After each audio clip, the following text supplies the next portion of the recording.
people, right now around the world, you're witnessing the Mandela effect of the human race. Oh my fucking God.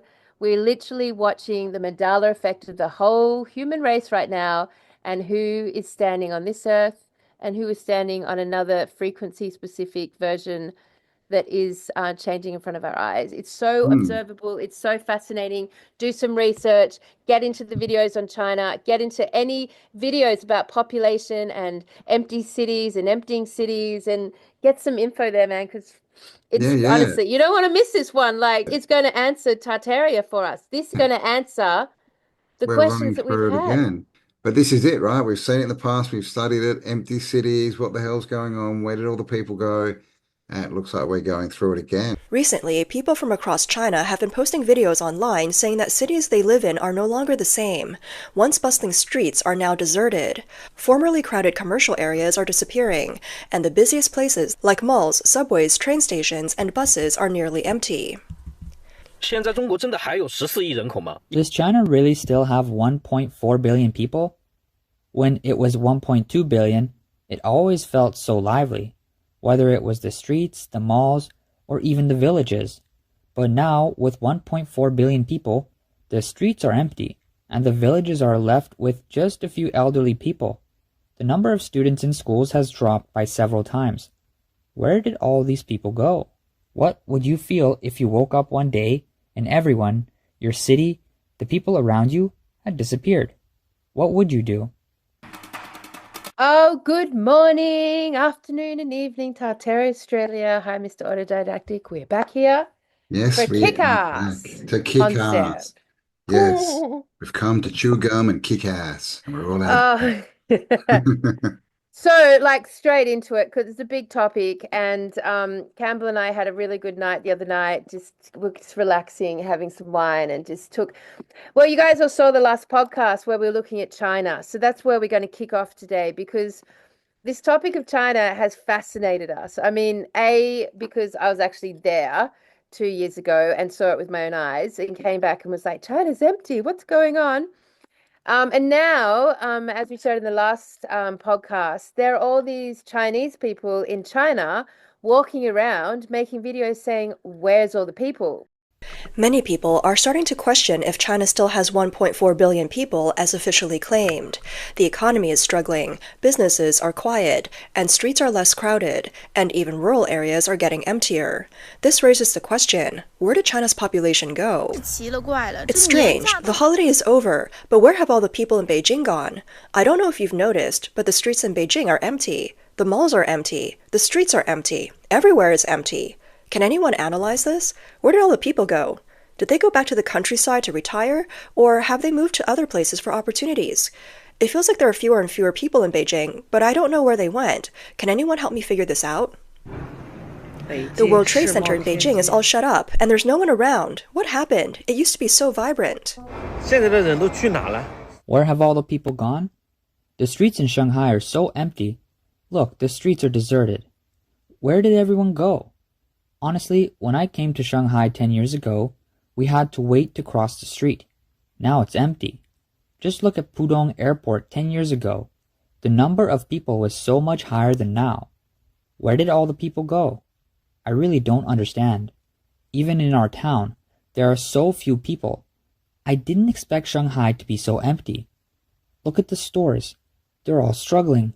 There's always space. No more waiting in line. In fact, population loss is as severe everywhere in our country now. I'm at the World Financial Center in Lujiazui, and the entire road is empty at midway. Where are the office workers? Where are the beautiful women? This area is home to the headquarters of major banks and security firms, so there should be a lot of office workers. Where did they all go? I walked around and couldn't even find a restaurant or food court. It's so hard to find a place to eat. Is this really Shanghai? The city that generates over 50 trillion yuan in GDP every year? It's really strange. Where are all the people? There are even fewer people here than in my hometown. Where did everyone go? I mean, China of all places, like India, they're used to the hustle and bustle. They're used to big crowds. they're used to being shoulder to shoulder and having to line up in queues for ages to get things. They're used to having to push their way through the markets and haggle their way through the thick, dense streets. So it's finally become super obvious to the population themselves. So that's where we're going to kick off the conversation today, Campbell, in as much as this seems to be happening in real time in front of our eyes. I mean, that's the first thing we should start to talk about. It's happening in real time. Yeah, What say man. you, Mr. Purvis? What It say you? is. I mean, I think we've all sort of been talking about this population, maybe from the effects of something that happened in, 2020, 2021. And we've been sort of expecting to see something, right? And of course, nothing is getting shown on the news. But now all this information is coming out, yeah, of especially China, right? And empty, like we're talking, they're now saying there's videos out there saying that the population might be like a couple of 100 million. Well, I've discussed China's population in several programs, and Consistent said that it's absolutely not the official 1.4 billion, and it's no more than 100 million. And also, I don't want to come across as sensational by making unsubstantiated claims. That said, a number of viewers have written to me, sharing their thoughts and information on the matter. I decide to finally confront the question head on. China's real population is not anywhere near 800 million either. It's somewhere between 300 and 400 million. Yes, you heard that right. China's actual population may be only a fraction of the official 1.4 billion. So we're talking like 1 billion people. Of course, with China, it's a bit weird because they had the one child policy. So, what was their actual population anyway? But yeah, the thing is, the cities are empty. These massive, massive cities. There's no one there. There's no one working. All the shops are shut.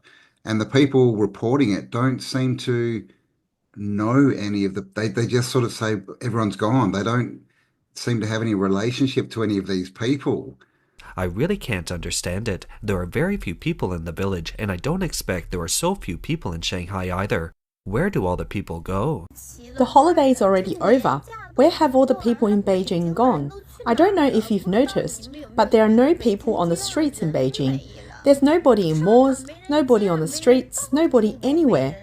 I feel like there are fewer and fewer people in Beijing, but I just don't know where they've all gone.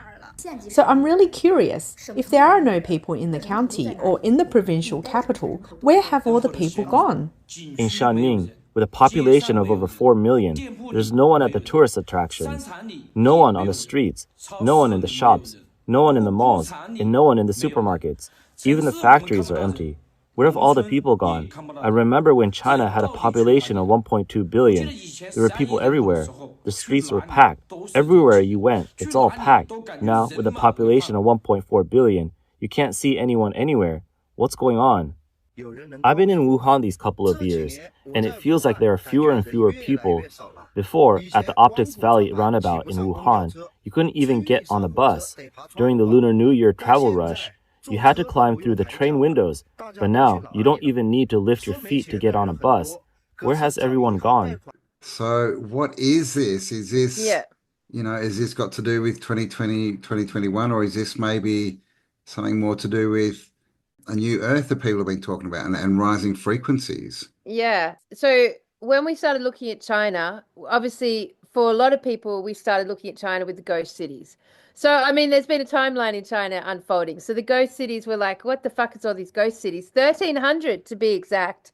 Yep. Massive, empty, million plus, Million built for plus, million plus yep.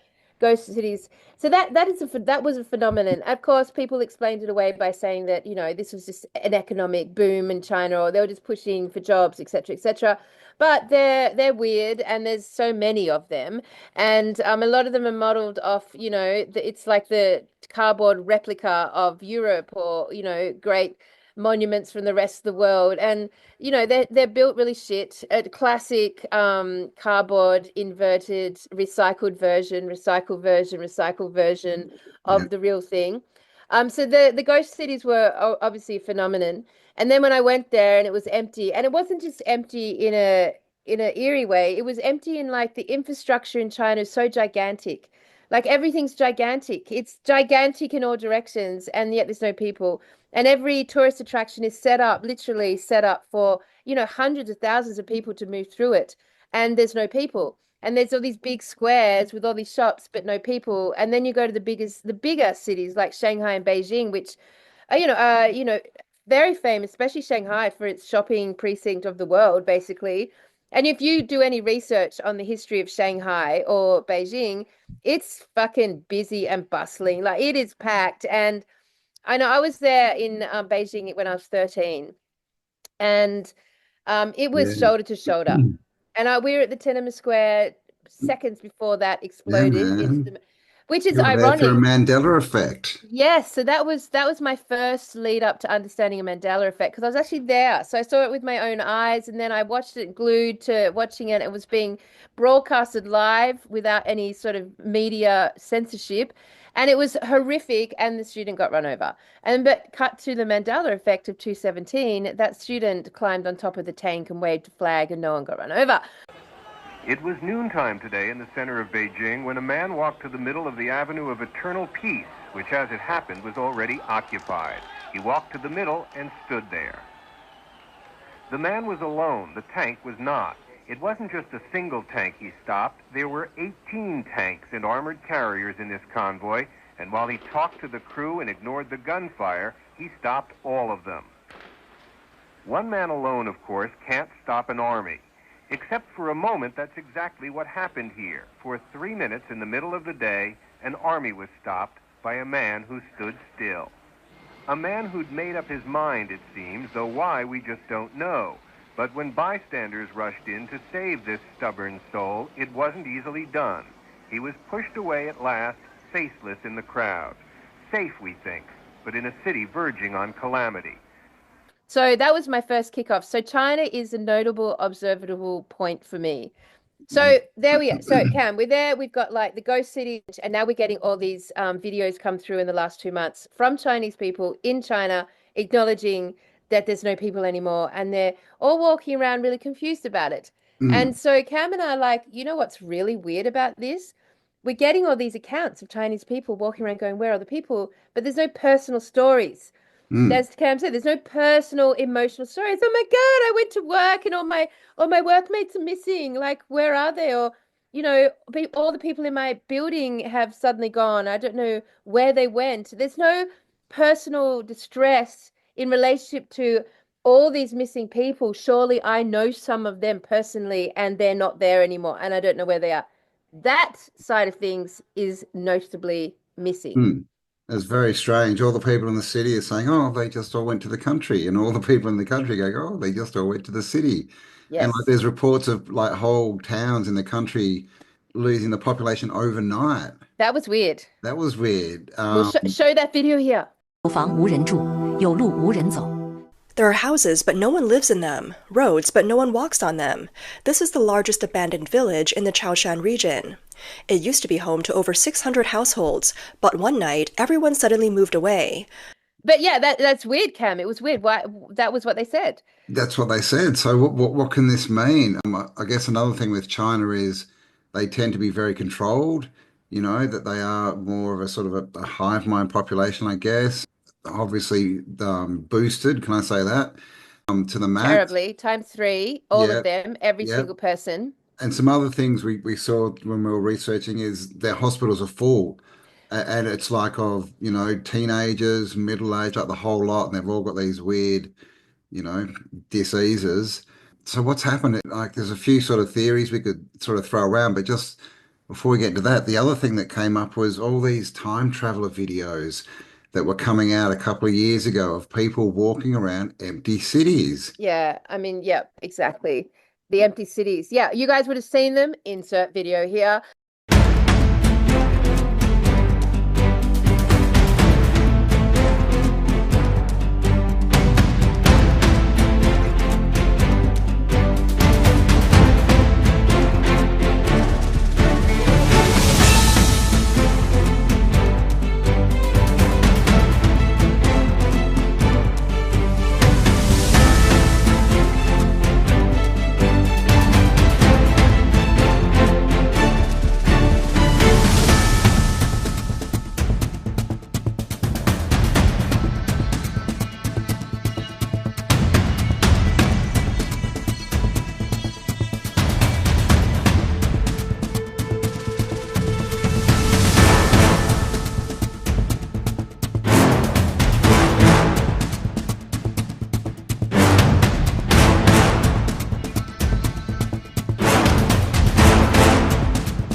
You would have seen them. These time traveling videos from people.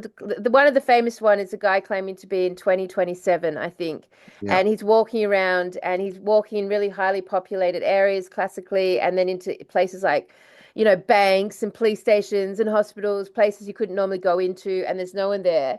So what's obvious to us about that is that it's showing an empty world, which is fucking fascinating because what are we always trying to figure out with Tartaria, Cam? Like, Where did all where the do people people go? go? So, I mean, that's pretty fucking insane when you like really think about it. It's Like, totally, man. Like we've been, researching Tartaria, and obviously we got onto the resets, and all these pictures started coming out of empty cities. hmm And we're like, what's going on? Where are all the people? And then of course we have the whole repopulation with the orphans come in. So, it's like and obviously we talk about cycles, right? Are we at the end at the same point in a cycle? Because this looks like it's happening. And if you've been into your city, and by the way, if you go into your city, get some footage for us and show us how many people are there, because the cities that we've been to, we've noticed that the populations have dropped.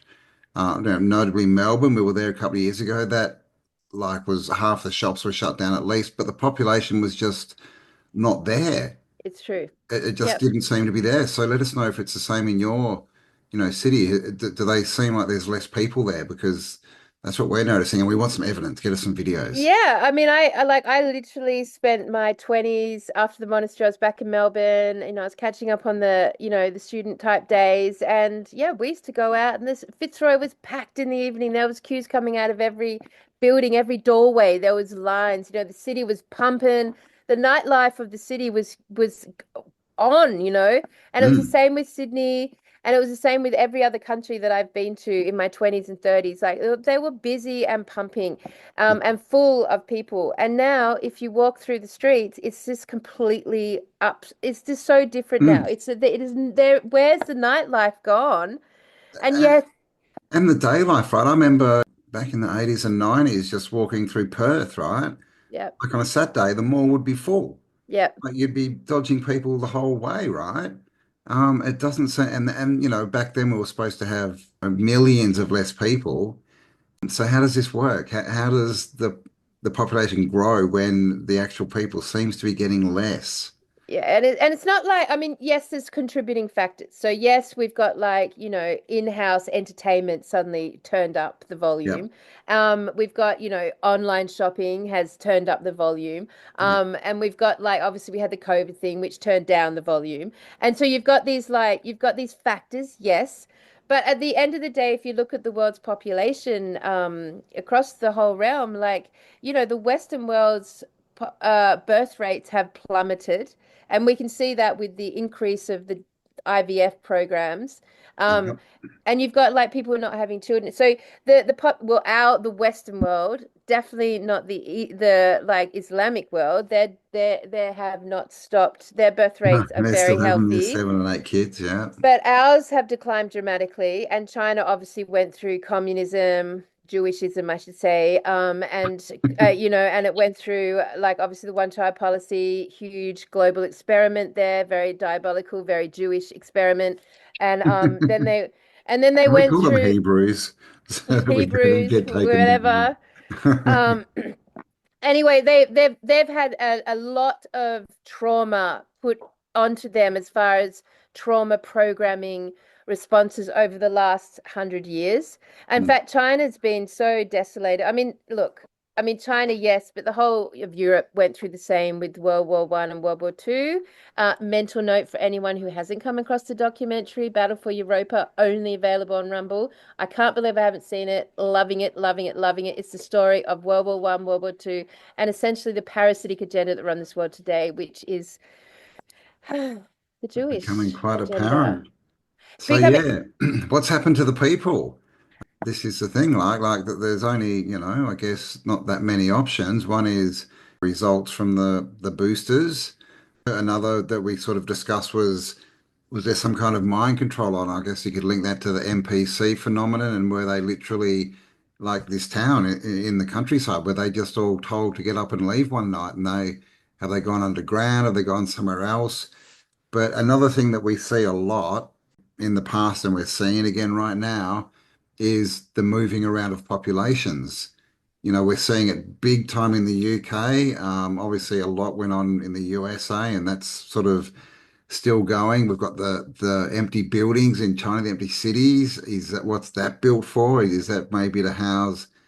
So are they move? Is that population being moved somewhere, or is it being moved? Is it underground now and ready to go up again? Because it's kind of the same story again, right? Like the orphans. Like where did they all come from? Like they just kind of seem to pop up from underground, right?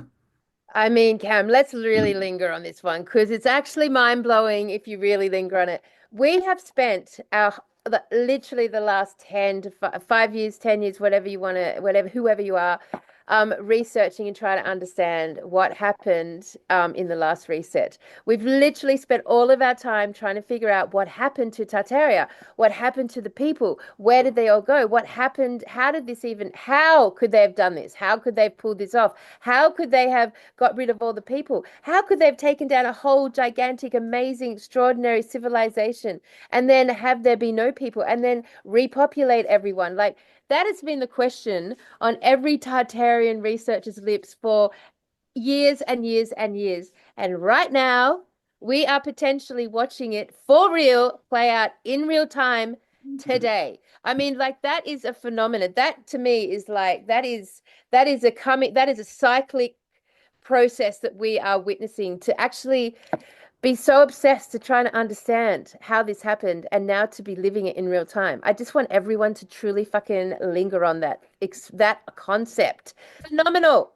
It seems to be happening. And we're definitely getting the signs, and we've been getting signs for a long time. I think for the last kind of 6 months, there've been a lot of videos talking about the population and the fact that it's declining. But of course, for their agenda around the climate, they need to be pushing that it's growing, growing, growing, right? Because we're these bad little beasties that are destroying the world. So on one side they're saying no, it's declining, it's declining.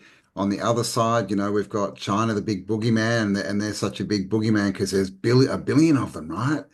But there doesn't seem to be anywhere near that many. So it's interesting. And I just saw another video of now they've come out, he's saying, oh no, there's billions more people. We got it wrong. We got it way too low. So they're trying to say like there's 10 billion and more. So this whole population thing that they're obviously playing around with it because they know that something is happening, and they probably know that because it's part of their agenda, right? So Yep. what are they doing? Where are these people going? Leave us your comments below, of course.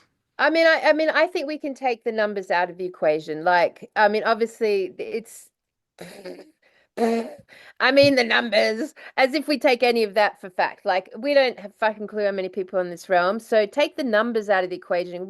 I just don't believe any of it. But what we can believe is what we've observed with our own eyes. That we can believe. So we can all attest that in the 80s and the 90s, there were a lot more people, it seems, around us outside. Okay, so it seems that the cities were busier and bustlinger. The more exotic nations and countries were fully bustling. The population was obvious. We saw it with our own eyes. And now we can't see it the same way. I mean, I was down on I went to the movies the other day for the first time in honestly 5 years. And it was down in Maroochydore here in the Sunshine Coast. Huge mall, massive mall. It was a Saturday night. It was like, prime time, heaps of cafes, like bars, cafes, huge mall, cinema, all that stuff. Honestly, it was like a ghost town. There was hardly anyone there, like, a dozen or so teenagers lingering around, no one at the cinema, no one in the cinema. We were totally by ourselves. And it just felt like a complete ghost town. And this was just a standard set, like, literally, they built these places because there were people like coming to them. They build these malls, they put money into these investments because people are coming and there and engaged with it. Like, otherwise, what would be the purpose of building these huge, massive things? Like, it literally looks like a ghost town. And like, we're way past COVID now. That's just not a factor here in Australia right now. And in Melbourne, particularly in Melbourne, you walk down the streets, but it's not just the lack of nightclubs and the lack of, night activity. It's just like all of the millions of apartments are empty. The big, huge apartment blocks, all in the docklands, all these places, like all the lights are off. You don't see the same sort of um, nighttime lights in homes, in apartments. And interestingly, Cam, when we were looking at this, I Googled, I was like, missing people cities and the next country that came up after China, it was fucking America. It was Yes, America that that's came true. up as having the top most 10 most empty cities. And they were like really big, very well-known cities. And it's just that they're like these gigantic cities that have very little people living in them. Mm. And that would be the same story, I would say, of Melbourne, Sydney, and Brisbane as well. And I think most of the audience would have a similar story to wherever they are located in the world. Like the cities are there. Yes, there's people, but nowhere near the amount of people that would be attributed to such big cities. That they used to be, and nighttime's a good one, right? If it's because everyone's staying home that we're not seeing them out in the street, well, there should be lights and stuff going off every night, right? And we'd be able to see that. So Yep. it seems to be emptying. I was just thinking about beaches, you know, back 20 Oh, years ago, the beaches were just packed, like they were packed. chocked, packed. And like the whole area around the beach, everything was just Yep. so many people, and you just Yep. don't see that anymore, which is an interesting one because when people go to the beach, they go outside. Yep. You don't even see it in the beachside communities anymore. So there seems to be something going on. So, let us know, what do you think? Are they shifting populations? Have they taken them underground? Is this some kind of NPC thing? The Yeah. Oh, yeah. Well, so if we go to the NCP concept, so we've got a couple of theories. One would be that, and that was the idea that we were talking with Guy about. The idea that like this whole not non-person player is that sort of non-player character non-player character. I never get it right. Non-player character, being that they could have been the babies of the children in the incubators, the clone kids. They clone. don't have that internal monologue, so they're not basically generating reality or projecting reality. So they're not part of the system that like is required to even exist. Um, so that I mean that's one concept, and that they're just being recalled. They're being recalled, and that recall process is just happening quietly and in the middle of the night, and they're being recalled to wherever they're being recalled to, and most likely that would be potentially underground. So Hmm. that was one theory. Is there anything you'd like to add to that? And it's an That's interesting one. and yeah, it is. I mean, and you can sort of look at it from different angles. If you want to look at it as a computer, if we're in a computer type simulation, then that could literally be a delete button, right? It could like, literally be just changing the program, which would kind of match up with, the Mandela effect, is all part of this too, right? This whole, which we mentioned about China, like something's changing, so I guess that's another option is this something to do with timelines? Like, Yeah. are we jumping timelines to Mm. a different place, or are we ascending, right? Like, is some of us, down here, is our frequency rising?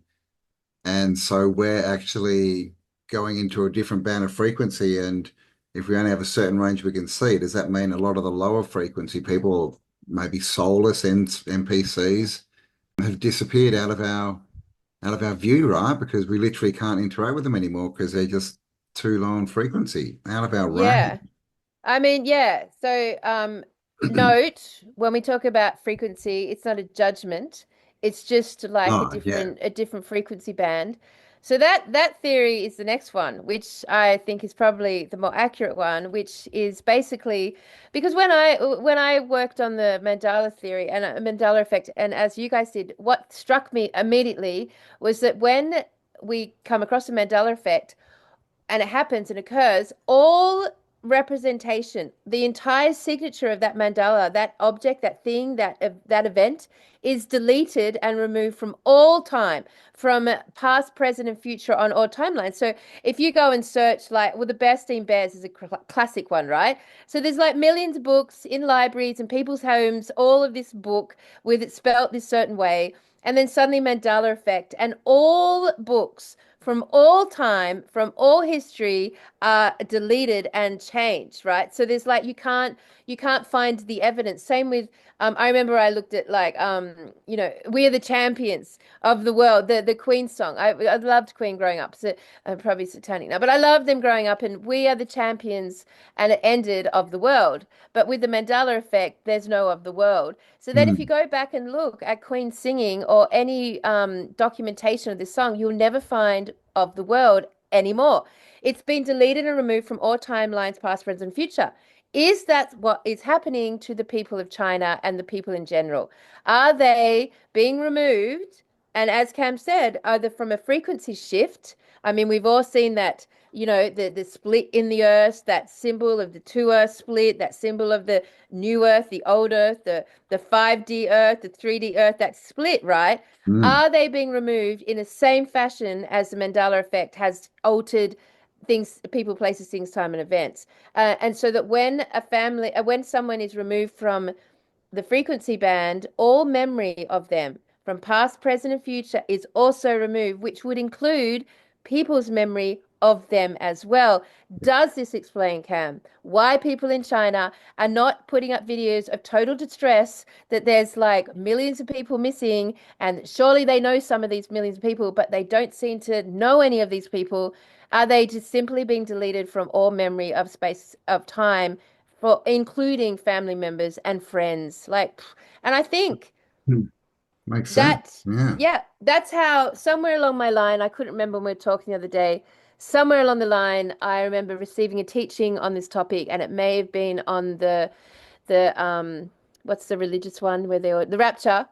Oh, It yeah. may have been on the topic of the rapture, that someone asked, what happens to all Mm, the people who left behind? Won't they be really distressed, and won't it be just so horrible and traumatic?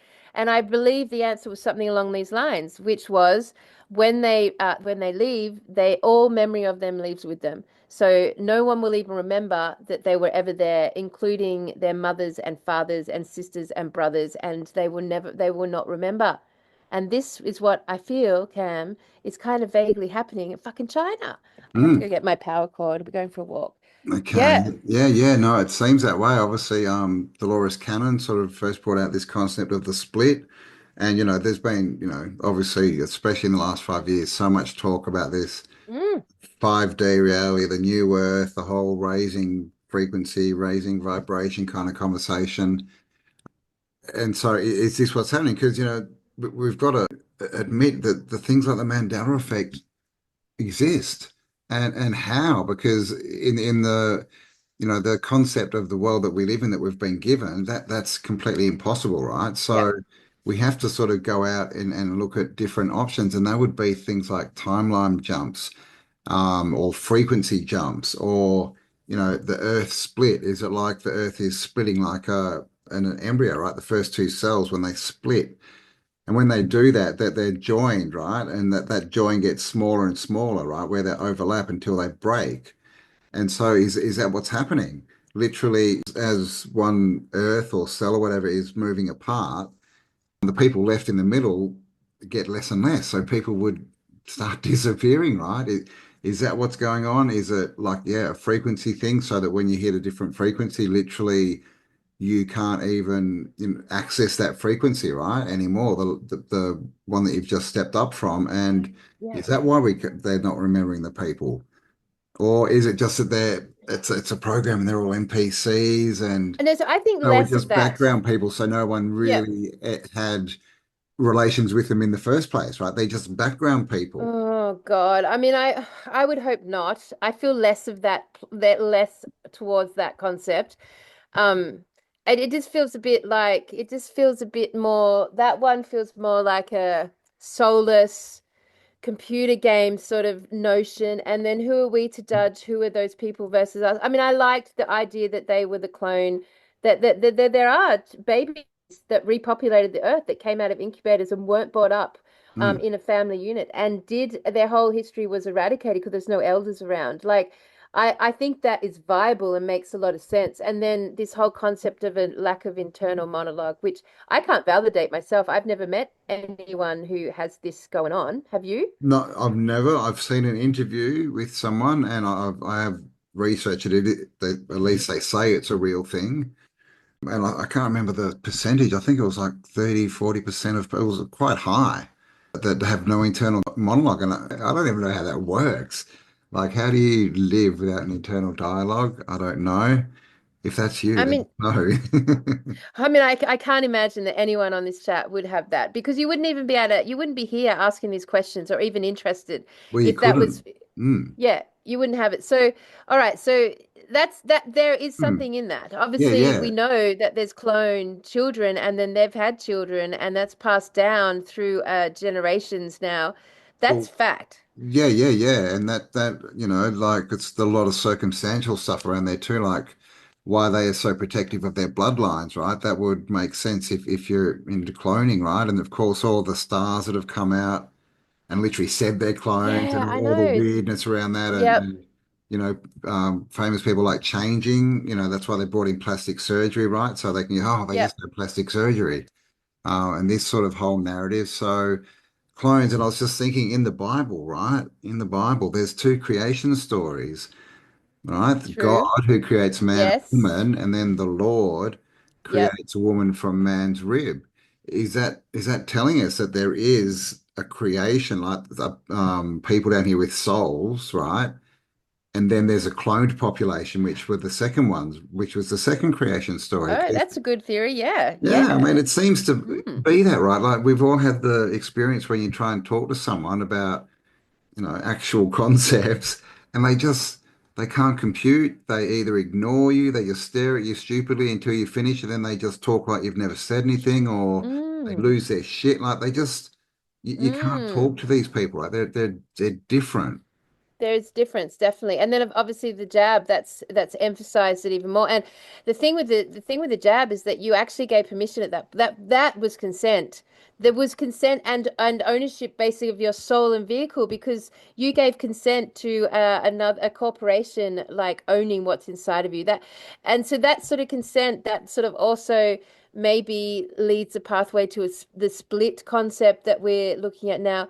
I mean, when we were talking about this the other night, you mentioned the Celestine prophecy, and like if there's and hello, everyone here probably started their whole spiritual path on the Celestine prophecy. Let's remember what that book was talking about, Campbell. Yeah, yeah, yeah. It was talking about, looking out for coincidences and things, a Yep. lot about energy. But the whole basis really was to raise your energy, right? Raise your frequency. And at the end of the movie, they're standing there and they raise their frequency so that the soldiers who are hunting them can't see them. Like literally, they're showing us, and we've got stories, like the Toltecs and other civilizations who Yep. seem to have just disappeared, right? Yes. That there doesn't seem to be any explanation. They were there, fully functioning society one day, and the next they were gone. So, again, cycles, right? Has this happened before? We've got all these clues Mm. that this is what does happen and has happened, but it's still a very out there concept to really get your head around, isn't it? Because it's proof that everything's frequency. It's not a solid world. We're making the solid world, but there's something else going on, right? That's much more fluid than we were taught Yep. the world is. Yep. Let's all remember that because it was like that triggered off most of our spiritual journeys. And like the thing about that book is quite literally they shifted their frequency and were no longer viewable. They literally disappeared. Yeah, And then they saw beings that were in the higher frequency. They they appeared. did. Yes. So you've actually got this like amazing, I guess, I mean, take it as real or not real, but you've got this spiritual book that we all started on, and here we stand, all collectively asking what happened in Tartaria, what happened to that civilization.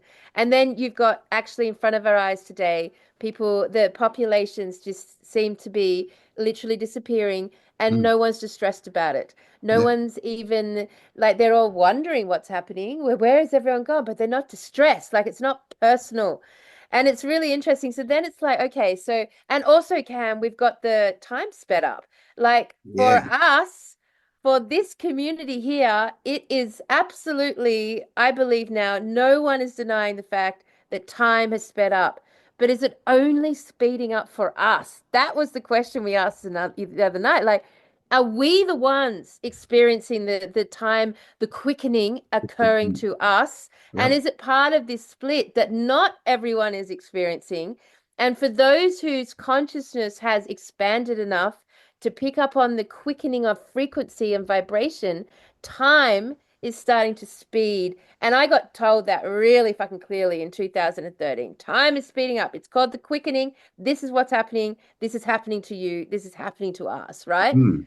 So, and just like the good old fan analogy, Cam, which we've all heard, where, you got the fan on one, you can still see the blades. You put it on two, can't see the blades so much, but put it on the highest level, it's just like, it's a whirl, Right, you right. can't identify the blades, right? Mm. Similar concept. So time for us appears to be speeding up, and we're observing from that place where we currently are and stand, people disappearing.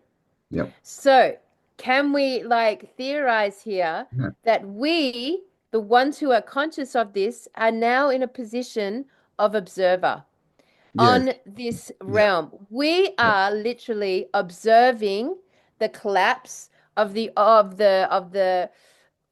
what would you call it? Observing the collapse of The the matrix or the whatever it matrix is. or of this current reality. The overlay. Yeah. Because the question is, what are we doing here?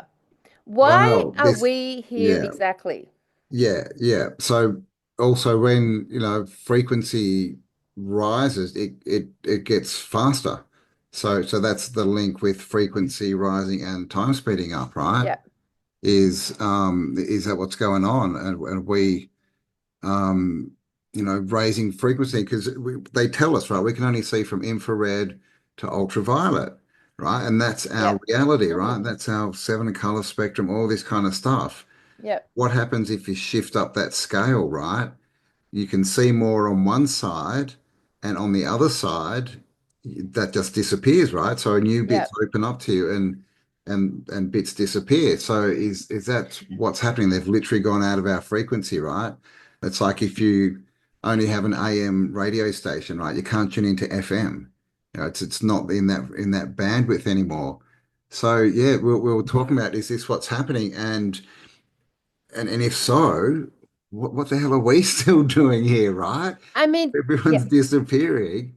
Are we here to witness? Because we know that it's we're like, the if a creators. tree falls in the forest, does anyone hear it, right?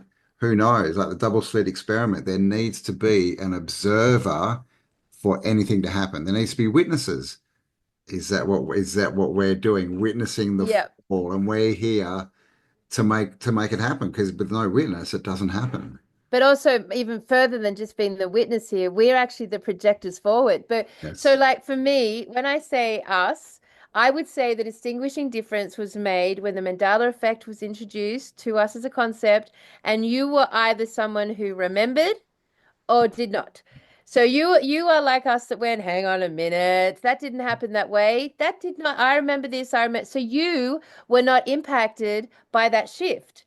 And I would say classically in this community, we were not affected or impacted by whatever occurred then that shifted that frequency. We still remember the old way. We still remember the old version of events. And interestingly, we collectively are all obsessed with understanding the old realm. Like the old realm is organic to us. It inspires our memory and our imagination. We want to understand what happened. We are focusing on so when we talk about history, we're straight there into the old realm, and we see it as beautiful. We see it as advanced. We see it as harmonious. We see it as airships, airships, airships. Whereas, like, we don't see spaceships, spaceships, spaceships. We're all about the airship, right? We don't see new smart cities as desirable. We're all about the old realm. We don't see these new memories as true. We're all about what we experienced in the old memories and that they're true. We are planted here as a direct link to the old realm, to the old earth, to the old history, to the old stories. So, from that perspective, it appears to me that one of our biggest purposes, if not the reason for us all to gather in this moment in time and space with choice and intention, is to be the link to from this like um during this split, because now it's feeling more and more like a split, right? Now we're literally feeling like we have a vibrational split more and more and more. And our consciousness is over there in the old realm, not over here in the new futuristic AI space realm, right? Mhm. So as we stand here as observers, we're not only just observing the collapse, we're the one that's fucking making it happen because Yeah, this we're is what we've been obsessed. asking for, right? Yes, we're obsessed that it's shit now. We're obsessed that it's broken, that it's fake, that it's a deception, that it's cardboard, that it's all fucked, it's all wrong, it's all bad. Like it reminds me of the Langoliers, the Stephen King horror movie, The Langoliers. Like it just like feels like a tasteless cardboard cutout of itself. Our sensory interactions do not get stimulated by it anymore. We only find that in nature and per people contact. That's where we Mhm. find sensory harmony. But to cast our eyes on the world as it is, we're detached. We're detached. We're detached. So now we stand here not only of the observers of it collapsing, we are the creator energies that are bringing that about. Yes, Like it couldn't happen totally. without us, right? We're the ones that have been obsessed that it's happening. Campbell, we're the ones that are obsessed that there's an apocalypse coming. We're the ones obsessed that there's a reset coming. We're the ones obsessed using this language that something's happening, something's coming, something's happening. We are the ones projecting that forward. Yeah, man. We're the ones creating it, right? Everything is created by thoughts. Thoughts become things. And this is literally, we're watching what we've been asking for. We've been asking for the collapse of the, for the famous Yes. people and the celebs to be exposed and all this Yep. stuff. It's all happening, right? And so Who we're else is here. asking for it? Yeah, No well, one else is asking for no, it. not the masses, that's for sure, man. They're watching the news still. It's all the And conspiracy theorists. yeah. Um, and I talk a lot about like the overlay, right? I believe that Mm. that we've been invaded, right? And there's been an overlay, which is essentially a spell, right? We've Yes. been taught what to see and what's real and all this. And I think that affects our frequency, right? It puts us down into a more solid frequency. So, as another theory, how did Tartaria fall? Well, did some big magicians just come down and start doing some spell magic, take apart the frequency network that was there, and they put up another spell, right, which dropped us in frequency. So we ended up in this weird Yeah. world where the old Mm. world was collapsed and collapsing, and there was all this new shit everywhere. But it's an overlay, it's a spell. Is that now lifting? Because that's what the apocalypse is, right? The veil lifting is that Yeah. the overlay, the veil, and like as we are literally from that old world, and that old world literally still exists, and it comes more into our reality as our frequency rises, and that's kind of what's been happening over the last couple of years, right? We've been getting used to this, the old world. We've been seeing the buildings, we've been wondering Yeah. what they are. We've been working out the earth grid and how things work, and free energies back in the conversation, and water and all this stuff. So we're starting to learn about this world. So it's becoming more present to us, right? More in our vision, more in our frequency. So, that's another thing that could be happening is this overlay included all these people which were basically there to try and make us believe, they're the echo chamber, right? But Yep. now the internet's the echo chamber, so they don't necessarily need so many people. Yep. So are we literally, waking up, as they say? It's interesting because I believe that part of our purpose is that we came down with distinguished full-bodied soul embellished light and that it can't be distinguished, like it cannot be eradicated. It's just like it's us, it is us, it is the life force that runs through us. It can't be programmed in that way, like only temporarily. And then soon enough, it starts to be questioned. And it's innate to all of us because that's our purpose to be like we have somehow signed up in some capacity or we've evolved to some capacity. So it may not have even been a coordinated, a front. It may have just been that we've evolved through certain, frequency bands, and in that evolution we come to this moment which seems to be cyclic anyway, where we can not only are we observing the collapse, we're the ones causing the collapse. We're the ones who have disentangled from the reality outside of us, that are detached and not interested and certainly not emotionally involved at all. Like we're not going to get excited by, much happening out there in the world itself as far as politics or, I mean, all of that stuff. All of that stuff seems so deceptive in every way. You can't even put your finger on it properly, but we're certainly not like emotionally impassioned by it. It Mm. certainly just feels like a recyclable replica. And in fact, most of us just take joy out of watching it like a Watching movie, like it it's, you know, collapse. it's like watching. So Yeah, so not only are we the ones that have disengaged emotional responses from these things, which is how you have to create reality, right? You need to have that emotional reality. Or and plus we are the ones that are now speeding our frequency up. We're the ones that are now, you know, observing this and asking the questions. And as our eyes perceive it and we speak it out, everyone else's eyes perceive it and speak it out. And it's just like it's inevitably in our control right now. It's in and probably at really was always that way. totally, man. He with the biggest stream wins, right? And we're winning.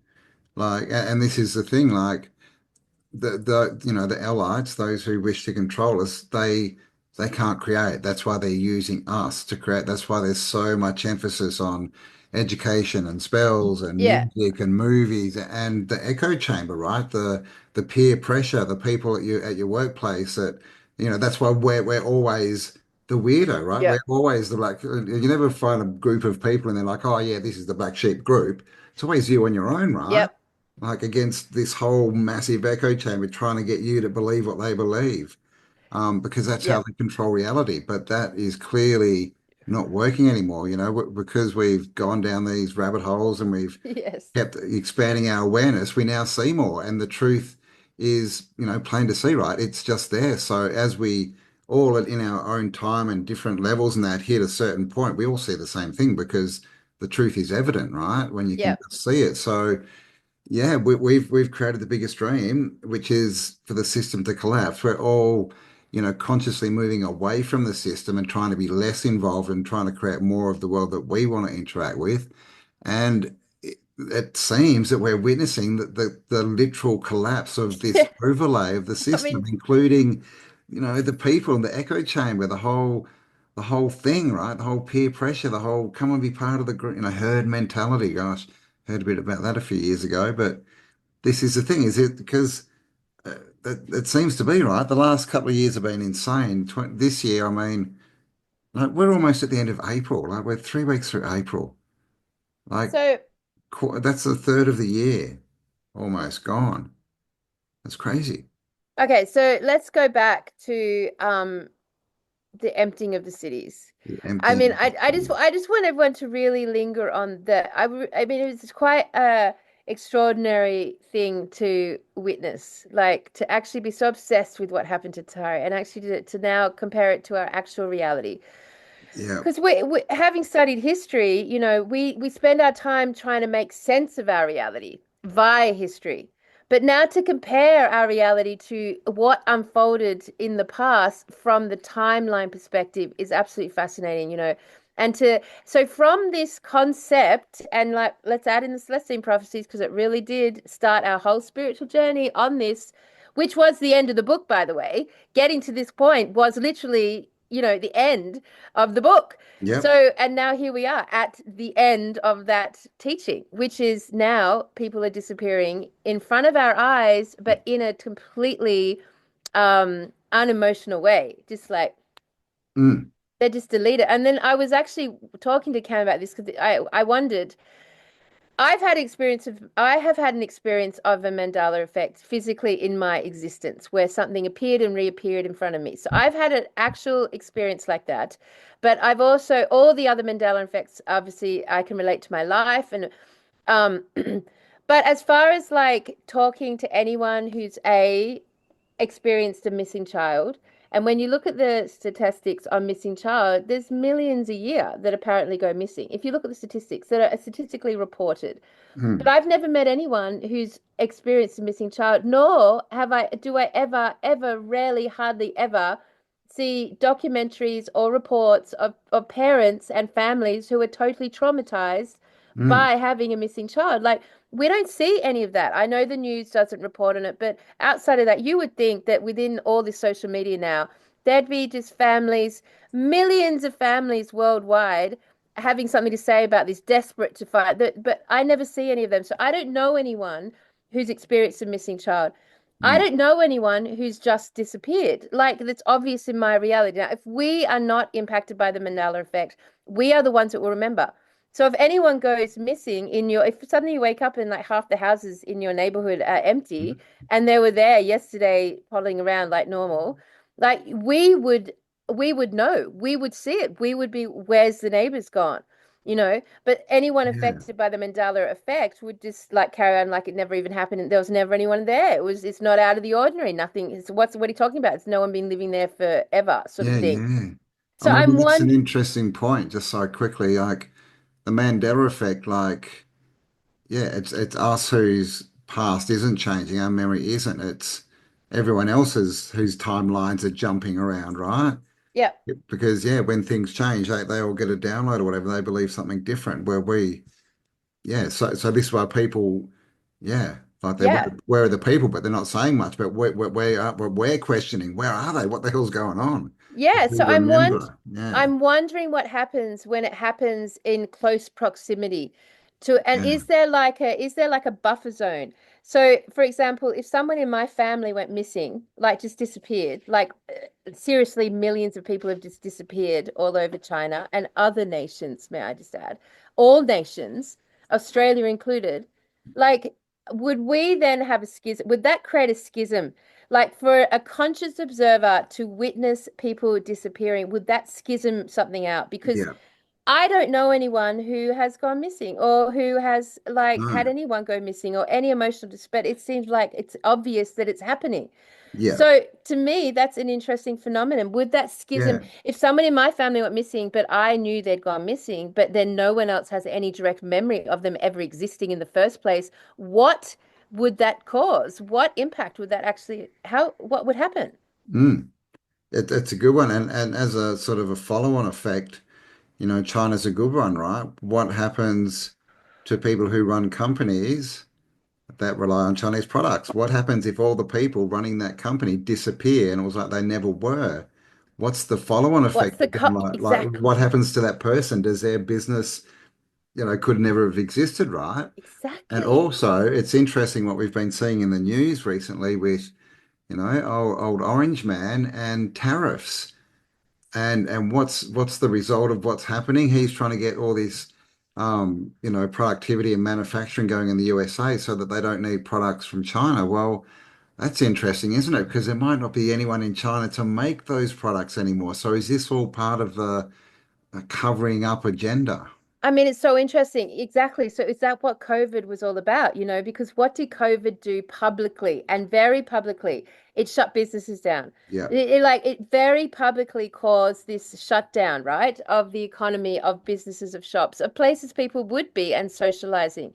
It was very public about that. But was that just all a cover up so that this was covered up and it was explainable? It was Yeah. justifiable. It made the world go, oh, that makes sense. The COVID affected so many people, they don't have business anymore. So the cities are Yeah. dead.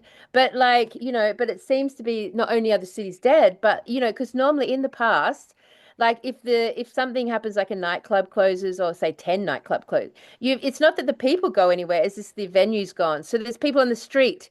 There's Yeah. people everywhere on the street. They just don't have a venue anymore. But we're not seeing that. We're seeing, and COVID really did tick a lot of justifications there. Oh, everyone's just staying at home. No one wants to go out anymore. It's got too expensive. Netflix, yada, yada, Mm. yada. But let's not forget that the whole mandate of human happiness is human to human connection. That's why we're a social community. That's why we gather. That's why all those things were invented in the first place, because that's our nature.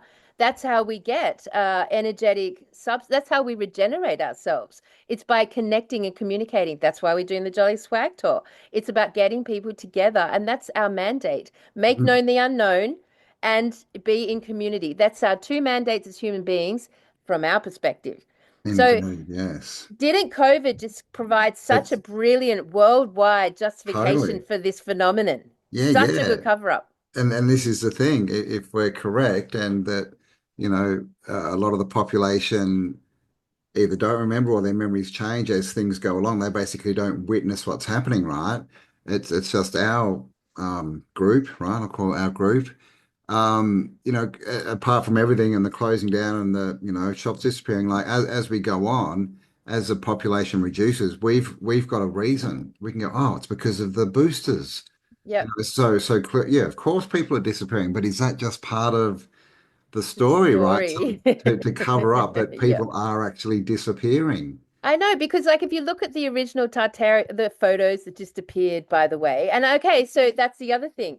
Does this shift actually generate the evidence of the other side? So before Exactly. people started talking about Tartaria, there were no pictures. There was no Maps. amazing maps or historical museums full of these Yep. cityscapes with no one in them. They didn't exist almost. So did the change create the existence of them? Again, making it very lofty, what is reality?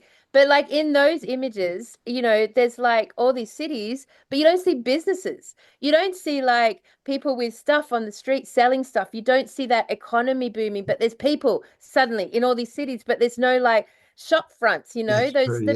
the They're buildings just all aren't over the street, yes, right? That's yeah, they're weird. all over the street. The shop Like fronts aren't there. And what do like you see today? dazed.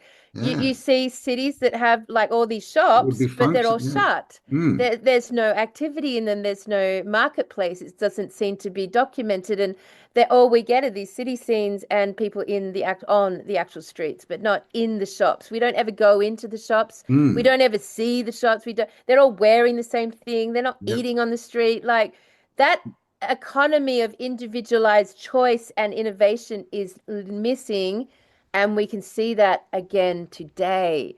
And it's just sort of occurred and it's justifiable, but there it is.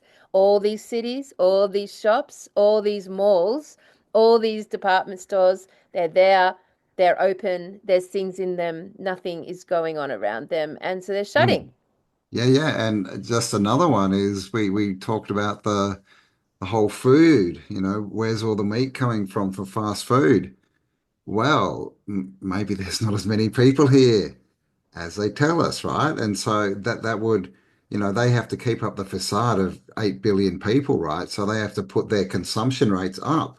Yeah, Is that why there's such a difference between what's produced and what's consumed? Is the fact is there's just not that many people. yeah, But that's exactly. just all part of the scam. And so it's interesting because I think one of the things I watched on the China was people were using AI to study the change in the consumption of salt and sugar. Though, Yeah. so then I asked the question because it's gone down. It's one of the things that they're using to like validate that this is actually really occurring in China.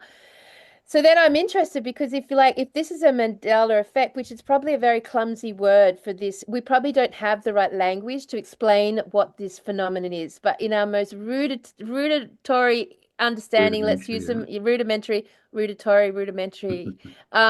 is that we call it the Mandela effect, right? So if the Mandela effect is occurring to people, would that then, as you were saying just before, it change the consumption of food and sugar and salt just through all time as if it was never anything different?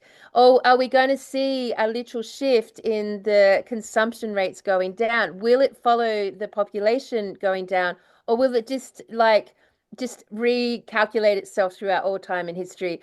If you have Mm. someone who is using a Chinese factory, one could assume that with the whole world dependent on China to make objects and items for sale, the whole world and all the businesses that rely on China to produce product, if suddenly the people producing that product and that was suddenly Mandela affected, as if they never existed, what happens to the product that they were creating and the means of production future forward on that product? Does it just cease to exist? I mean, I can't even, that would be such a schism Wow. across the whole fucking world. I mean, it's an interesting one, right? Does that come down to, sort of these time travel concepts, right? So that if something was here and enough people knew about it and were using it, when history gets deleted, does it also have to rewrite itself?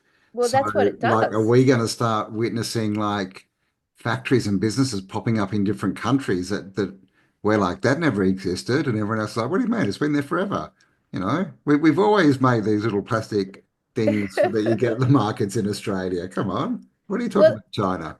you know what? I actually saw an example of that the other day. It was actually like it was an image of a clock. Did I send it to you? It was like just an alarm clock. It was like those those square flat ones. They used to be Yeah, in the motels a the lot. digital And one. the Yeah, digital ones, yeah, like yeah. always, I would see them in the motels. So there's this one in America that was just so like it looked familiar to me when I looked at it, right? Because it looked like these clocks that I grew up with. I'm a hotel child. And so like but actually and so they put this out there and they did this and 99% of the people remember this clock, right? That they surveyed. It never existed. But 99% of the people, including myself, felt like they had seen and this clock was a Yeah, real object. It I had remember never, them. Wood never, grain, red yeah, numbers. Yeah, yeah, that's right, never existed. And never so existed. so it's just like it's like so we lived through the time when they definitely existed, and this clock never existed. I mean, I'm not saying So, that clocks like it didn't exist, but this particular clock that mm, they surveyed had never been created. well, So, and look again, how we're just just here to play integrated. witness, right? We're just here to witness it so it can happen. So we have to remember the past because if you don't, then you don't see the change, right? We're witnessing the change. So we've then got our attention. So we should be seeing some really weird shit unfold then, for because like think about where our consciousness is. It's in the expose of Tartaria and the historical narrative around all that stuff, or everything to do with that. Yeah, Will obviously make itself known because we are obviously focused on it and we have connected our timeline to it, which one could say that we're going to the old Earth, not the new Earth, that the new earth itself is this artificial earth. that's yeah, This the and to be overlay. part of the artificial earth, you have to have given consent and permission, even if it was not outwardly known to you that you were consenting to such a thing. When you consent finally, are you then in alignment to be, morphed into that new world using the Mandela effect as its vehicle, whatever that is, and yet we stay focused on the old world. So our timeline is returning. And so we should see some really crazy shit. Like, I wouldn't be surprised if there's like this big, like, from where I'm standing right now, this big celebration of who Hitler was, as probably as like the first and only light-led leader of the world that managed to like take its country out of the Jewish banker reign and actually like did was truly a good human being of our ilk. Are we going Mm. to see that sort of narrative break through the programming? Because that is That such a would be program. massive. It's And so I massive. forgot to put the trigger warning in there, people. If you're triggered, go and watch Europa, The Last Battle. In Honestly. yourself.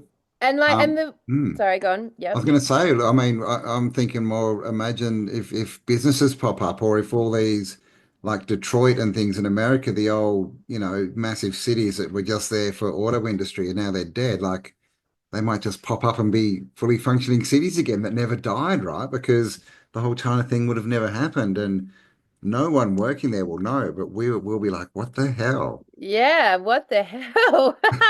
Because if you think about America now, I think that so much that comes out on America is their crisis with homelessness. And there's all these people fucked on drugs and on the streets. It's like that image gets sent across the internet so much. And Yeah. yet, when you research America, these huge, humongous cities with this millions of houses are standing there empty with barely a car on the street, empty motorways, like the complete opposite to the images you get like What shown you of get America of told. being a hustle, bustle, dynamic energy and people and all this stuff. And you've got it's so Well, much going on. I There's so mean, much homelessness because there's so much going on and we can't cope. yeah.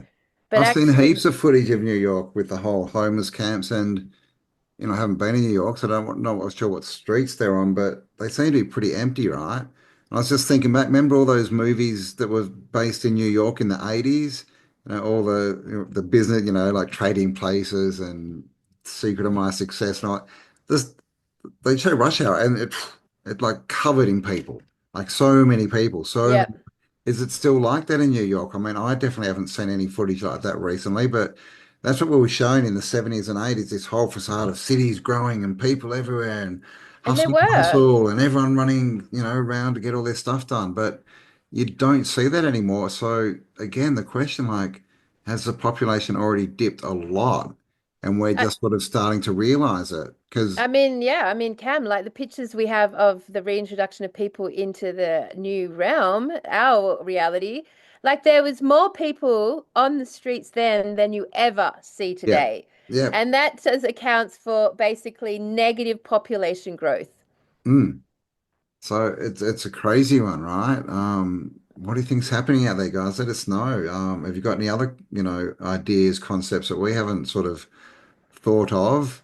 But it's interesting, isn't it? Does that mean that when we like finally get to this new earth, that we'll be the confused people standing around in cities going, "What the fuck is Well, this?" I was about to say that exact thing Yeah. because, like, where will we stand at the end of this? Like, because what is happening now is we're standing here while people are disappearing. We're standing here while the businesses are closing. We're standing here while everything's reshuffling. We're standing here while history is rewriting itself. We're standing here being depressed. Like, so from our perspective, we will be the ones still standing here. We are going to stand here and witness and bring So, about the entire shift, and we're going to live through it, and we're going to see it, and we're going to see it happening. And in fact, all of this weather control and all of this climate change agenda and all of this, you know, this idea of there being big earth shifts going on, like, when you think about that, it's another convenient story or cover up for this actual shift within timeline reality to bring us to questioning what is reality itself. Like, as mm, long as they provide enough justification for to cover up that conversation, that questioning pathway, then you know what I mean? Like, it's like everything is, yeah. you could say that everything in the last 200 years has been designed to justify what they knew was coming and what we would know once we started asking the question Mm, that something was coming like this. So, but then, you look at daydreamers in the plasma apocalypse. I'd never heard of that concept until maybe, I don't know, like 8 years ago. And it was really daydreamers that really started to bring me up to date on what that was looking like from his perspective. I love Jay's work for that. He stayed very true to his ideas and his theories and has never like he's just stayed true and he's kept working on them. And I like that energetic. He was definitely someone I would want to talk to get wisdom on that topic. Like he would be the person I would. mm. But is Jay's work, having said all that, is Jay's work and the introduction of that work, does it then inevitably, if we take it up and take it on, does it bring it about? Or would it happen independently of us?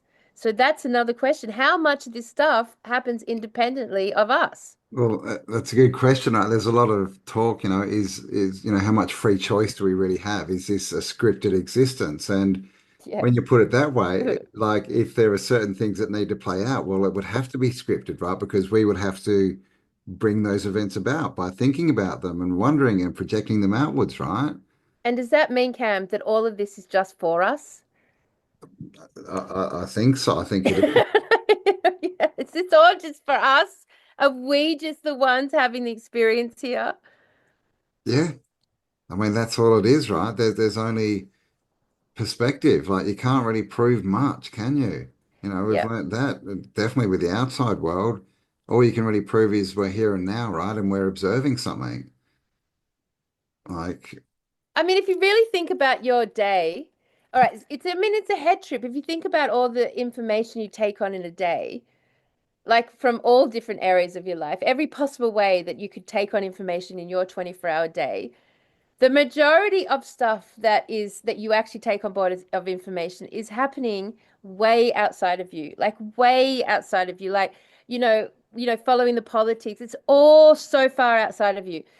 Following what's happening with the elections, what's happening with this or that. It's all the yeah, tariffs, the trade, all of that is so external from us. We have no personal relationship with it whatsoever. Like seriously, we do not. We don't know anything. I mean, we wake up and we see the environment around us. We see the weather that's occurring in that day. We see our fridges. We see the very small upfront reality of our actual, you know, environment. mm, But 98% of information that's going in on a daily basis is from sources that you have no actual personal relationship whatsoever. It's all information streams. That's all it is. It's all a story, man. It's like those, dystopian shows you see where people are just sat down in front of TVs and that. That's literally it. But the TV is the whole world, right? Like all this stuff because, we've kind of talked about this before, but like, I don't personally know anyone who's died in a war. I don't personally know I don't anyone, like you said, who's lost a child. I don't personally know anyone who's I don't even know anyone all died of these COVID. things, have done, yeah, I'm the same.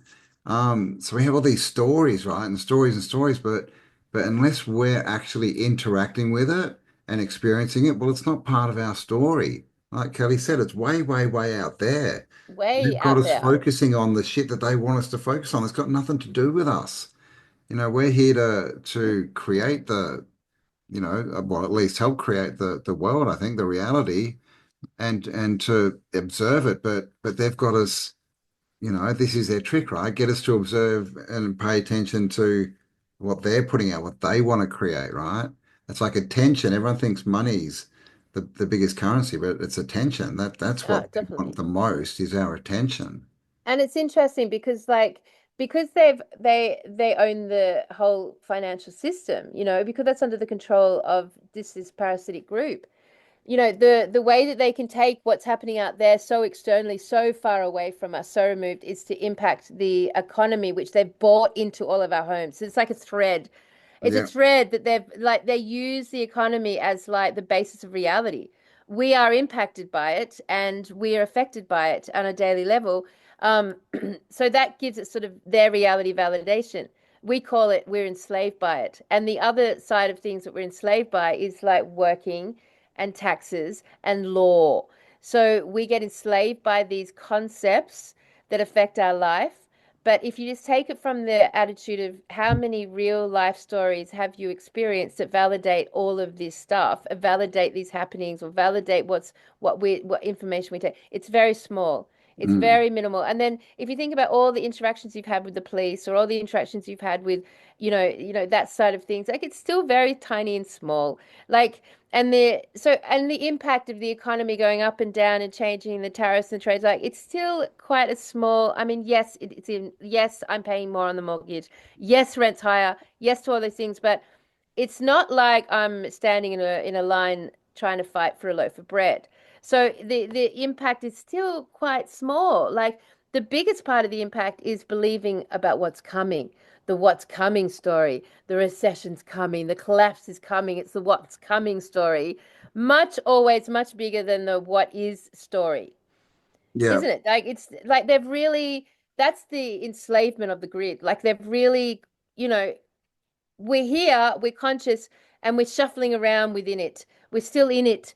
And it's interesting because when you look at sort of how the impact of all of this deceptive reality has had on us, is that we have then put our attention on trying to understand how it came about.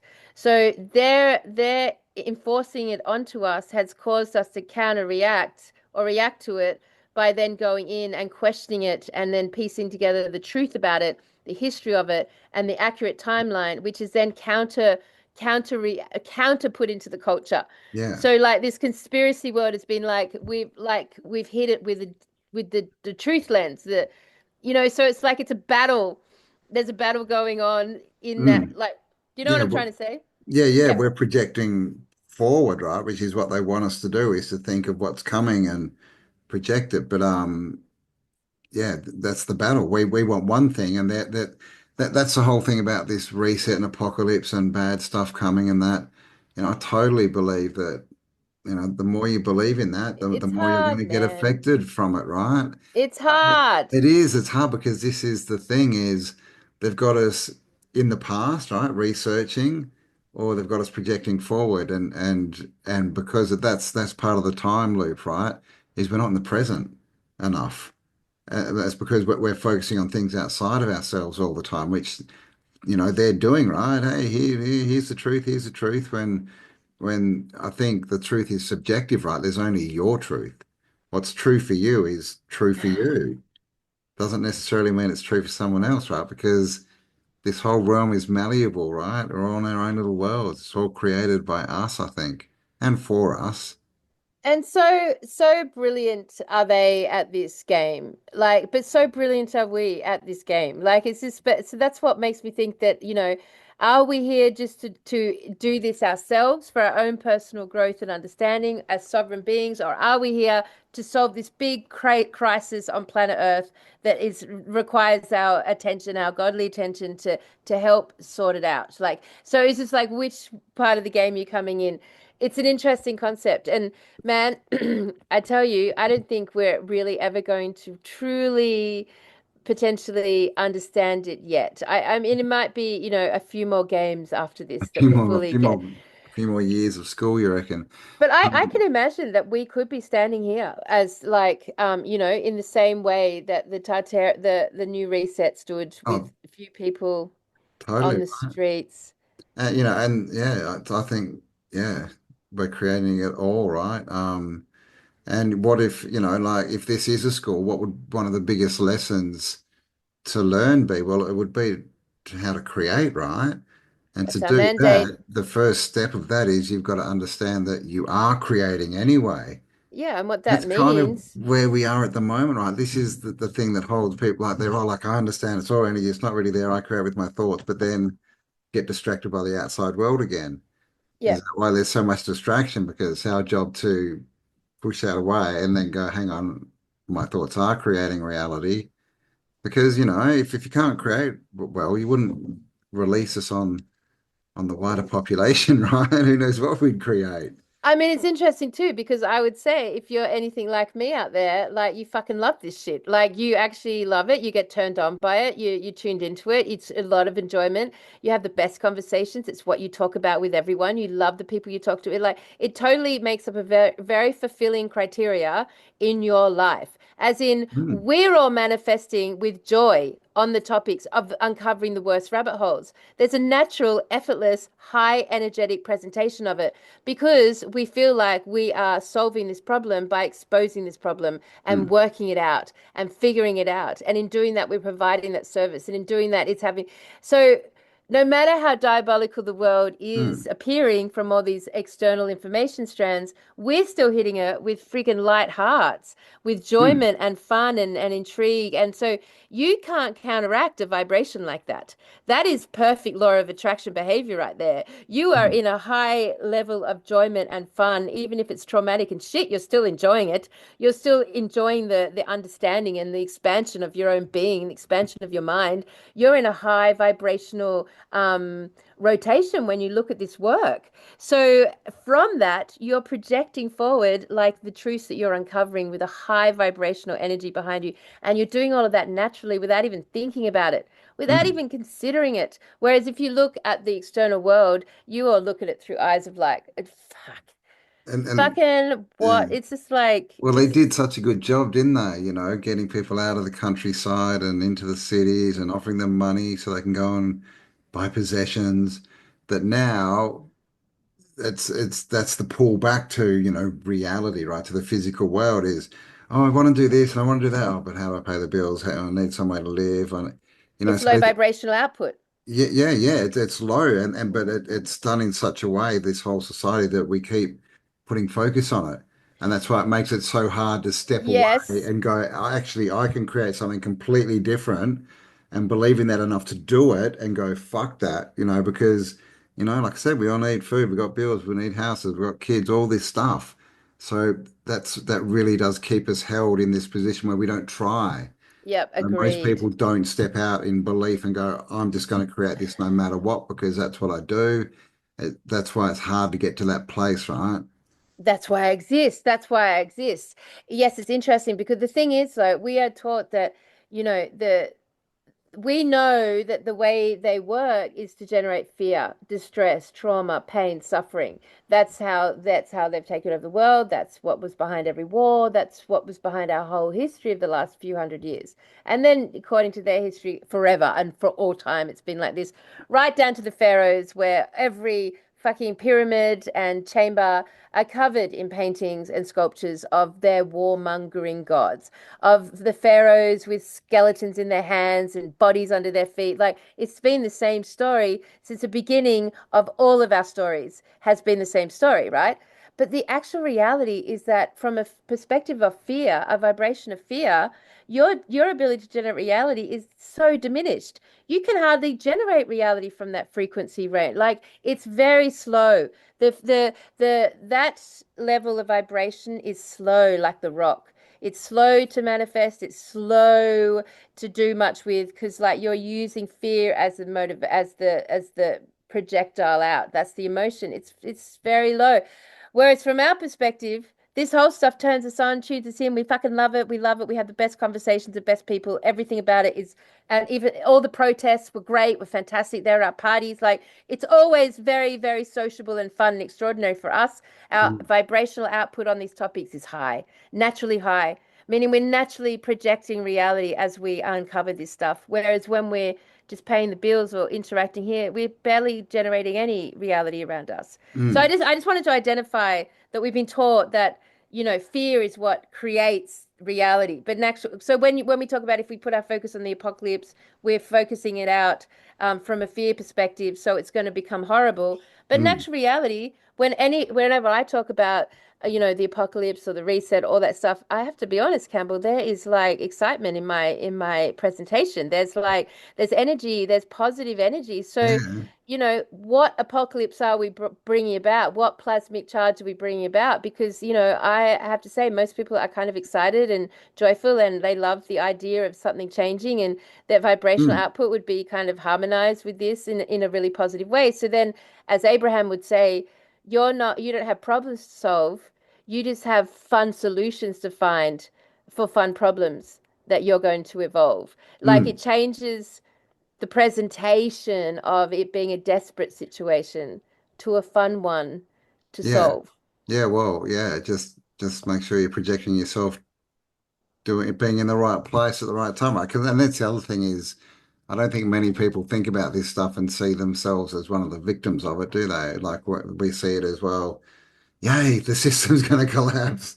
They can all bugger off finally, and I'll be fine. We'll be in the new world. So yeah, I mean, it is true. And it's interesting, like that, again, you know, like 10, 20 years ago, most people were a lot more enthusiastic about their job, you know, because I guess there was a bit of hope there that you still sort of had the belief that if you worked hard, you could buy your house and own it and you could retire early and have it, but that's gone, right? Yep.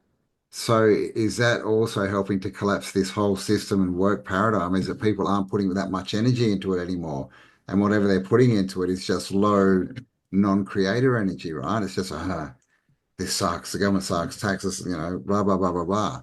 Because that's what we're seeing. We're seeing the disintegration of the system. And I mean, this year, you know, love him or hate him, but, you know, Trump has said some interesting things, you know, that we thought we would never hear from a politician, like, you know, getting rid of income tax. I mean, that was crazy. It hasn't happened yet, obviously, but this is, you know, it's kind of like the Llama story, right? Like you put out all this energy and then one day you got proof, right? You got a Yep. receipt and a dollar. It's the same kind of thing where like in, you know, taxes, legal taxes, and then, you know, that's part of the map of it coming into reality is it's now been spoken, right, by one of the actors. So again, I Well, think we're causing this, right? We've put so much energy into the system collapsing, but based off the lives that we're going to create, right? Not focusing on the system collapsing, but where do we want to go? That it's just naturally collapsing. It's not getting as much attention anymore. So it's gonna well, it's interesting because the Trump one from this perspective is interesting because, like, first of all, Trump is part of the the victorious Western Front that did become the victory, 100% victory for the Jews. the Um, yeah what word do you want me to use? the Israelites or the The Hebrews, Israelites, the something like Hebrews, that. all right, Yeah. whatever. Those people, we all know who I'm talking And about. it's a Like, good point, right? Because we can tell that they're still in control because we can't even say their name. yeah, it's totally censored, right? So in that way, we have to say that Trump is that as well, and that he is providing this, you know, this hope. Did he get put in to provide the say the one that the truth community the awaking truth community, like we're going to put their hope in. And then he ends up and nothing happens as a result. A few things happen, but and then how depressed will everyone get when Trump is like assassinated or imprisoned or removed or whatever, or he lives out his term, but nothing's changed. Mm. Whatever the outcome, suddenly, and then what it's going to kill the spirit of someone in the truth community if they put their hope in that, Yeah. like more than that happening. And we all saw little hues of that going on Mm. last time. But I think most of us would But have seen through it by then. But it's a good lesson, right? Like that's the biggest lesson we need to learn is we can't follow leaders if we want to go and create something new. yeah, Can't expect someone to step in and do it well, of for course you, not. right? That doesn't turn me on. I've never needed a governor or a government or a nanny state or Mm. any leadership over me. In fact, I have never felt that anyone is sovereign over me unless they obtain wisdom greater than mine. Then I feel the honoring of this person is Mm. someone that I would have reverence for. Mm. And when we met Dr. Sam from the Bosnian Pyramid, when he spoke with so much compassion in his being that I was so humbled. I would have absolutely have sat at his feet and listened to him speak. He brought me to a state of tears because I could feel the resonance of compassion in him.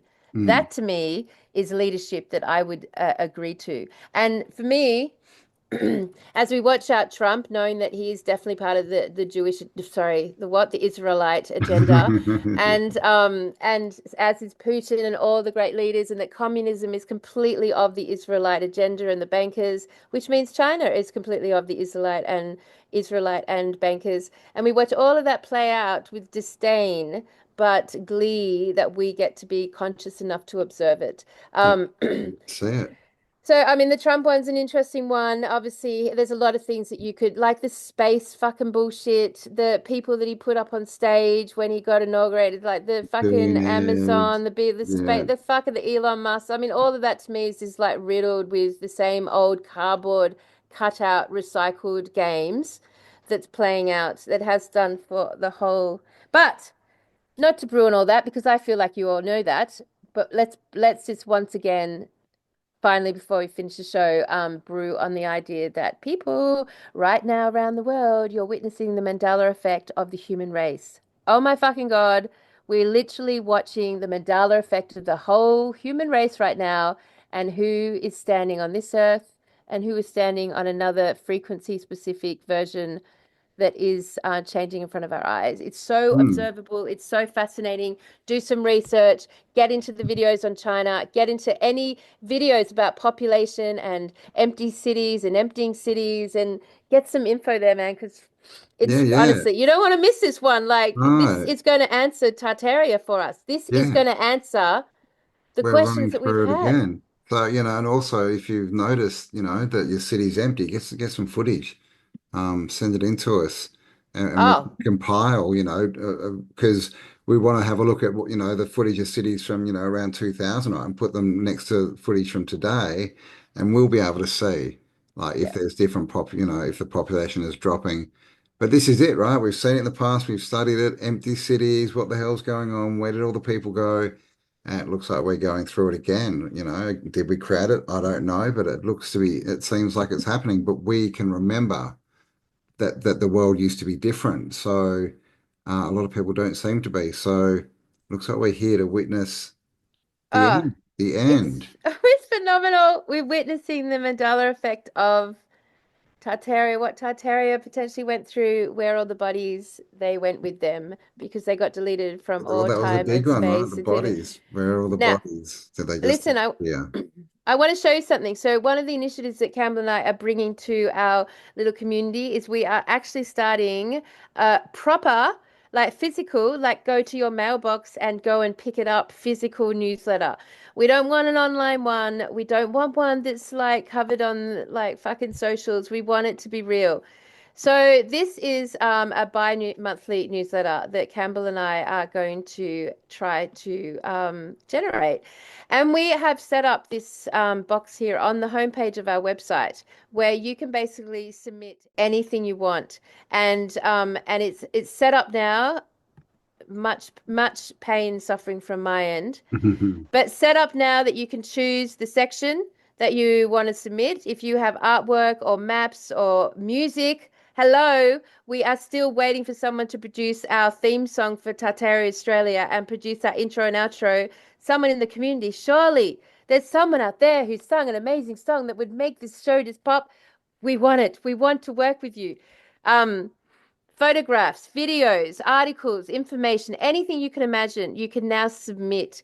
And this gets uploaded directly into our G Drive, into the folder for the month, which then can either just be general stuff you want to show Campbell and I personally, as in if you have a Mandela effect you'd like to share, or you have a story of a personal person that's actually disappeared suddenly, like you could enter it here and it would come to Campbell and I.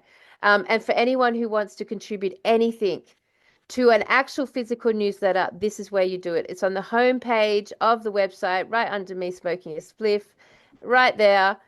And you are the guys that are going to write this newsletter, because we realize that not everyone wants to do a podcast.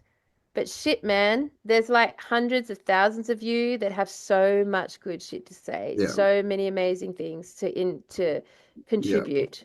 For sure. If you're a researcher and you're more into writing, we are after articles. But please finish them. We're not going to have the time to go through and edit them or anything. So yeah, if you want to send some articles, you want to get them in front of people, just go to tartariaaustralia.com and submit it and whatever else, and we'll go through and we'll create a newsletter and send it out, and you can get it in your letterbox, and you can hold it in your hands and put it on your coffee table. And have a cup of tea and smoke a spliff and see what's in that newsletter, because literally we're never going to know. It's going to be what is ever contributed. And this is a call out for anyone within this community. If you have things that you want to promote, your own fucking medicines, tinctures, your own products, your creativity, we want to put that in. Like, that'll all be going in for free. This is in service to our community and creating something very fucking cool for us to receive in the mailbox. And this came about because this is what Campbell and I would personally love to receive in our mailboxes. And this is going to be a trial one, pilot project one. As soon as we have enough content, we're going to produce the newsletter. We're going to take the cost on that, and that newsletter, the first edition, will be free. So you guys can check it out, and we can show you what we're talking about, and you can receive it and experience it. But then it'll be a monthly sub to the newsletter. Yeah. Cool. And that's what we need. And also, if you are a musician or part of a band, we're looking for musicians for the Jolly Swag tour in September. Drop us an email if so much going on. So much going on. 5th, 7th September, Jolly Swag, and also in June. You'll find all these links below. If you want to come and help us build the Jolly Swag tour, we've still got work down there. Come and meet like-minded people, hang out, have fun, build something, create memories, right? Slow time down. Well, it's all there. I guess after this podcast, one could say that this sort of spontaneous ideas that we're having and spontaneous like desires to connect us all in a physical space and time and reality must be very intuitively in alignment with our community's needs at this time, as we are playing witness to the Mandela effect of the population. Like, it's going to be having a physical newsletter appear in your mailbox. It's like an energetic like bond. It's like we've got real. It's like a way. What's the word? Like, there's a glue between us. There's a pathway. There's a bond. There's a connection. There's a timeline. It's going to be a timeline between our community. So this is like when we do the volunteer weekends, when we do the festivals, when we do the newsletter, when we offer these sorts of things, when we like invite you to certain things and have containers, they're all like timelines that we're weaving around us in some sort of intuitive, magical way that makes sense of what else is going on in time and reality that we haven't quite understood yet. Do you know what I'm trying to say? Because I didn't say that very well. Yeah, man, come and hang out with your tribe, have amazing conversations, and connect up with what you want, right? We've got to build, our own network, right? That's not the internet. We've got to get back to, being able to we'll send out newsletters, let you know what's going on. Real things that you can touch that are tactile, right? Because most of our experiences have been absorbed into the screen that you're currently looking at. And so what that means is reality is becoming virtual, right? So we're getting back to the unvirtual reality, like realistic stuff that you can even pick it up, you can show your friends, it can't be edited, it can't be taken down by YouTube. Once you got that letter in your hand, Yeah. it's there, right? We don't have to worry about, censorship and all this kind of stuff, right? We're getting off their platforms, out of the system, and back into creating what we want, And right? I Just like guess little I communities. I guess, Cam, what else is happening there is we're kind of like weaving back the old world. Yeah. So it was the 80s that used to get newsletters. It was the 60s where you'd get newsletters, like where you'd like sub to something like that. And I guess we're taking it back that way. That's where we want to head. We want to get out of this artificial world back to that space. And I think there's something significant in that. There's something important. I don't know the right words yet or really understand the gravity of it, but it's something. I just know it. So Mm. once again, if you have anything you would like to contribute to an actual newsletter, any research, evidence, theories, maps, photographs, just ideas, theories, we would love to hear theories. We want to hear your theories. Write them out. Bother to write them out and give us your theory. You don't have to evidence it. Just give us your theory. If you've got evidence, excellent. But just give it. If you have solutions that you know would be amazing for this community, put them in there. And they don't have to be on the topic of history because you remember at the volunteer weekend, Dusty was telling me this amazing solution to putting like this tiny amount of bacteria into sort of septic tanks and it reinvigorates the septic tank once you've emptied it. Anyway, it was an amazing product. And I was like, fuck, I could have used that 10 times over already.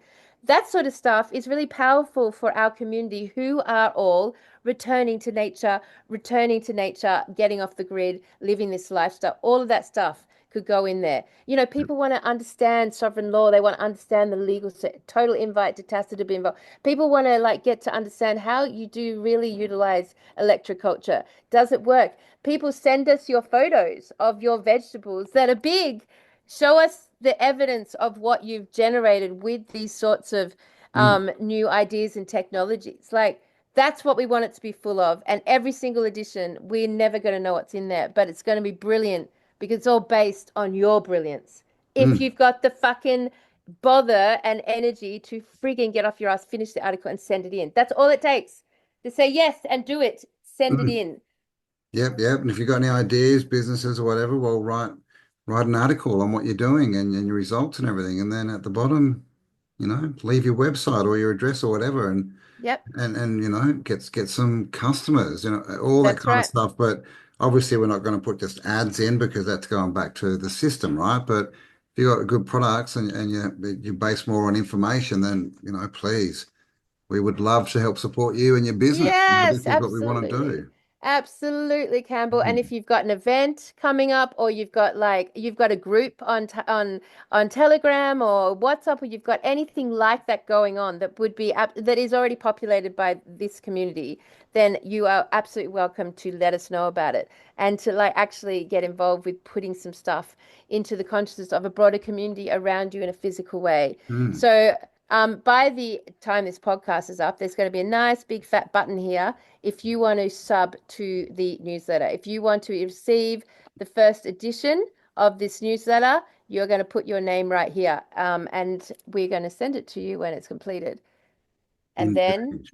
convince you that it's absolutely worth subbing to it from that moment forward. I'm very It excited, is. Campbell, because I don't know what it's even going Yeah. to look like. No, no, we're not sure what it's going to evolve into. I think in lots of good ideas, maybe some Mad Magazine type Oh, I pictures love you can that. fold in and fold out. Oh, yes. Cartoons, bit of fun, a classified section where, you can put all your different groups and people can Yep. join up and live events and stories. And I mean, it'll be cool, right? It'll be an Yep. experience and It'll it'll be be our own street real. press. Yeah, Our own man. street press, man. Do you remember how Yeah. populated the world used to be? That there used to be Yeah, man. like five Express street. magazine and all Oh that my kind of God. stuff and high times and yeah, man. Yeah, I mean in Brisbane there were like five street presses and they were full of, band information and gig guides and same in Melbourne there was street press and they were free and they were full. and now they don't exist. None of them exist They've anymore, all gone online or they don't exist. or Yeah. they just don't exist because the need's not there and the Mm, businesses aren't there. So, but I love a good street press, and I've been an editor of a few street presses, and it's something that I really like a lot of. mm. And so I'm very keen to lay out an excellent, and when Yeah. we say a newsletter, who knows what it'll actually look like, but a very excellent thing It'll to, be yeah. So paper it's our with street words and press. pictures. Yes, That's the better yes. word for it. We want to create not a Street, newsletter, but a street press street press. We're specific going to back to the our old audience. world. Yeah. Bring it Yep. back, right? Because we've all sort of jumped on this bandwagon. Oh, it'd be so much easier online. But I think that we're now realizing that it's not. Kind of like ta takes the whole life out of everything and the interacting and Oh, yeah. all that kind of stuff, right? Even the Yeah. mailman. Who sees the mailman anymore? Oh, People used to yeah. run out to the This is gate. Oh my God, it's the exactly. mail. That's right. Right. Now I don't ever see a mailman anymore. So, and this, of course, this idea works for the whole world. It doesn't have to be Australian specific. Anyone from anywhere in our whole community across the whole world can contribute anything that's relevant to them. Any gigs or groups that are relevant to their area, all included. Like, so it's worldwide. A street press for this community worldwide. We're super excited about it. And I hope that you guys like get excited fucking too and start getting shit in there, sending us this stuff. Send it, send it. Yeah, Um, yeah. so that's a lot of new things this That's a lot week, of new Campbell. We've things. Yeah, like said a man. lot Days of would have new been, things. oh gosh, we've done at least a couple of hours. So there you go, guys. What do you think? What's happening? Check out the videos, especially with China, people disappearing. Let us know what you think. But it's very interesting that we were literally studying this a couple of years ago. Where the hell are all the people in the past? And now we're like, where are all the people in the present? You know, have we Fucking gone through this again, right? It's so good. It's so good. I love that we're lingering on that thought. No, I love that everyone who hears this is going to linger on that thought and be holy fucking shit, which I expect now that it's out there as a thought. We're going to get bombarded by content validating We'll this start seeing more concept. videos pop up. Yeah. And definitely get us footage of your city if you're out there and it looks like it's not as populous as it was, and then we can put together some actual evidence, right, of city Yep. 20 years ago and now, and we can really show what's going on out there. Yep. Very cool, man. Very cool. That's a lot of information, A lot of everyone. information, yes. Thanks for I hope spending time with us. All the links to all that stuff below. Go check it Yep. out. All right. Have the best morning, afternoon, or evening, wherever you're tuning in on the world. We love this and thanks for joining us and hope that you get inspired to contribute some energy to some of the other offerings that we have to link us all together. Because somewhere in there is something excellent that we don't know yet what it is, but it will be there and I'm excited to see it. So let's create together. Let's Yeah, see what a man. whole community does to create a street press. Yeah, What the man. fuck does that look Bugger the like? new world order. Let's bring back the old world order. Yeah, fantastic. All right, Cam. All Guys. right. Well, you have a great week, man, and we will Well, speak to you talk to you guys soon. Yeah, next stay week. awesome, guys. The Oh, good morning, Mr. Autodidactic, or actually technically afternoon. Hey, going, buddy. I'm good. So, Mr. Purvis, you Yes, know, the last show, what did we do the last show on? And it was basically raising a question that has been like on my mind ever since, which is the fucking body the situation. bodies. Yeah, yeah, and Bodies. and the population. Where are all the people, alive and dead, right? What's going on here?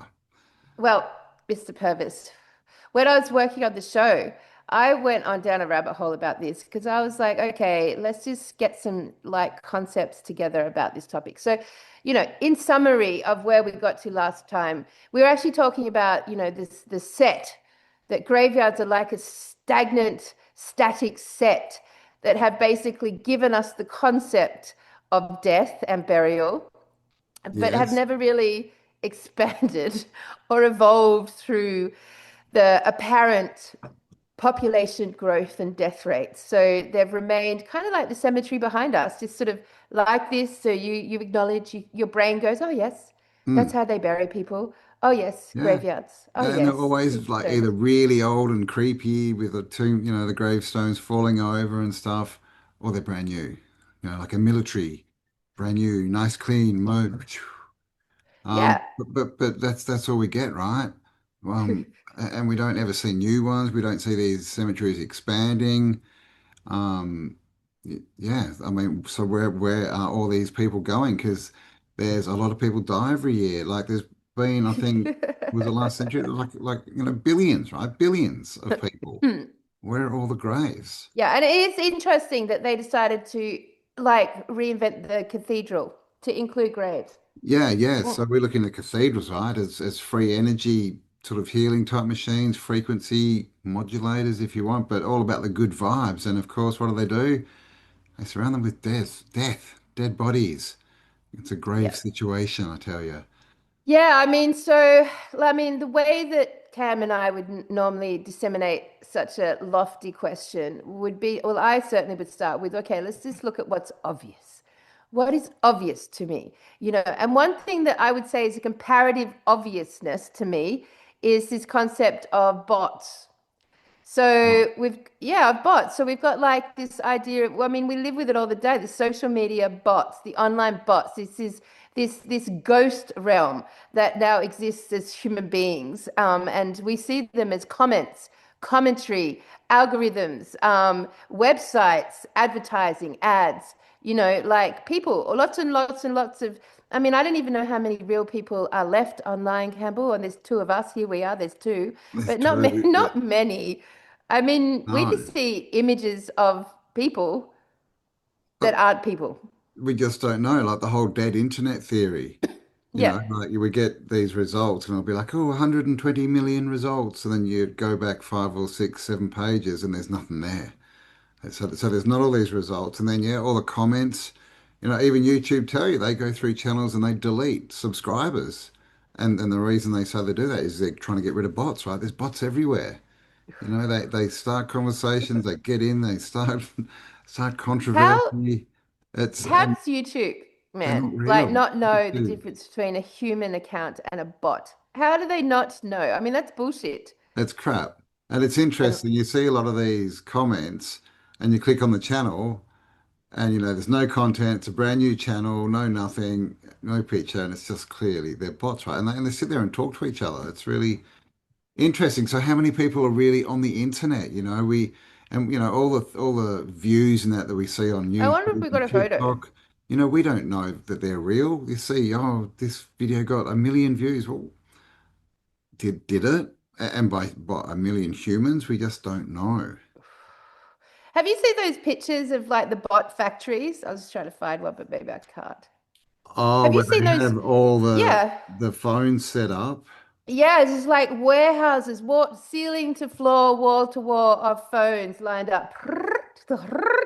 And they're all like commenting and like creating the narrative, swaying the narrative. So like comment, I mean, my channel is just so funny on the bot side of thing because as we all know, in like 4 years, I have got not one new subscriber, which is fucking hilarious, really. Comparatively to in real life, how many people Campbell and I meet along the way who watch our show. So I can tell you from my firsthand experience that nothing about the statistics or anything to do with the numbers of people watching YouTubes and real in any sense of the word.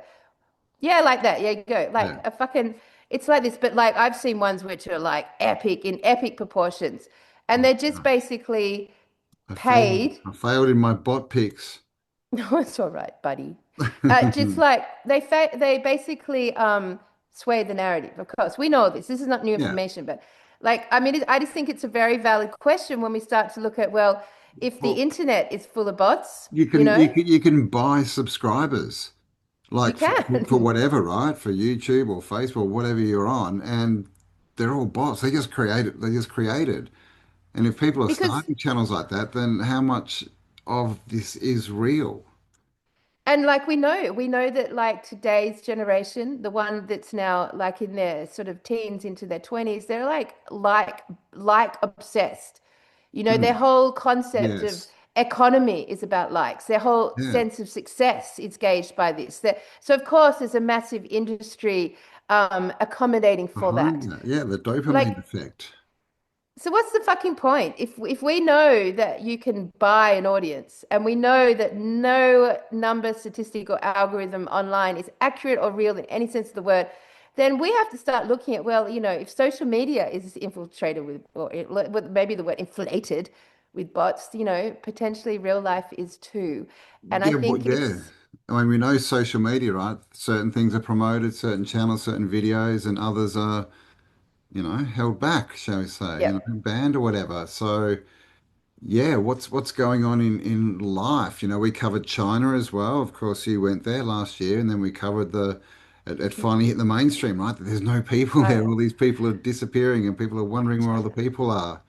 Mm. And we've seen a few other videos that came out of Vegas was empty. So, the living world seems to be empty. But if we go by the numbers that they tell us, 8 billion and those figures, so the amount of people that died, there doesn't seem to be enough graveyards, right? Enough new cemeteries.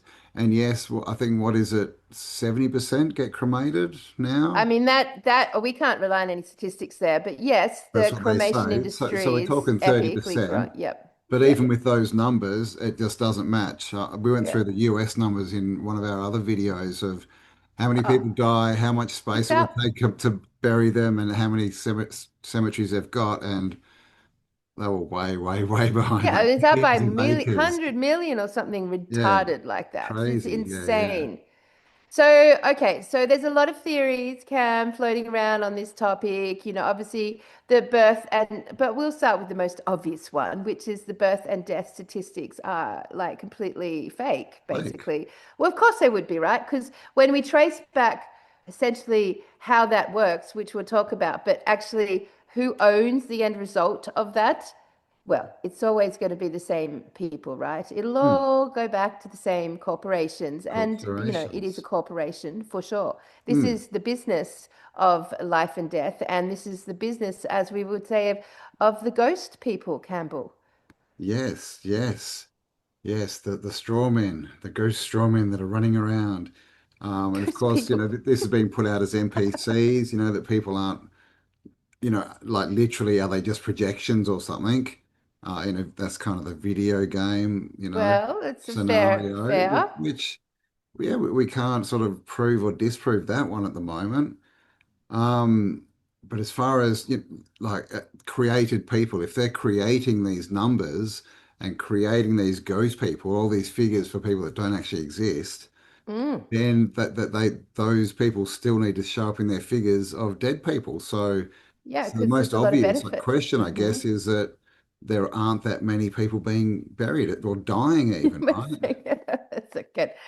Yeah, I don't think there's very many people being buried these days. I mean, it's interesting that this one question has um, followed us through our whole truth process through decades. Like, there's one question. I mean, I know when we built the show for this Mulaney tour, it's very obvious, like when you actually bank up all the wars and genocides and just in the last 200 years, I mean, we can go Mm. back through history, whether they happened or not, through the Crusades and Inquisitions and all the other nastiness that's happened since the invasion. And yeah, I mean, basically, like if you were to sort of kind of tally all that up, you're looking at least, a seventh of the, maybe more, 1/7 the A entire lot. population of the realm. Mm. Yeah, I So saw a video on Napoleon and the battle, I think it was Waterloo, supposed to be 50,000 mortalities, and they've only ever found two skeletons. yeah, I know. And, Yes, and this is what he, became so obvious to us. yeah, yeah. So one theory he put forward is, and we've heard this before with the mummies of Egypt, is he said that they were being ground up and used as fertilizer. Yeah. I mean, and that's actually quite a popular, that is actually quite true. Bodies, well, I mean, Blood and I bone, can't man. We say used that to because use it when nothing's I true, was a but kid. Dad used yeah. to buy barrels of it from the abattoir, not human, but yeah, blood and bone. Blood and fucking bone, which we all use in our garden. But blood and bone, people, is a commercial product. Now, you're Mm. going to just assume that that's like animals, right? That's our assumption on the topic. But gosh almighty, when you hold up things like blood and bone for sale up against a never evolving graveyard scenario, you think, oh, no, no, no.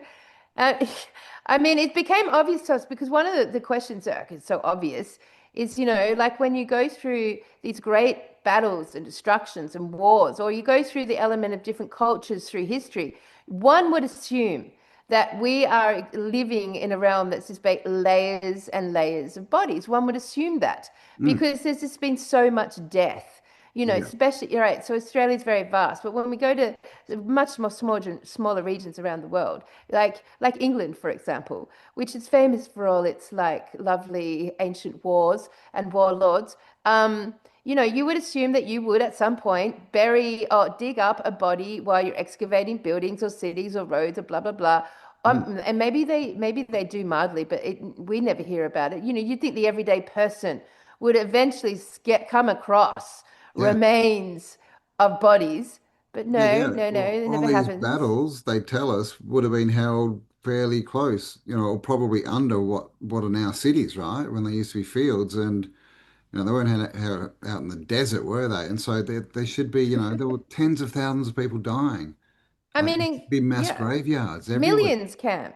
Yeah, millions over all the And battles and all the centuries, in their I mean, story. whole city delts were destroyed. Like what we saw happen in World War II, for example, with the destruction of Europe Yeah, and the destruction of Germany. Like these are whole city delts absolutely destroyed, and so you would say account for much death. But then you've got to ask, like, who the fuck even like gauges like the amount of death? Like the only way you could do that is if individuals were registered somewhere else. And with war, what's so famous about war is it forces terrible like immigration. It forces yes, movements of yeah, whole cultures displacement. to Yeah, to yeah, move yeah. away, to escape. Yeah, So and then all the you've got records get destroyed. so they're just like, oh yeah, like 6 million Jews or 1 million Russians or 22 million Germans or like these numbers. They're so crazy that you've got to put it down to this is death fear programming process. This Yeah, this and because numerology, right? It's all they love their numbers, but yeah, it just doesn't make sense. I mean, even, the Bolsheviks, right? I mean, we're talking, what was that, 60 million or something yeah, ridiculous? ridiculous Like numbers. ridiculous I numbers. mean, the colonization process, the whole, go to and steal all the locals and move them to another place and enslave them, like that accounted for across Africa and Asia, like that those places accounted for like 100 million apparently. So, I mean, we're talking basically a complete, like to me, this is a completely we would never know probably or understand what's going on in this way, but it is definitely a fact, I feel, Cam, Mm, that something is going on with our death and births that is very nefarious. And like, if we just go straight to like, what does the idea of death mean legally? Like, how do we define death and yeah, how do we define birth? Well, we know, Cam, that when you're born, you're born. given a birth certificate. When you're birthed, when you're born, you're given a birth certificate. Yes, which is essentially not you. That's literally creating another entity, like the It straw man, certainly right? The is. all caps straw Yes, man, fuck yes. all that kind of stuff. And that is owned by a corporation, right? A corporation who own dead people. And this, the whole legal system, you all probably know it, they only deal with dead people. But the thing is that if you have a look at, and I got this off Mookie, if you have a look at the cards in your wallet, you'll see that they've all got different names. One might be your initial and your surname. One Mm, might be your full name. One might be your first and second name yep. with your middle initial. All different. And what that means is they're all different identities that have been created. So Yes. for every person that actually exists, there could be nine other ones with the same name, essentially, who are just made up, just Your ghosts. ghosts, Mm, your own personal ghosts. So it's so interesting because I actually asked the question the other night to myself, like, when we're born and given this birth certificate and become like a legal fiction, um, are we born into debt or are we born as an asset? Are we born automatically into debt or are we born automatically into profit? And the answer that I got to is that we're born as debt. We're born as debt. And if we play the game properly and be a good human being, we will become profitable. Our legal entity will become profitable. If we do all the right things, go get a car loan, a mortgage, open bank accounts, Buy a go get car, pay education, all the tax. shit, go pay superannuation and taxes, we become a profitable asset. But if you're on the dole and don't do any of those things and never really own that much, then you would potentially be a fictional debt Yeah, and yeah. retain. They don't love you guys. They don't love you that much. It's funny because that's where all the artists generally tend to live in this realm. Mm, Somewhere in that way. I did for many years, of course, as I'm assuming most of us have. mm. Um, so what happens when you die? What happens when you die legally? I mean, and what one of you dies? So the human dies, and then what does that mean to your legal entity? Because so much is not accounted for in death, Campbell. Like honestly, when I started to look into it, there's like superannuation industry and the insurance industry. Yeah. They rake in like hundreds of billion, almost like the industry of death is a quadrillion-dollar industry. Quadrillion-dollar industry, accounting mainly for all of the legal assets and legal profits and legal associations that you have as your birth certificate, Mm. Yeah, right? yeah, So yeah. with insurances and superannuation, for example, shitloads, billions Mm. just don't get claimed, don't get access, and just get redistributed throughout the network. Like so much of it, way more than we potentially have ever imagined. Yeah, yeah, and we're all worth something. We're all our sweat equity goes in to produce all these, taxes and blah blah blah. But also like sovereigns of countries actually um should receive that their percentage of the wealth of the country they're in, which is all the exports, all the trade, all that kind of stuff that we see going offshore. That's all held in trust, a lot of that stuff. Mm. So the way that they can access that wealth and those trusts is at death, right? Oh, it's so crazy. I got some, so I've got actually got some numbers here. I'll just find it in a minute. But essentially, when your birth certificate's registered, you guys probably don't know this, but it gets registered with the Department of Commerce. Did you know that? No, they're the The common Department of people, are we? Commerce. The commoners. So imagine then if we've got like seven ghost versions of us. We've got a ghost version with Medicare. We've got a ghost version with the ATO. We've got a ghost version with Centrelink. We've got a ghost version with our bank accounts. We've got a ghost version with our mortgage. We've got all these things we don't offer with our utilities company. Like every service that you're with your rates, land and rates taxes, with your car register, all of these are like little ghost beings of yourself Mm, that are, walking around and living your life for you, essentially. And then you, the human being, has to extend all the energy to trade for the money to pay for the debt. So you, as a human being, are giving all your time and energy to basically funding these ghosts, if you like, which is really fucking weird and superly ironic. Like, how weird is this? This is such a fucking weird game we're in. This is a weird reality, Cam. Like that is so weird. mm. Don't you how did like diabolically clever and terribly weird? Therapy wheel. Who came up with this, man? It's Weird. crazy. Fucking what? But I mean, they're into necromancy, right? Like they're into death. It's a death cult. We've heard this before, and you look at the major, religious practices, and they're all based around weirdness, dead people on crosses and things, and death, right? But that's Oh, what they deal in. That's what a corporation is, right? The corpse. The mortgage, right, is the death pledge. It's all about death, death, death, and debt, debt, debt. And yeah, so they're literally creating all these alternate us's, NPCs maybe, right? And you don't see yeah. them walk down the street, but they exist on paper and they may exist, in the digital realm as well, right? And they just create all these, made up people. And unless we come back and claim that we're alive and standing in front of them, well, they just hold all our stuff in trust and milk us for all we got, basically. Basically, we are a trust. We're our own trust. When we're born, we're a trust. Exactly. All right, I'll give you some stats, right? And then we'll get back to the discussions about the bodies through history. So this is Australia specific. So in Australia, superannuation and retirement accounts. So all that unclaimed super gets absorbed by the state. Obviously, all the trust managers, ultimately by BlackRock, and then ultimately by the Jews. It all gets absorbed. Boom. Could that this have no doubt? It is a JUEW industry Yeah, here, of yeah, yeah, course. yeah, for sure. Um, I mean, the head estimated of in BlackRock is Australia per year, sorry, just in the absorption of unclaimed super, $16 billion. That's in unclaimed unclaimed super that goes a back into the year. system a Wow. year. Life insurance payouts. So if no one claims them, which happens way more than people think, then they're held in trust, invested, or absorbed. Oh, okay, so this is interesting, right? And this basically will probably make the whole thing make sense.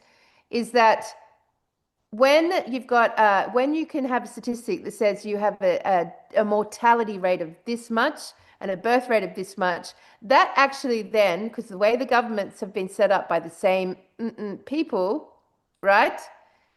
That sways the amount of funding, inverted commas, that go towards those industries. So the more people dying, then the aged care sector gets massive injections, right, of cash and capital. It becomes like on paper. So in aged care sector alone in Australia, $30 billion a year. It's a $30 billion a year industry just alone. And that's all based on projected deaths, right? So the more Yes, projected deaths they can create, the yes. more that industry grows. So the more births they create and therefore projected deaths, phew, so much money, so much money. Interesting. What about Obviously, jails? Jails well, like 9,000 person, 9,000 what a day was it? Do they get paid like these Serco prisons and that? $9,000 a day for holding a prisoner. is that per prisoner? Yeah, I think so. Yeah, it's such a It's, big it's, it's industry. Oh my astronomical God. numbers, man. Ah, dear. All right, I'm moving down to my stat information. Um, all right. So trust bonds on dead people, right? So your birth certificate doesn't just vanish if you die, by the way. It just doesn't, legally, it doesn't vanish if you die. Oh, he's a bit tired because we're doing this at 3 o'clock in the afternoon, unusual time. Light up a joint, man. Get into it. All right. So, all right. So if the person dies, but no liquidation happens, that all goes in, remains in the trust, right? Like a zombie trust. That's their legal word. A zombie Is trust. that what And it's then get called? A fucked. You zombie can't. trust? A zombie trust. Honestly, anyway, so each trust may be valued between, and this is according to all your ghosts, right? 502 million over a lifetime. But that's all of this, like that's all the assets that are creating profit for the industry. So your birth is generally speaking, an average human being is sitting between 500 and 2 million.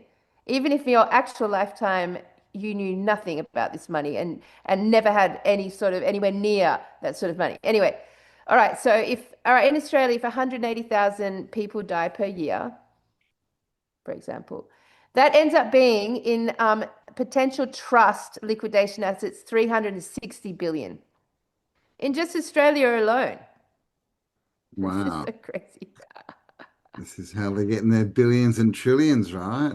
Yep. We used to talk about millionaires being rich. Now, a millionaire is someone who just owns a house, right? It's billionaires and trillionaires. We're going to start saying trillionaires, man.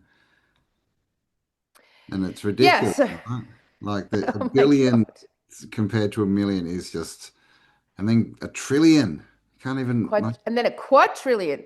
Don't think I've ever said that word in my life, Campbell. A no, quadrillion. man, I've never a needed to trillion. go to such. I mean, when I think of things like quadrillions or trillions, that's like another dimension to me.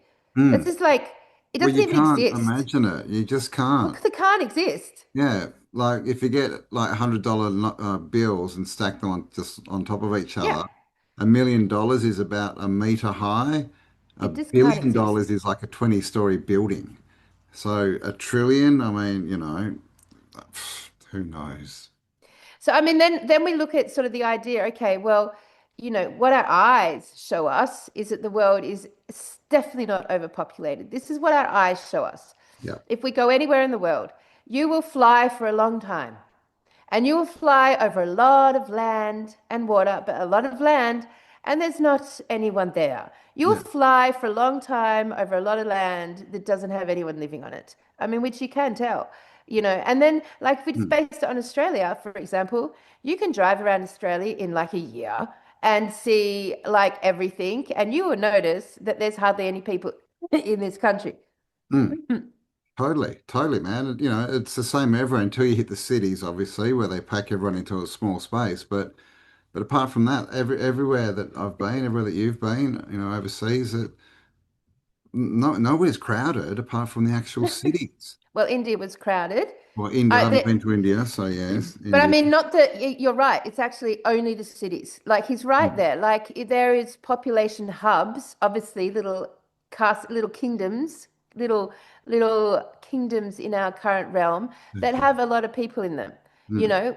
And like I saw that in India and I saw that in Cairo. mm. I didn't see it anywhere in China, not even in the big cities, anywhere. Did it ever feel overcrowded? Everything felt sparse and undercrowded. Um, Morocco and Jordan completely undercrowded. And for the most part, Egypt. Egypt was just Cairo itself, that tiny little epicenter in Egypt. But apart from that, you're traveling vast lands to go and see this realm. It is 100% to our eyes not overcrowded. Mm. But what do they benefit from the program of overpopulation? Like, how many of Well, their agendas are yeah, well, based yeah, on exactly. that Climate idea? change, right? And all the Ugh, carbon tax stuff that's going ugh, on, all this stuff they're bringing in, all these rules, all the tracking, electric cars, like all this crap, yep. right? Because it's all our fault. Cows farting, so they're killing them off, trying to push fake meat. Like it's never Oh, ending. we're running out of food. We're Running out running of out of food, food, except like the oil, food running out of wastage. oil. Food wastage is at like fucking all-time high. Hmm. Like food wastage is insane. People are living off the food, but we're running out of Oh, food.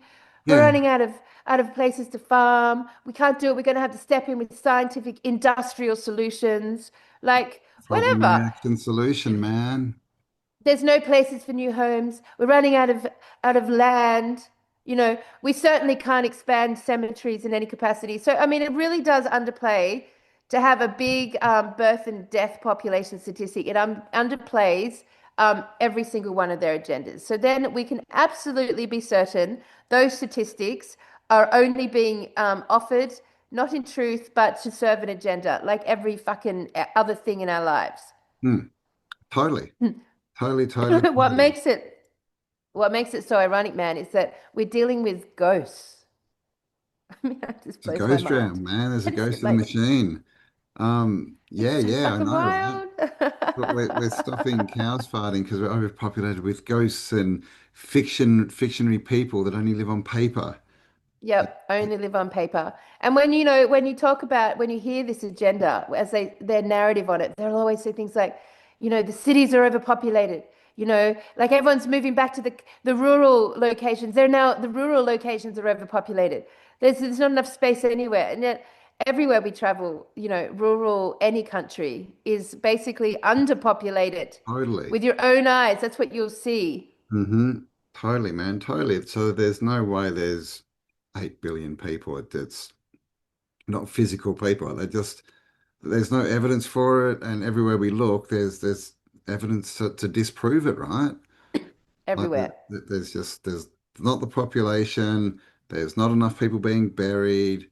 All this stuff that we hear about, we know there's agendas behind it, and it's just all used to project, profits basically Ugh. and restrictions for us, right? More laws.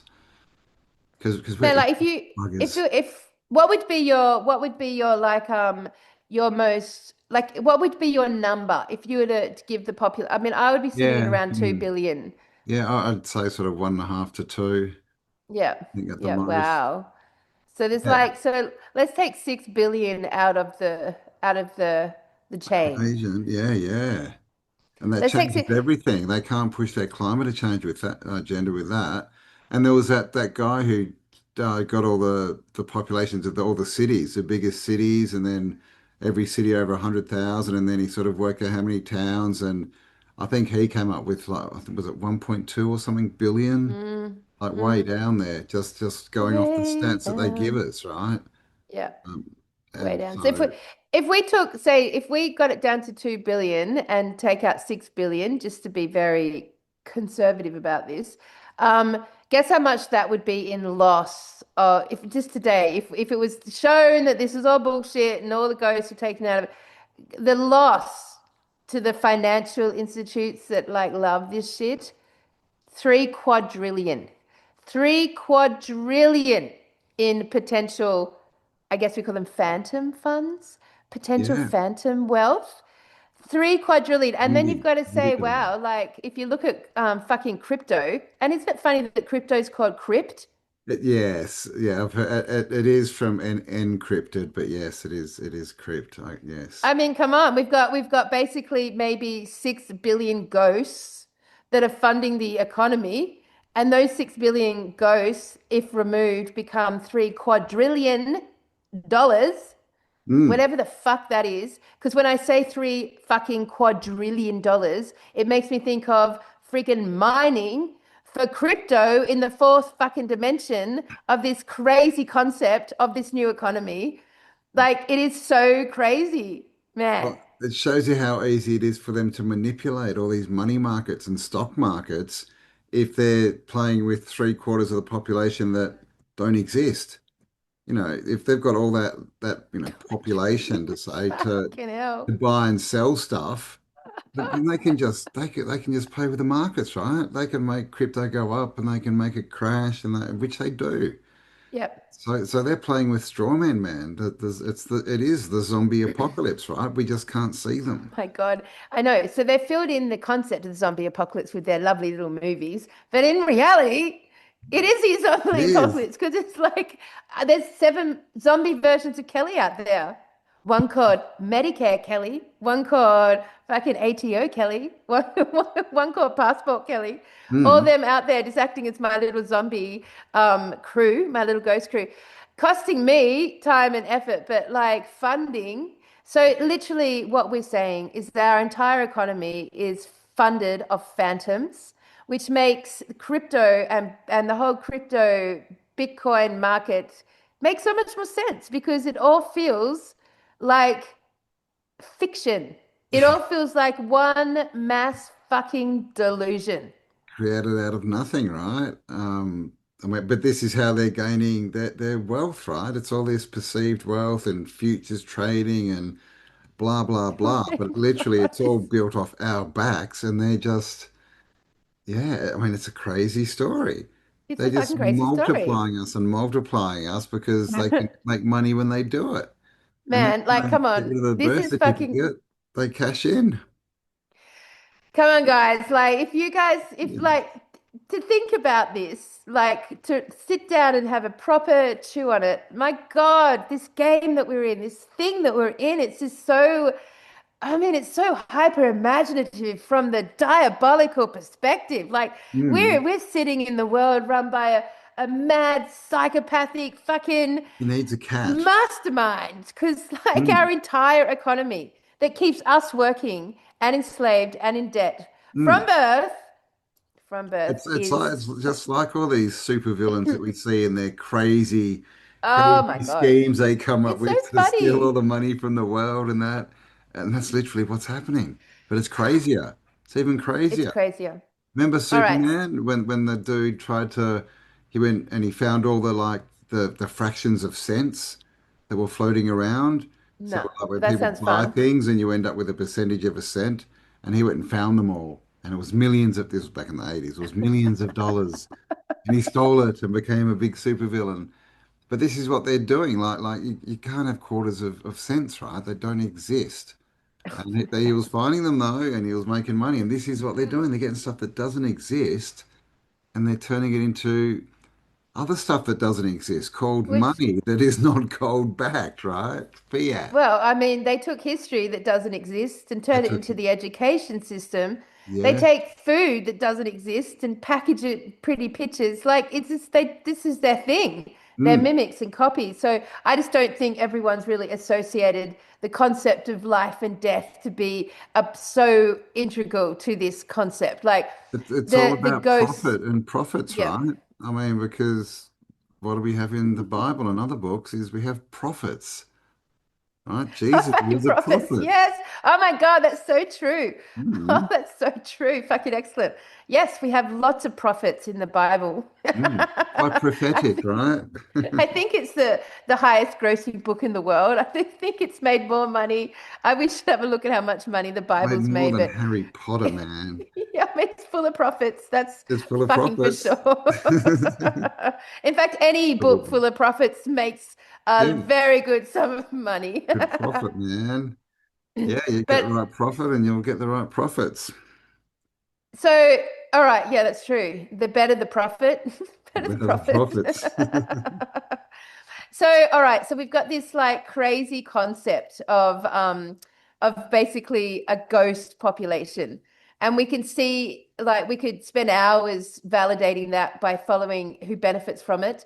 But ultimately it's Mm. going to get you through all the sort of state organizations into the governments and then into the corporations, through the banks into the corporations. So it's all the same story. There's no special new character in this or anything. This is like, except for our new ghost and phantom fucking family that follow us around. Casper and his crew. Yes. So then we have to say, like, when we look at history from the perspective of death, from the perspective of bodies, and we ask where are all the bodies, like we can say that most of them never existed in the first place. That no one is, that there's an agenda to form a narrative to basically keep you programmed to like fear death, to program to fear death, that you are just a weak, that you're lucky to be alive, is what they're trying to say. You're lucky you made it this far. Look at all these other people that have died, and you didn't die. You didn't get raped and slaughtered and beheaded. You haven't done that. You're so lucky. You're alive. So bless your lucky stars and happily just pay your taxes because you're in a good country and you're alive and you haven't died yet. We haven't killed you yet. And look at all the other people through history that died. Like history is full of die. You go through any of the school books from any grade. And those kids are being taught about essentially unconsciously about the amount of people who have died in the past. Mm. Yeah, but again, where are all the bodies? Yeah. All right. So Where they are don't. So let's just assume that that was ridiculous bullshit? and Yeah. And things of course we know the people. time factor's wrong. We know they push time right out. So that just doing that Yep. creates another billion bodies that don't exist, Yep. right? Yeah. But if we like bring it back in to what we can observe sort of in the last couple of hundred years, like um, one's going to say that this is the business of death for them. And when did they start introducing birth certificates? Do you know that question? I don't know. Have a look. I don't even know the answer to that. I think it When was did the birth the early certificate become a 100s. thing? Because people used to bury their bodies in their backyards. And you Yeah, you could yeah. have generations of body, but then if you trust what's happening with history from one perspective, no one gets to stay in their backyard for very long. Not the way the game is rigged. You get moved on as often as possible. They love moving you on. They don't want you to stay very long. They don't want you to stay. So, in the fact that the bodies are not accounted for throughout mainstream history, we can assume that they've just basically been dramatically inflated and never existed in the first place. So we Mm. can start there. So But basically, the 19th century, it says, so the 1800s, interesting time, right? Probably around the 1850s somewhere, I would think, was when birth certificates were introduced. well, what an excellent, clever. Who introduced them? Could be Well, I traced back mean, to who, but it I doesn't think matter it'd be because people who know about boats, right? It's all about maritime and birth, like a boat birth. Yep. And the birth in the court. Okay, so, but 'Cause- here's the wild card, Cam. Here's something. This is the wild card. We can account for mainstream history, right? And say that it's all been inflated and no one could account for it anyway. But when it comes to this concept of giants and any sort of potential mythical non-human being that walked amongst potentially the populations, the humans. Like Mhm. if we just take it back, just only 100 years, we don't often find, I mean, I know that there's obviously the potential that they find things that we never hear about, but we ourselves don't often find like anything that would represent anything of the past in our ground. We don't often find, well, we don't find the Yeah, skeletons yeah. of unusual creatures or the gigantic skeletons. I mean, I've seen pictures on the internet, so either they have found some or Yeah, well, we do that's have the fake. Smithsonian in there, but so I've heard they've found, some giant bones. But yeah, like with cryptids and unicorns and things. I mean that, there is that weird museum that has fairies in it. So there's kind of a couple, but I mean, it's the same with people. If these were populations of creatures, there should be lots and lots and lots, right? I mean, come on. What about all the animal bodies? What about all the things? I mean, come on. Like if we're being Well, it was taught that like we we've were got a talking about, history, yeah, last week we were talking about birds. Like birds don't live very long, right? There's lots and lots and lots of them, but how often do you see a dead bird? Like you don't, right? You think they should be everywhere, kind of. it's true, Campbell. We don't often see a dead bird. We don't often see dead animals. In fact, most people only see dead animals on the road. Mm. Honestly, if you think about your whole lifetime here in Australia, when have you seen a dead animal that's not a pet? Like that, usually it's roadkill, and that's usually the death that occurs in front of your face. But if Mm. you just walk through the bush or walk through the farm, or walk anywhere, you're not going to encounter many dead animals. At least not in relation to the amount that we would think you There should would. At be, least yeah. skeletons. Yeah, yeah. Bits and pieces you would think, but I I mean, mean, I the get most time animals that eat you, animals. yeah, yeah. I mean, even, you just don't see it, right? Even in the deepest, darkest jungles, you don't, in movies, you don't hear about it in books. It's just, and everyone will say, well, they get eaten quickly. And yeah, not, a lot of them would. Um, but, there should be signs, I would think. You would think Because we're so. talking like, a lot of animals, because they're all short-lived as well, right? They have Yep. 10 life cycles in Billions, one. Yeah. trillions. Hmm. Yeah. All right. So, okay. So that's the wild card. Like, it's not just that there's a fabricated ghost population. It's just that there's also a realm that doesn't have evidence of much actual death. Uh, Mm. so, and even when you said the other day that, we were talking about the Middle East, and it's so true that, it's the most fucking bombed piece of shit house land left in the Come world. I on. mean, It's the cradle of civilization, oh my God, it's because so that's where that fucked. would pop up, right? No one It can live there. Like, would it's not pop not a up in the livable. Amazon rainforest where you've got water and lush stuff and food. It's going to pop up in the middle of a desert. Not only a You have desert, a a river there. crumbling, bombed, destroyed, Hmm. no infrastructure left desert, no beauty left, total death and decay. And yet we've got pristine areas everywhere we look. Everyone who's here on this podcast can go and look at a pristine area within minutes of where they live. Hmm.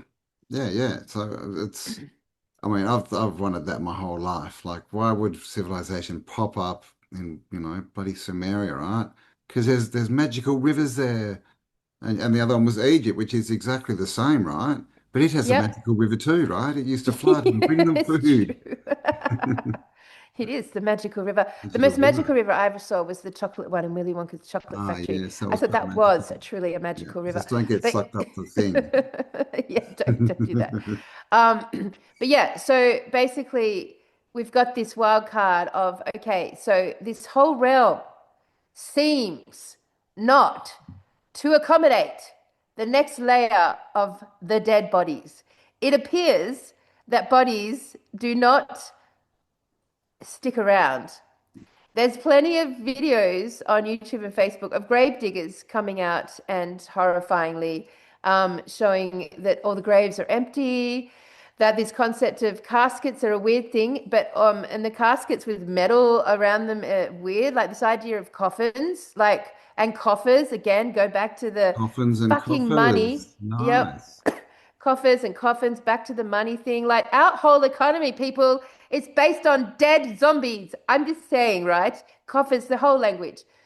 But it's interesting and weird. Like the skeletons that remain in the crypts, Yes, like right? Or in remain in the Paris and yeah.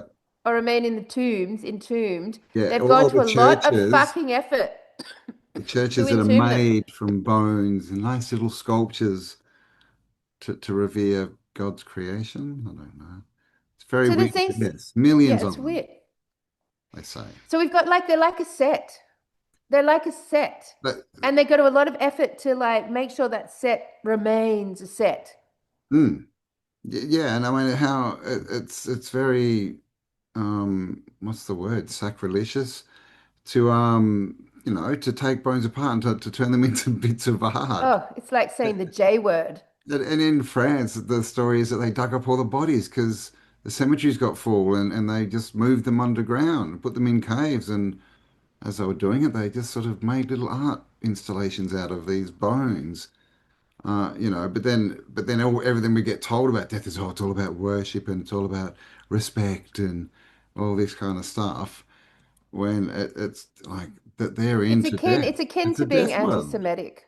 It's Like akin to not for being us. anti-Semitic. It's yeah, anti-Semitic. It's the same thing. Can't talk about this shit. You can't engage with this stuff. Death is death. Don't disrespect the dead. No. Take your nose out of this. Well, it's You weird, isn't it? Because Neanderthal. there's still that law. If you do bury a family member in the backyard, then it's hallowed, sacred ground. They can't come on. But they're so disrespectful to death, themselves, right? If we look at what's been done with all the bones and all this stuff and profit from it, Campbell, it's if crazy. I buried you in the backyard, man, like I'd be in jail. Yeah, I know, It's right? just like But Campbell you'd has own the died. I'm land, going to Kelly. bury him. You'd own the land from jail. Yeah, that's right. I'll own the land and Campbell's mortal bones. Um, so so this is interesting. So, So like because it does lend itself, Cam, to the idea that this is not a physical realm. yes, yes, and we had a talk a couple of weeks ago about all this stuff that's going on and all the information we get and things about those flags that are false and all this kind of stuff and rah rah rah and how real is it? How true is it? I mean, we could literally be the humans, right? The little groups of people that we know, and everything else is just this overlay of ghosts and zombies and things that doesn't Well, exist and stories that it's don't leaning that exist. And way. this is a thing that we all know the news is crap. So what if it's really all fake? If all this stuff is fake and Yeah. it's all because I mean, obviously, from our perspective, it always happens to other people. We're not saying that, bad things don't happen to people, but it's getting to the point where, we've spoken to people overseas and it's like, oh, we saw there was a tornado or something. And they're like, no, haven't seen anything. It's like, what do you Yeah. mean? Ooh. So how much of this realm is imagined and is just Mm-hmm. paper and just maybe entities playing with us, right? And literally not doing anything actually wrong, but just putting it in our mind, all this stuff, so they can create more dead people and profit off us, right? But without actually breaking these, karmic laws. I mean, it's worth thinking about, I think. Oh, mate, it's It's a so, paper yeah. world, right? Mm. I mean, either like the only two options I think in my mind is, well, maybe there's three. It's one that this is not a physical realm and the game does not account for needing to keep the bodies laid here in a visual context. It just basically, when we pass, our body is taken out of the system, deleted, erased, gone. Like, it's done. It's like a character dies in a computer game. It's just like but they don't then go to a funeral and then go and bury that person and then 5 years later in the computer game go back and check if the body's there. Like it's just like they're just gone, They're gone. from the whole thing. So that's one concept, which I think we probably. The second Very one would considerate. be around the lines of something about the earth consumes the bodies. Now, if we were to take this from a physical concept and not a energetic concept, or not a like a simulation concept, then I mean we could definitely say that there's a whole underground world down there that we know nothing about, deep, forbidden, ancient civilizations that, could easily be given or consuming or finding, or part of the layer of their world is the consumption of blood and bones. Mm. Maybe it Soylent could be, Green, right? yes. Um, Third option, maybe there's like some, magical worms, crypt worms that go through and like just underground and eat everything that's organic or something. I don't know. So, I mean, we just don't know. Those Yeah, are so just they theories. naturally, yeah, get broken down like but much faster than we're told. Yeah. Because Yeah. they So they tell us they broke. find a bone, right? And it's 10,000 years That's old. right. Yeah. That's why I think when I look at you get the images of the giant skeletons that go through, you've seen them, right? They're always in some exotic location, and there's like some three little black Indians or Yeah, something, men, yeah, are just sort of like tiny, and there's this huge skeleton, and they've excavated it, but no one's not on the news and blah blah. Like you would think if those bones appear not to be have composed at any concept at all. But right. then if you look for the bones of humans or animals, they seem to be very quickly composted down and completely deleted, including the skull and the bones. Maybe could account for something. Yeah, yeah, yeah. That could be, yeah, could be a possibility. Obviously, that the paper thing Maybe. that they never existed, is another possibility. Yeah, well, I think that's, but without, take that out of the equation, because I think that's Yeah, probably the that's main part in culprit there. here. Yeah. But even if we do that, yeah, then we're probably still, not enough dead bodies, right? Not enough graves, not enough anything. And Um, of course, yeah. there you The go. last horrible one is what you've just mentioned, which is gets recycled into the food and cosmetic and Yes, that's pharmaceuticals industries. Maybe and is the fertilizer. underpinning. I mean, you think about pharmaceuticals, how the fuck do they even create these products that are like, even understand how the human body works and then feed it all back to us? Like most of these products need some form of, say, collagen, for example, or fats, or so they'll call them down to their like Lipids. amino acid level. You don't even know what they're talking about. But essentially, urine, essentially the modern or the pharmaceutical cosmetic industry is underpinned by human DNA. Woo! Yes. That's the truth. Yeah, yeah, yeah, yeah. Gross. Gross. And then there's the whole conversation of, the fast food industry and the elites, right? And tunnels and things like this, and certain things they extract from, with adrenaline and all that kind of stuff. So I mean, so it's like we know we're commodities to these people, but how much? Like it looks like literally they want to use every little piece of us, right? We're worth. I mean, and you hear it in the law, the whatever you want to call it, sovereign law sort of movement. Um, that we're worth a lot of money dead. I mean, Oh, because they're also selling our bits and pieces and we end up as fertilizer. I mean, just another Because thing, that would right? account for that video of that grave digger, this guy who got a part-time job as a grave digger and he had to take a casket out or something and it was empty and he started asking questions and they were like, don't ask questions you don't want the answers to. Yeah. So like even if they are, even the ones that they are burying, they may not be there. They may just be burying caskets. I mean, for sure. Like, unless you're seeing the body, but like, think of the whole process, right? Actually, if you go to the funeral home and you see the body, and the body's been accounted for, and then you watch it being lowered into the ground, you don't watch it being covered with dirt, right? Or you see, usually at this point, you leave the cemetery, and the covers on it, and then the people come afterwards and fill it in. But Yeah, like, yeah, you think yeah. about all the people, They do Cam, the who ceremonial little toss of one shovel load, right? And that's about it.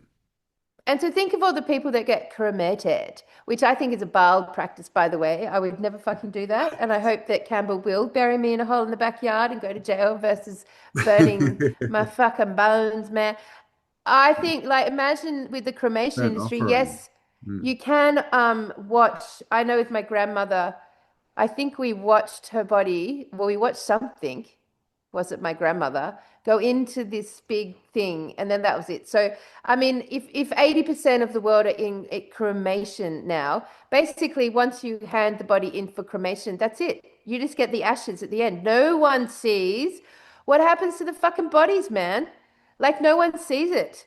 You No, know, like there's no accountability or transparency there at all for anyone.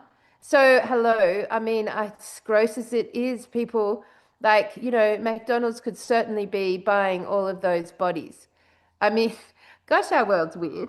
I mean, can't believe it's I'm meant so to be saying weird. this But shit, we've man. all heard about the DNA in the burgers, and Fuck.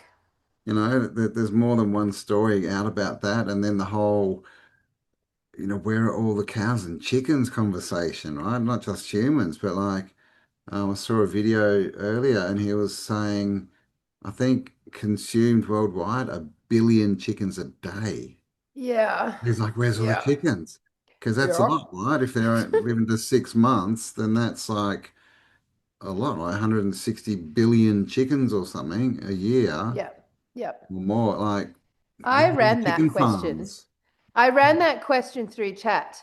That was the one I ran through chat, and I wanted to get the stats on that. And chat was bullshit, by the way, because what chat was telling me is we outfarm that the need for what the meat we need for hamburger consumption worldwide every day is like 1% of the amount of cattle and meat that we produce and kill. Jeez, Now, can't like I pick up know a this bullshit game. because obviously my world is farming, and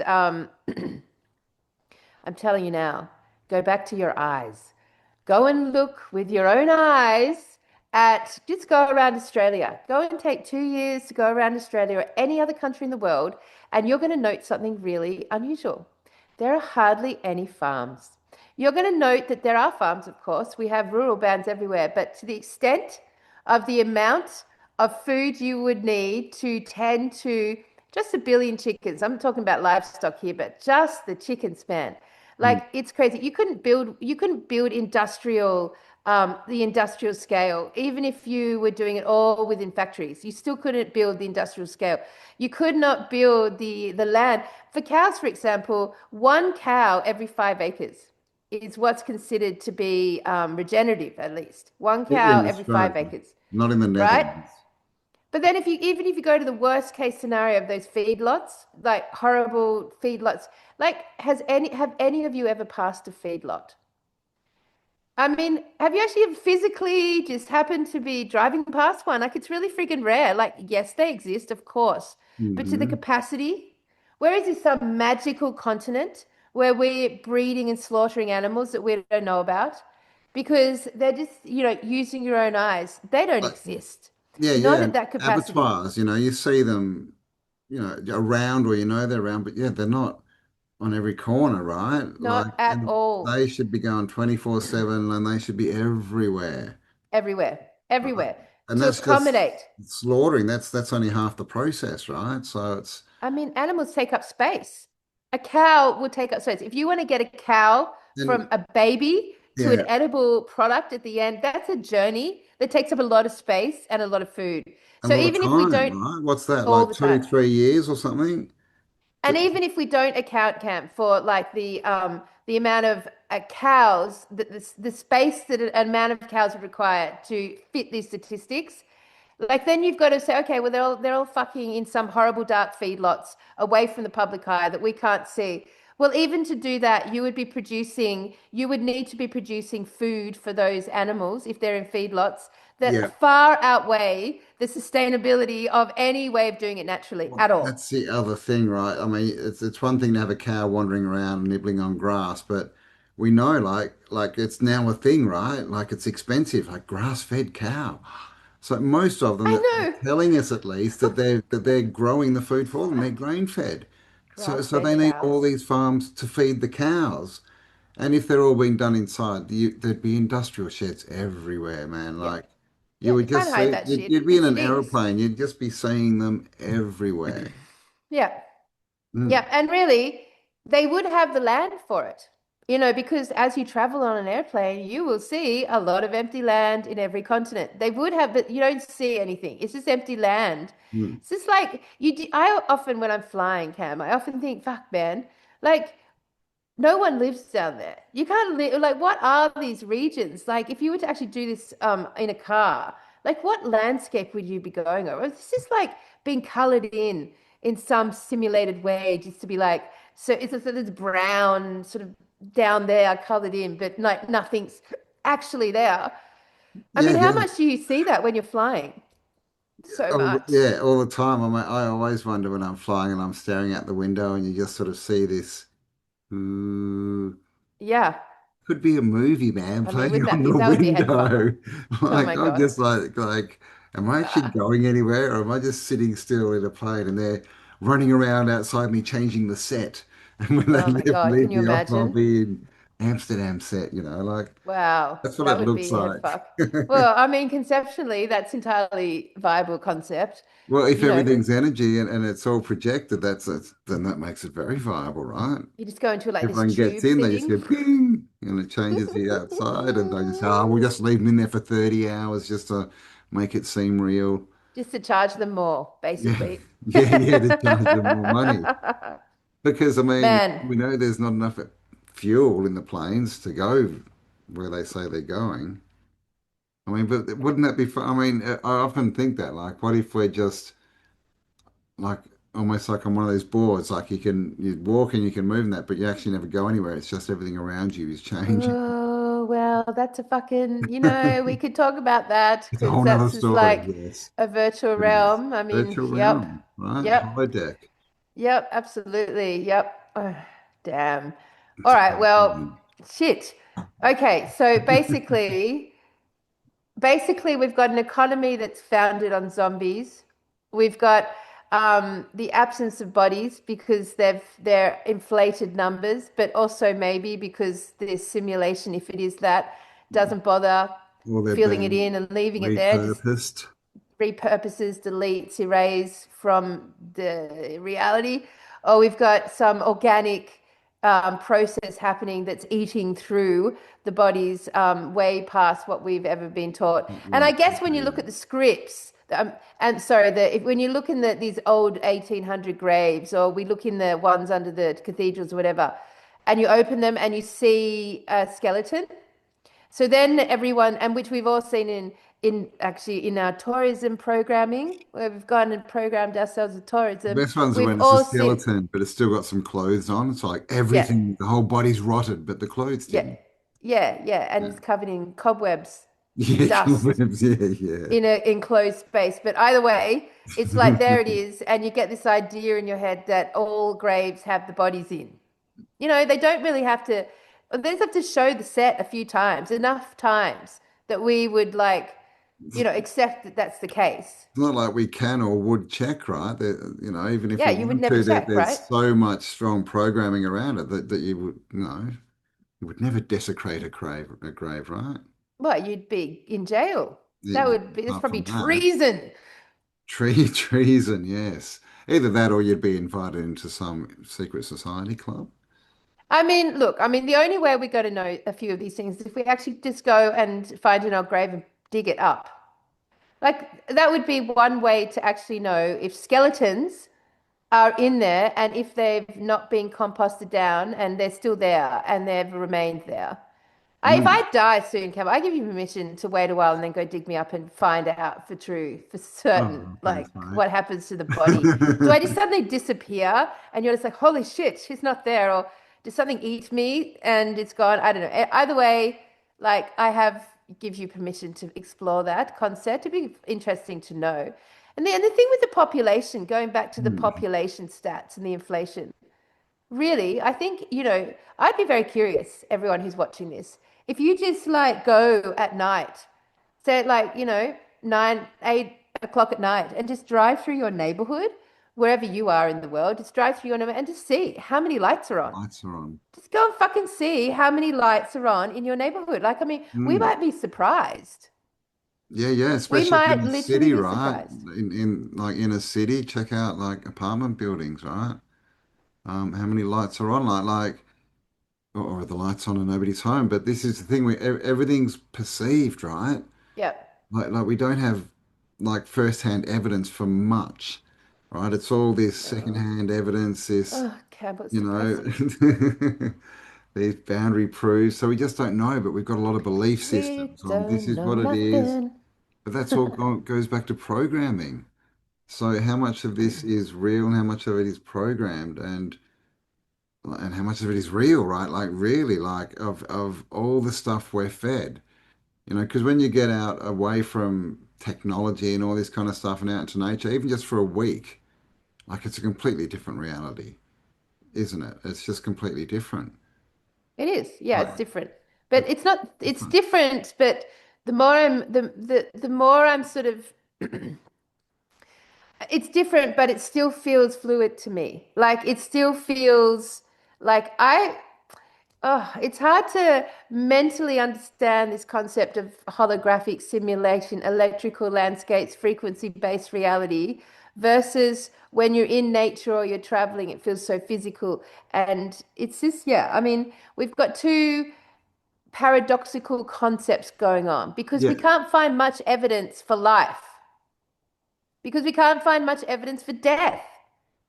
We can't find much evidence. So that's sort of like, that's a paradox. Mm.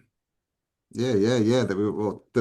We have all this death, death, death, death, death, but then when we look around for the people and the animals, they don't seem to be there. Like at least not in the numbers that they should be, right? Which adds to this concept of the Mandela effect, doesn't it? I mean, the Mandela effect is just, I mean, potentially we've got all these people just disappearing without even dying, just gone. Well, What's happening there? What's happening maybe, there to these maybe it's entities? is it the apocalypse? Is that what they call it? When they all float up into space? Rapture, mate. The Rapture. rapture, the Clearly, rapture. you're not going to the rapture, Maybe my the friend. rapture's happening, and because we didn't worship Jesus and Yahweh, then we don't see it. We're standing down here. Because one No of the rapture for things from the you. rapture is when the people disappear, no one has a memory that they ever existed. Yeah, yeah, that which is what we were tossing with the Mandela effect and these people in China and but Mm, ultimately China is just validating this concept of inflated population, obviously. mm. They've just like gone from 1.4 billion to like 200, 300 million, like statistically. Now people are coming out with that being the AI, like Mm. algorithms showing that that's kind of more I think accurate. I know where the extra billion people went. Melbourne. Yeah. Yeah, Melbourne from China. Yeah, I mean, we've definitely got a hit of Chinese people in every city for sure here in Australia. Like Every everyone city else has has a a hit of, Chinatown, right? Every yeah, city has a yeah. Chinatown. Why is Australia that? and China are like fucking love each other, mate. They Well, love each other. the politicians. We don't love each other, but they love each other. Australia's always been China, is what Oh, I'm saying. Australia loves China Australia's so much. always been China. Man, we give them all our resources for free. That's how much our politicians love them. That's crazy. when And we all our when we did land. our like discovery of Melbourne and we were looking at the gold mines, man, and then we discovered the Chinese, they not only like landed magically on the coast of fucking Perth, I mean, whatever, and then walked across Australia with all their like supplies that they didn't know they would need, obviously, and then found gold Found just there. They gold. found it, and They then like, found the opals and the pearls way up the coast of WA and stuff out in the yep, desert. Yeah, they just yep, walked up there and found all of the pearl industry, the banana industry. They laid all the tobacco, railways, the tobacco. yeah, Yeah. yeah. Australia's always been China, just so we're clear about it. So that's just the fact. But yeah, I mean, obviously, over in other places in the world, we've got a massive issue with the population, but let's not get into that one. Let's just stay here on our missing bodies. So this conversation is interesting, Cam, because we've understood that our whole economy is pinned by ghosts, zombies, and death, and that the new economy is called crypto. And it also is a quadrillion, tripular, dipular. Is what's going to when's the word going to immerse its past quadrillion? Like it's a Mm, quadrillion industry in the fourth Quadrillion dimension, billion. which is what Brilliant. our economy is, and it's all based on non-human entities. Mm. The whole Look, thing, it's all just imagined. Like you all can't just go and hold imagined. a Bitcoin. Just like you can't go and hug a straw man, right? These are all things that don't exist Yeah. apart from on You paper could and in our mind, right? And that's taking us down a dimension, right? Taking the 3D and turning it into take us down a 2D. minute. Yeah. Putting Yeah. it on I paper mean, on the you screen. you might be able to get a card that says you've got crypto in here that you can spend, money of the dead that you Hmm. can spend. Money of the dead. Or you'll never like, or Bitcoin might be turned into some like replica coin or something like this, and you'll be like, a fucking, it's real, it's crypto. But fuck, man, it's just like, it's a delusion. I swear, I swear. I mean, and like, look, my partner's into it. I know there's a lot of truthers into it. I know that a lot of truthers have made money from it, and fucking excellent. If you ride that game right now, to everyone out there in our community Yeah, who's man. like mastered it, Play fucking their why game not? back to them. Yeah, yeah. If you can beat them Yeah. at their own game, go for it. But as a concept, As a as an concept. idea, Yeah, it's weird. what? It's so Hmm. weird. But doesn't it make sense when you understand the story of the invasion, how this could all have played out this way? Like, the economy is now in their realm. Has always been in their realm. The Hmm. economy has always been in their realm. They introduced it. The money, the eye, the one eye. I mean, yeah, hello. Yeah. And so it's always been in this fourth dimensional The space. This currency, this right? The yep, current, yep, because they came always. from the ocean. Yep, yep. Hmm. Oh, that's right. Yes, I know. Right. So, yeah, so what's your grand summary of all this? So literally we have no evidence of bodies on this realm. That's weird, that's interesting, and it's true. Hmm. And when we look at Tartaria, when we looked at the change in the civilization, whatever happened there, Uh, I don't know. and there's no bodies there either, right? The whole mudflood sort of thing. But yeah, well, that's the thing. Like, some people think it's a video game, and in a video game, Well, it does kind of you lend don't need to itself. put the bodies underneath the video floor, right? The video Um, floor. the video, the ground of the video game. You don't need to It's bury true. them. It's true. Or is it all paper? I mean, I think what it all is perceived, and it just shows us once again that nothing that we've been told is true. It's all a story, right? It's all fake, and it's all to get us to believe it. Because ultimately, especially with the straw man, if we all believe that and play that game, they make their money, right, and deal with dead people. Which we If we do. learn And how to get around that, then that shuts that down, right?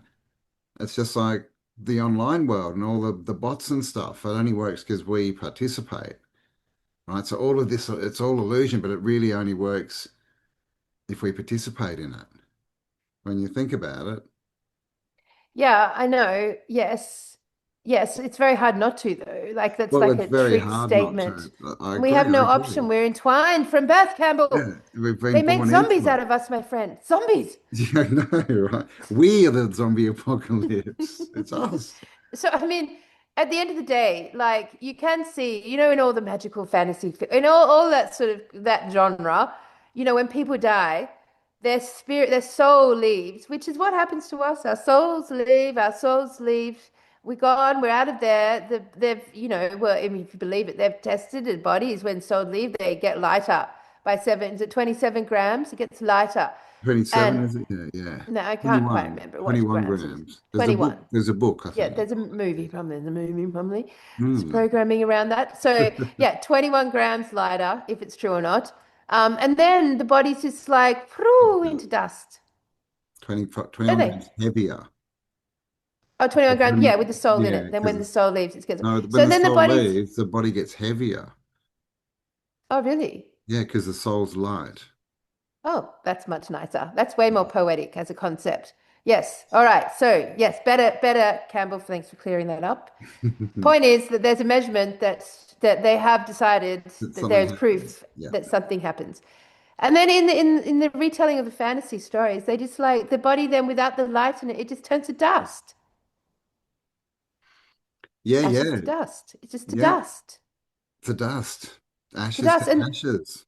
that's right. And the only reason we think that wouldn't be the case is because we've seen images and pictures of skeletons in coffins.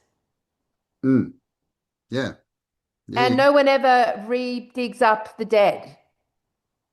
yeah. And I mean that's you should never see a skeleton in a coffin.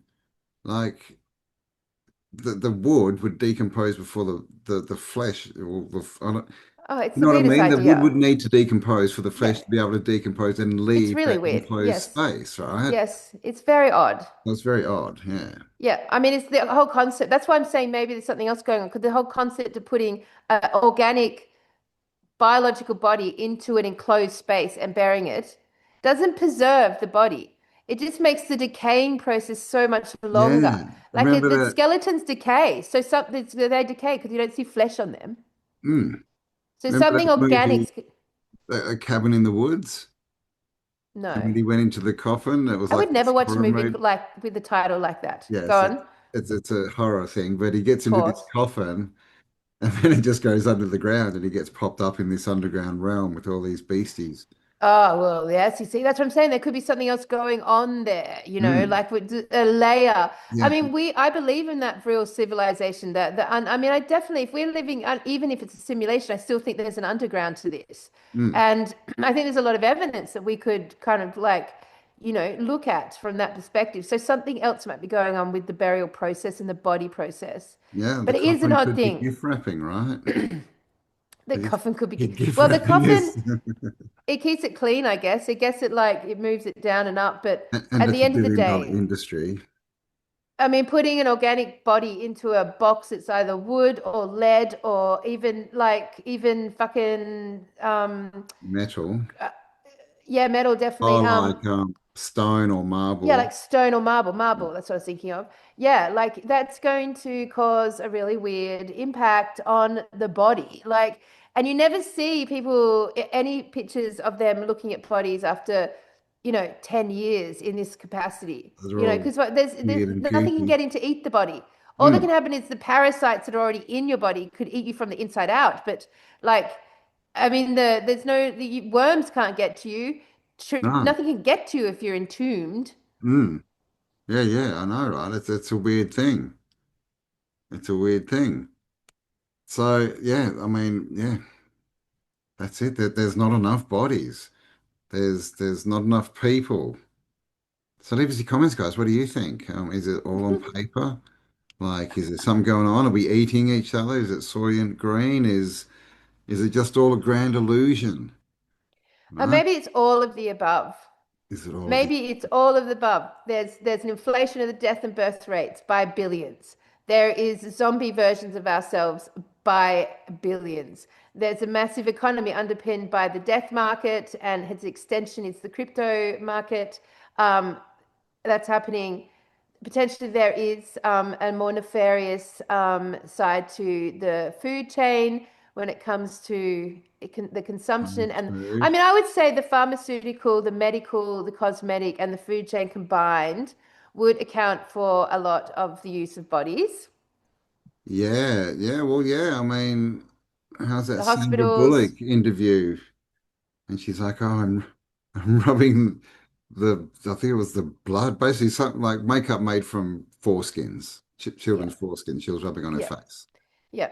So Like, I would say that whole, because this is an economy based on death, that I think that the products that this death economy creates would also be utilizing the dead. I would say that all of our yeah, yeah, industries are yeah, based on the blood and bone of the natural human, and that's the products that is being consumed by it. I would say that's a pretty, we yeah, could yeah. probably So we argue don't, that yeah, we gruesome don't have to be concept. eating it through our mouth. We could be eating it through absorbing it in our skin, right? And Or medicines. whatever. Medicines, yeah. Pills, yep, care products, all of that, all of the anything to do with the beauty industry has to include urine or collagen. Because the only way it can do anything for us is if it involves stem cells, Themselves. collagen, urine, anything, right? It has to be human to Mm. regenerate human. Disgusting concept. Yeah, yeah. Well, yeah, it's true. There's pee in all makeup, basically. Yep, Um, yep. it's other people's So pee. You know, they if may you're going to do it, just experiment, use your own pee. Like, cut out the middleman, right? Pee basically. into a fan. So, I mean, essentially, all of our industries are founded on blood and bone. It, Shit, that's it's true. a death cult, man. Necromancy, like it Yeah, is, and yeah, like they treat us this bad while we're alive and trade us as dead while we're alive. Why wouldn't they utilize our skin suit, right? After we finish using it, yeah. just feed it And back in I the system. So I think all that's happening. But I also think that there is potentially the concept of once you pass, you're removed from the set. I think that's like a possibility, a Yeah, good, strong possibility. And the only way we'll ever fucking know for sure is if we yeah. like, Go and dig dig up up. But some I mean, bodies. this and all these old, the old cemeteries you see around the churches Ugh, and the old ones that people go and visit, and that they could literally just be there that they just props, right, for they're props. programming, just I to feel like make they're us props. believe that's what happened, right? Like Yep, there's nothing in yep, there probably, but it's just this stage set. Yep, this is death. This is what yep, happens. You get buried. Just believe that. Don't look around for any answers. Whatever you do, yep. follow the story. Ah, mate. All right. Well, imagine if the first act of the investment group is to dig up some dead bodies. How weird. I just think how life is so weird. Like we have to like play with this because here we are. We're literally in a death cult, a death zombie fucking cult bullshit reality. Like Yeah, we're the, part of the that. cult of Ur, man. The cult of Yeah, Ur. I know. So like, I mean, if we sometimes we have to go and, have our own like Yeah. archaeological dig to validate the experience, the guesswork here. Because if we dug up a body No, well, if and we dug up nobodies, that'd even be more interesting, right? yeah, Empty so we could either dig coffins. up no bodies or we could dig up skeleton that's still there, which would then get rid of Maybe that maybe theory. we'd dig up a coffin and it would just have like a death certificate inside. Like here lies the straw man for Yeah, you owe us. the CR purpose. Yeah, you owe us, not an IOU, you owe us. Yeah, All yeah, right. it would be fun. But yes, the investment group, we're not going to do that, at least at the start. But that's coming up soon. We will tell you about the investment group. I mean, at the end of the day, this is playing on around our reality, but here we are. Here we are talking about it, discussing it, and deciding how we want to, move forward with this concept and this energetic. I mean, from my perspective, like, yes, it's a gruesome concept that we've talked about today. Fuck, it is. I mean, you could not even invent this if you tried. Like, I mean, it's diabolical. It's like completely the inverted shadow of the living human. It is It's, literally like they've forced us into the shadowlands of the inverted human. Like it's a mirrored reality that is founded on a horror story. hmm. Yeah, yeah, and it's just one more thing, right? That we just took for Oh, just granted, one right? more We just thing. believed, and it's just nothing. You look into it, it's nothing like it's everything, right? Yeah, When you yeah, look a bit closer at reality, it all starts to unravel pretty quickly. yeah, yeah. It unravels, man. So we got Unravels. to try not to unravel. We unravel it, but try not to unravel ourselves. That's the aim of the game here. So, alongside this horrific story that we've unraveled tonight, like, what's something positive? What's the benefit in this for us, Campbell? What's the fucking Well, benefit to the loss? there's no climate change, there's no food shortage, and soon there's going to be a There's a really, real benefit. lot of houses that'll be really cheap. That's a good benefit, Campbell. Yes, indeed. And it's Mm. interesting. I have to acknowledge and observe that, a lot of what the truth community, like we discredit this sort of statistical information and yet often use it and like are often utilizing it in some capacity, as in, like everyone's very excited to get the statistics on how many people, for example, have died of COVID, for Yeah, example. yeah, yeah. But Good point. Yeah, yeah, like yeah. in to validate our choice not to engage with that. But at the end of the day, fuck knows. I mean, but Who knows? that's another Maybe good no point, one's right? dying of anything. No, because remember in COVID, I think it was 2022, and everyone's like, "Where are all the bodies?" Basically, where are all the bodies? Right? We're asking the same question, and then one person, I remember the first video that came out, and they got Yep. into a hospital, and they're walking around, and it is empty. Empty. Everywhere we saw empty. Nothing, not one person, not even Mm. doctors and nurses, man. I mean, again, all the way through COVID, everyone was asking where are the bodies? Where are the bodies? Where are the bodies? Because like the hospitals were empty. The hospitals were empty. It came out that heaps of people did it, right? They were all empty. There was nothing going on. Mm. So that's another, pointed to this is just all this imagined reality, right? All Mm. these stories really only exist in our Mhm. mind, as far as we can prove. So don't take life too seriously, right? It's just How a many game. people, Campbell, how many people in your life have you buried or have died? Because for most people, you wouldn't go past five on your hand. Like one. One. I've buried three of my grandparents, and my other grandparents, that's four, and my best friend a couple of years ago, that's five. Hmm. I That's mean, my that's grandparents died, but I six. never knew them, so but apparently that's the story. But to me, it's just a story, so but I guess So they. in my lifetime, I've But personally been I actually involved. know two. No, I mean a guy I went to school with Mm, died young. So like two people I know my whole life, really.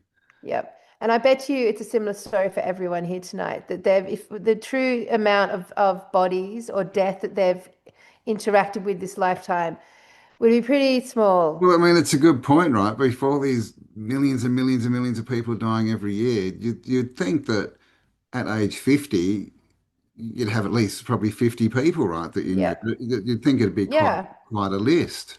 Yep. But I've got none, none. I think one of my uncle died, but I didn't really know him either. So it's not like that's me grasping, right? Yeah. I mean, there's Hmm. people around us that have died that are like a Hmm. few stages, not personal. Like, so like they're Hmm. not family members, for Yeah. example, or Yeah. Not, or friends. yeah. People you hear of dying, but there's no Yeah. actual interaction, personal interaction with them. Yeah. So, I mean, that's just an interesting thing. It That's another thing is. we can literally observe in our own life. I'm all Let us about the know. Do observation you of know what's more than obvious. 30 people? Yeah. Because we should at least know that, right? At this Yeah. age. Yep, definitely. But Mm. no, our lives, they plod on quite quietly, don't they? They just plod on quite quietly. All the Mm. chaos and craziness is just out there in the It's fourth dimension, in or the in social there, media dimension, the right? internet dimension, the The fourth, internet whatever the fuck dimension. it is dimension, Yep, the yep. crypto dimension, and the the zombie dimension. Yeah, man. The media, right? Medea, the goddess of illusion from Greek Yeah, mythology. So yeah.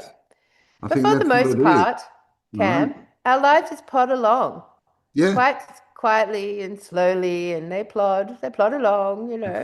Yep. Not much happens during a day. Nothing massively extraordinary, considering we're in like which I guess is by nature what a Mm. simulation would feel like. By nature, I guess it's quite got that Yeah. stability of, Was it you that I was talking to when someone was saying that their parents were in World War II and they were talking to them about it and they were like, oh yes, no, it was basically we don't talk about that. It's so bad, it's so bad. And they said, but all these people were dying, right? And they said, how many people did you see die? Like, how many did you actually see? And they both went, oh, now that you mention it, no one.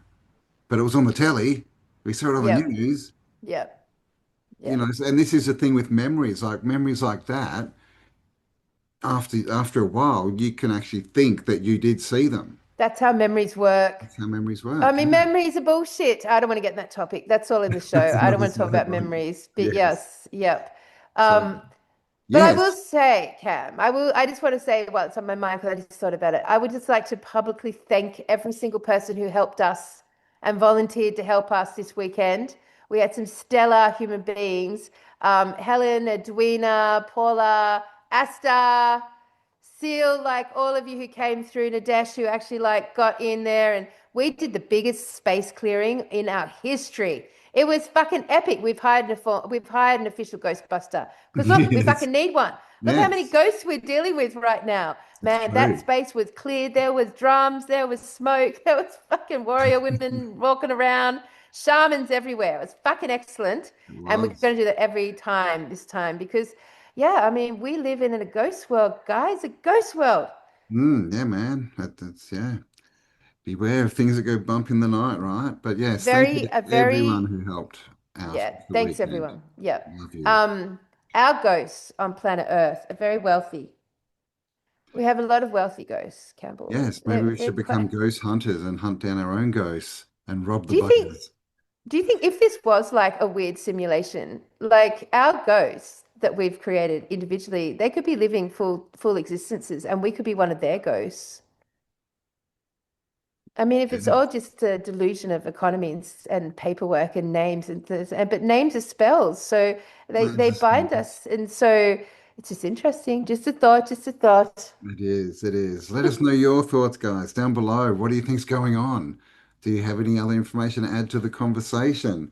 Have you seen Yeah. a cemetery being built recently? Do you know more Yep. than 30 people that have passed? Let us know. Yeah, because that's the other thing which we didn't actually say on the show, which is you never see cemeteries expanding. You No. never see them being built anywhere new. You never see the expansion of cemeteries ever. And if you do, it's like minimal. It's like an acre. It's like hardly anything. Or even if it's 10 acres, that's nothing No. comparatively to the amount of people that would require Hmm. it. Yeah, So yeah, I yeah, think it was 112 bodies per acre or something oh like that. So yeah. 10 acres, you're talking 1,000 people. It's nothing.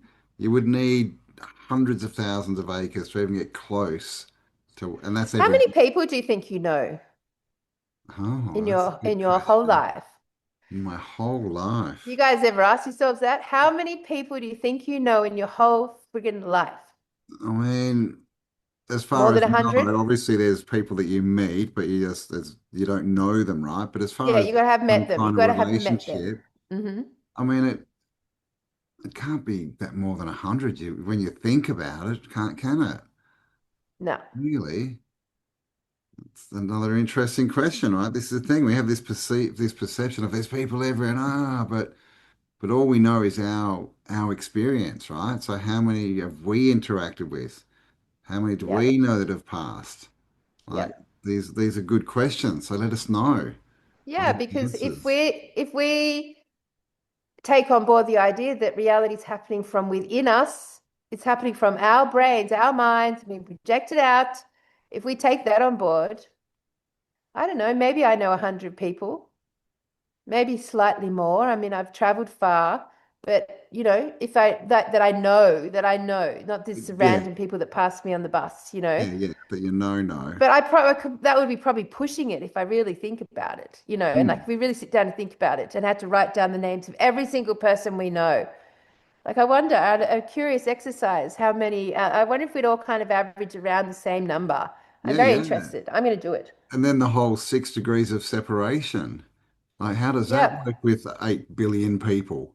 How can you reach anyone in the world in 6 steps of? I mean, that shouldn't work. Yep. No? All the presidents are related. That shouldn't work. Yep. Many Shouldn't work. questions. But Shouldn't imagine work. if this bot concept or this ghost zombie concept, like, and that we have a ghost economy, a death economy. So then that 80% of content online are bots. Do you think that the bots have been empowered to spend? Do you think the bots have a budget? Do you think do the ghosts have a wage? Yeah, it's our money they're spending, right? But I mean, that's the thing. I mean, because you walk through a mall, right? It's Every empty. shop has got so much stuff in it, Yeah. yet there's hardly any people in the mall. Yeah. And you got to wonder just how are these shops staying in business? Yeah. How they, and you go into a food shop, right, where the food's it only lasts, what, a week or something, but it's always fresh and it's always restocked and restocked, and it's like, who's buying all this stuff? So maybe it's the bots. Maybe it's the bots that made Bezos a billionaire, right? Well, like, you know how you pay for Facebook ads if you have a Mm. product? Then maybe the bots have budgets and They're they setting up interact. businesses. Yeah. Fucking hell, man. All these This could online be a millionaires. Yeah, it whole could be. world of bots out there living the life. Avatars living their lives, man. And they get up one day and the humans have dressed them, They're like, I'm going to design my avatar today. And the avatar's like, excellent. The ghost has a face suddenly. And, a bank account and assets. Yeah, I think our bots have budgets. bots have budgets. I mean, it would help the illusion. So much. It would help So much help the the illusion. economy because this So is the much. other thing. When you say there's 8 billion people, you've got to have the illusion of all the shops and the food and Yep. 8 billion people. And then if that's not the number, you need that to turn over. You need the numbers to keep Yep. ticking, right? So Yep. do bots have budgets? Let us know below. Because, like, if you think about the consumption level of all the like shit that gets made in China, we're told, but it does. Like it's shit put over here, and then people are just and there's chuck like the amount of waste would make a lot more sense if the population was less. But then there's someone still buying it. I don't know. Well, I Anyway, we mean, could get that's into this another question that endlessly. maybe we can tackle is like, how full is your tip? Yep. Shouldn't we have a Yep. lot more tips? Like tips Yep. stay That's open for true. 20 years, right? In Yep. cities. That's right. That's true, Campbell. And I'm a tip rep. So I've spent a lot of time in tips. I love Mm. tips. I shop at Tips are tips. great. Tip shops. Tips are great. It's where you get all the good furniture these days. All the good Yep. shit's at the tip, just so It you know, for is. $10, Yeah, man. and all the bad Hardwood shit's at at IKEA. IKEA. Obviously, I just think it's yeah. Anyway, but that I mean that's a whole other question, isn't it? Like the consumption levels, where did they fall? I mean, if we actually looked at the utility usage of your town, or the consumption of sugar and salt, it's basic Interesting. things like of that. Would it give you some more clues to how many? Anyway, I just think it would be very interesting. I'm going to go Yeah. and drive around Electricity Mullaney. consumption would be interesting, wouldn't it? And things like that. Yeah, Water consumption. Yeah, yeah. yeah. I'm going to go drive around Mullaney in the next couple of days, about 8 o'clock at night. I'm just going to observe. I'm going to go drive the streets. I'm going to observe how many lights are on. Mm. Like I just out of Well, curiosity, I'd be very interested if everyone else does in their neighborhood. yeah, yeah. Because Mulaney's, it's not a big town where they say 10,000 or something, like, I think 10, one's 12, something like 10, that. 12,000. But walking up down the street, it never looks like it's a town of 10. You would No. think 1,000 maybe. You're like, where are all these other people hiding in their houses? Who knows? Yeah, I Interesting. mean, when we say the population of Mulaney's 12,000, that's based on the same bullshit population stats as everything else. Mm, So how many people are really living in your neighborhood? And this mm. is your time to be an explorer and an archaeologist, my friend. You're going to be essentially you're an archaeologist of the world of the dead. So I don't Yes. know how we got into this ghost story, how we ended up in the Necrologist. city of the dead, but here we are. Here we are. It's a zombie apocalypse. It's literally the Let's go zombie camping. apocalypse. Yeah. We love you. Leave us comments, and we'll see you next week Woohoo! in Tartaria, Australia. Australia. Back. Yes. All We're right. back. Goodbye. Have the best week ever, guys. Yep. See you Love next you week. all. Stay awesome. Well, these are pretty wild backgrounds, Mr. Purvis. I know, Look, do you feel right? like you're in like some psychedelic fucking weather trip? 70s cartoon, man. Yes, Cartoon book, right? that's right. Because you know what, Campbell, look, the end is near. Oh my gosh, the end is near. Jeez, Oh, that's what well, they were look. saying. Hello, everyone. Hello. Welcome to Yeah. Tartaria, Australia. Good morning, good afternoon, good evening. How's everyone feeling this week? It's been pretty rocky out there. Yeah, man. Yeah, a bit going on, as there has been all year, right? And then, go back a couple of years, we had the tsunami that went everywhere. Oh my God, it's a tsunami. Oh, the earthquake, 8.8 in Russia. And it's going to create tsunamis. And there were live streams, like showing all the tides and everything, and nothing happened. No. There was a meter or something in Hawaii, and I've checked out Japan. I haven't seen anything. They evacuated like 80,000 people or something, didn't they? Oh, what do we know about statistics, numbers, Cam? What the fuck would we Yeah, know? Fucking just evacuate 80,000 people, all right, they say, they as say. like numbers on a computer. All right, Campbell. Well, fuck's sake, man. This realm right now, honestly, Yes. like, can I? I mean, there's so much going on, but there's so many agendas being pushed.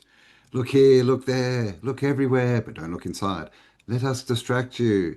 We can see all these flying disky things in the sky, and that's been going on since the start of the year. And obviously, there's a lot of talk about Project Bluebeam. Now people are back on the whole Nibiru topic, or it's either Nibiru or it's a spaceship, a mothership that's coming to our galaxy from a I galaxy mean, far away. they're basically like the premise of our talk today is going to be on this insane agenda that's Mm, playing out through all of our content, socials, news, fucking everywhere, every platform, which is all owned by the invaders, by the way. And all these platforms are pushing the basically end of days in time, yes. prophecies, end time prophecies, which Is, obviously we're part of the live event we just can. We did go through a lot in detail, the Abrahamic religions. And well, you all know my vibe with those fucking assholes.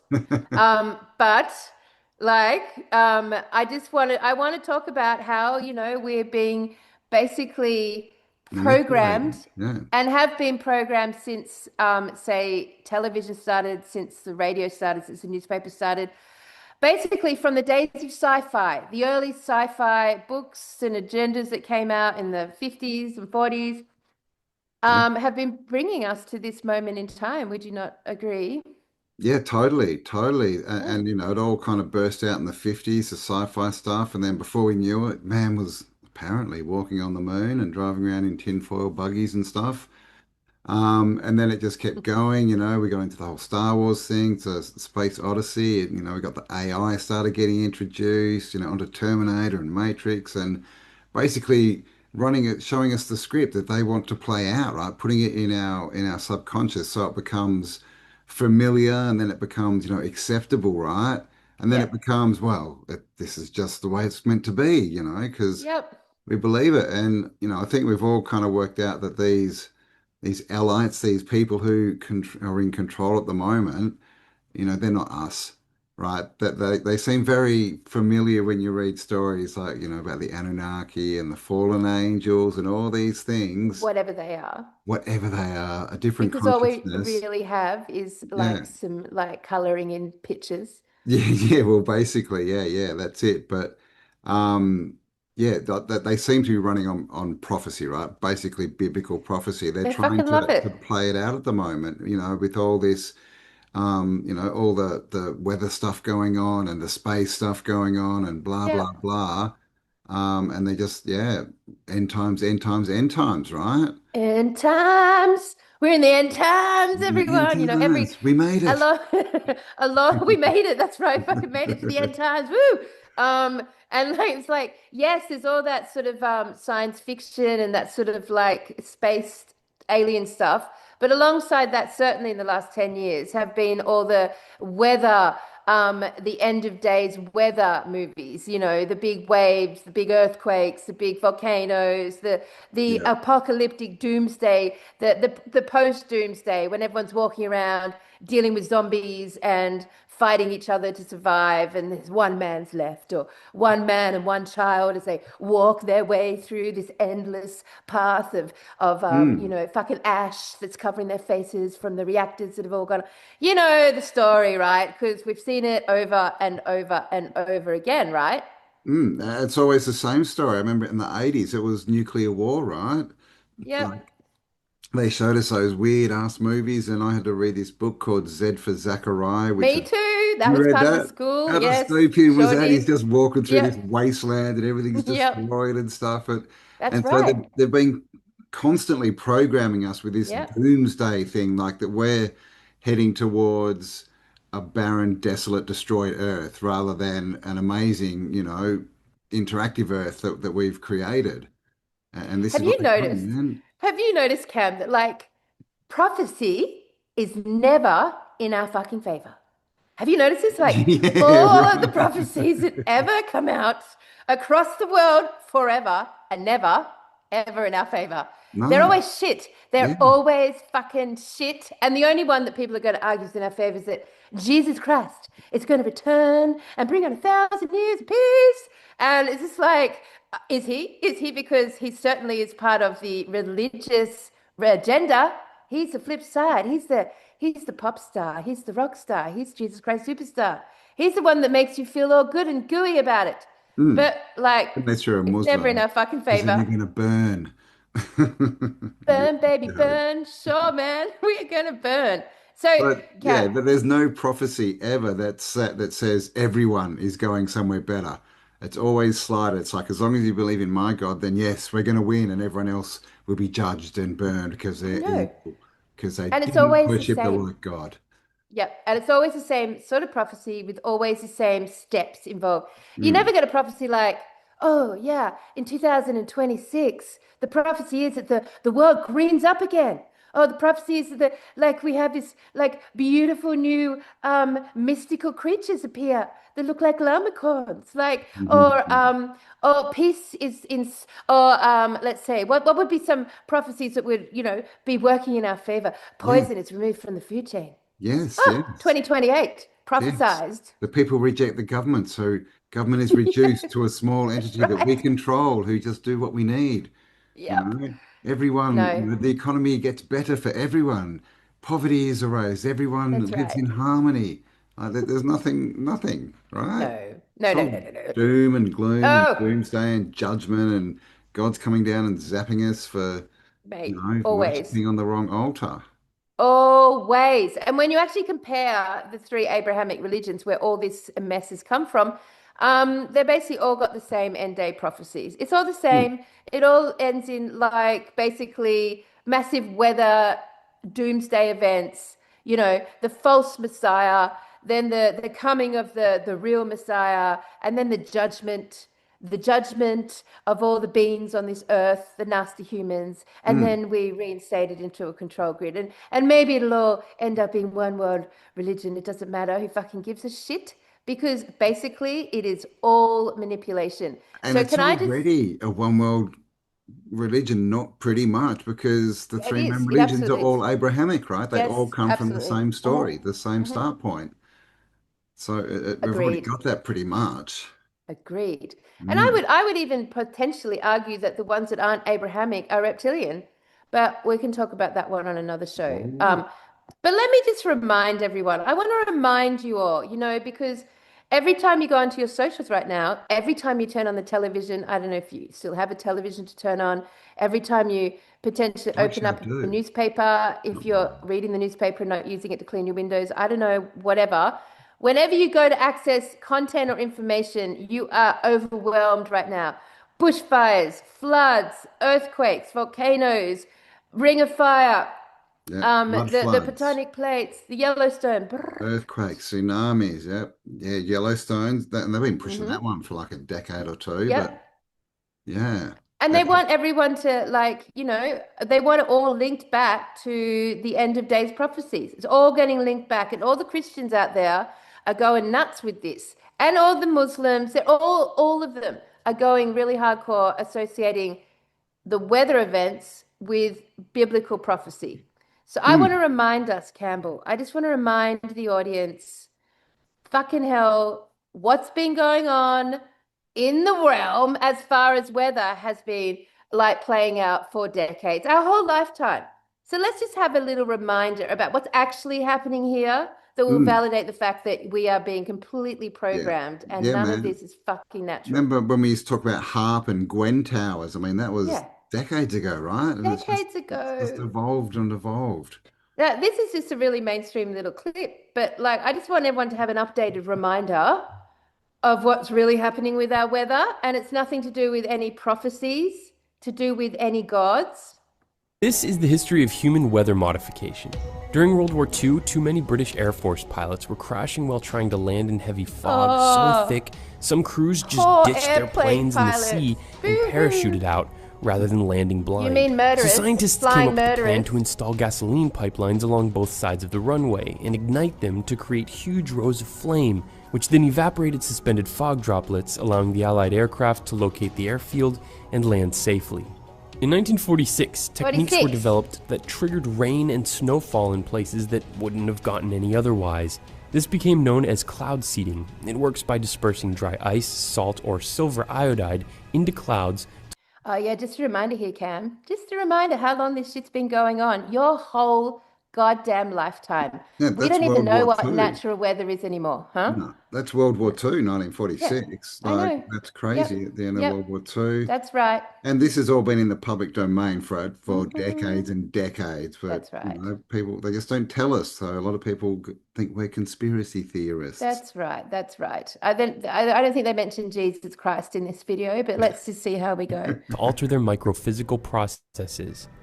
In the early 60s, the US government began testing cloud seeding on hurricanes to learn if it was possible to weaken them. Rocket canisters of silver iodide were dropped from aircraft into the rocket storm's canisters of eye, silver and gun-like iodide. devices mounted on the wings also sprayed the stuff onto the clouds. Initially, the tests seemed to work, Wind speeds were cut, and in some cases, the hurricane eye walls even fell apart. But as observational technology improved and more controls were carried out, the hypothesis was invalidated and the program was cancelled. In its desperation to win the Vietnam War, the Americans turned to weather modification to make it harder Did for the they? enemy to move Jeez, throughout the Cam. region by Yeah, inducing they heavy just- rainfall They just to muddy stopped or for 20 destroy their dirt years, if you roads and believe trails. that. 47,000 canisters of silver iodide were dropped over North and South Vietnam, Cambodia, and Laos. Some areas supposedly saw their monsoon period extended by up to 45 days. But just 2 days after the New York Times exposed the program, It's in the it was 70s. discontinued. Operation Popeye caused the USSR and US to negotiate a ban on the military use of offensive weather modification techniques in 1977. But the treaty didn't stop countries from using cloud seeding against themselves, as the Soviet Union did in 1986 when the Against their own Chernobyl nuclear people. disaster sent fallout into the sky. Civilians on the ground and the Russian pilots who carried out the mission have confirmed that aircraft flew overhead, ejecting a substance into the clouds. This resulted in heavy, black-colored radioactive rain to fall in Belarus instead of onto the Soviet capital, Moscow. Today, 37 countries are operating weather modification programs to no enhance shit. rainfall or suppress hail, or both. But nobody does it quite like the Chinese, who established the Bureau of Weather Modification in the 1980s that's now a 37,000 people strong sort of weather national guard, ready at a moment's notice to operate the more than 4,000 rocket launchers, 7,000 anti-aircraft guns, and 30 aircraft to trigger downpours in drier areas that really need the rain. The Bureau's highest profile operation was keeping Beijing's Bird's Nest Stadium dry during the opening ceremony of the 2008 Olympics. The following year, the Bureau dropped 186 doses of silver iodide into a cold front Silver to bring iodide, drought-stricken popular. Beijing its earliest snowfall since 1987. A Swiss company took advantage of the United Arab Emirates' desperation to bring rain to its arid lands by building 10-meter-tall electrical towers that produce negatively charged ions that, according to the company, supercharges the formation of rain clouds. But a former chairman at NOAA isn't buying it, saying, quote, "This method is inherently incapable of producing clouds out of thin air," end quote. The thing about weather modification is that it's hard to prove it works. But based really? on the results Really? we've seen Hard and the to number of prove it countries works. still doing it, man's effort to control precipitation isn't stopping anytime soon, even though we have little understanding of the unintended consequences. Oh, do we? If this video opened your eyes, We have little Well, understanding, Cam. Yeah, I Little mean, fucking hell. 1946, that was 80 years ago. And 80 years ago. they always say, oh, yes, we did it, but then we got busted, so we stopped for 20 years. And then we started again and we got busted, so we stopped. They never stopped. We stopped. We No, stopped we because we stopped. heard that you were upset about it. We stopped. Yeah, because Sorry, we don't listened to need the to do it. people. That's right, because there's biblical prophecies coming anyway, and the end of days are here, and we don't have to get involved anymore. What the fuck, Yeah, guys? If anyone's falling for this end of day prophecy stuff, that is absolutely the dominant algorithm on every single thing we watch right now. yeah. Like, trust us. This shit's been going on since the last reset and always wraps itself around a reset. Always. Yeah. Because it's always a religious dogma invader that is the one responsible for the resets. Yeah, So- man. I mean, and it works in more than one way, right? It's a good way to get people into religions. Religions are a control, right? They're a control mechanism. But when you start showing everyone and putting them in fear, and oh my God, the end is coming, the end is coming, people start going, oh my God, should I find Jesus now? Should I? I don't want to burn in hell. And it creates this whole fear, but also people then start seeing Jesus, right? Because they've got no other answers and they're just reflecting off, the propaganda because that's all it is, man. It's just a big story, but it's always been the same. They've always been, doing whatever they can to, destroy us, basically, right? I mean, seriously, if we didn't have the internet, what would our lives look like, Cam? Like, what I look outside of my life, everything's excellent. The biodiversity around me is thriving. The weather's beautiful. Everything's vibrant and green. The community's functioning at the highest level possible. It's all good. It's all good. And Yeah. actually, in the majority of our whole lifetime, for everyone who's watching this, it's been fucking good, Yeah, hasn't it? man. Yeah, there's no wars, there's no, natural disasters, like we haven't had any. There's been a few floods and things, but nothing too bad. And of course, this is all pumped at us, and we've talked about this before, is they do it. And, yes, we should have empathy for people, and it definitely could be happening to people. But if it's not happening to us, then we shouldn't be taking on this fear, this all this kind of stuff, right? Because we can't deal with it. Like we can't do anything about it. If you see, an earthquake or whatever in a foreign country and you get all this fear and oh my God, blah blah, like it's not happened to you, so you can't do anything. So it just sits in you. And it's unhealthy, man. It's not good for mind or body. And this is what they're doing. They're just pumping us up Yes. with fear.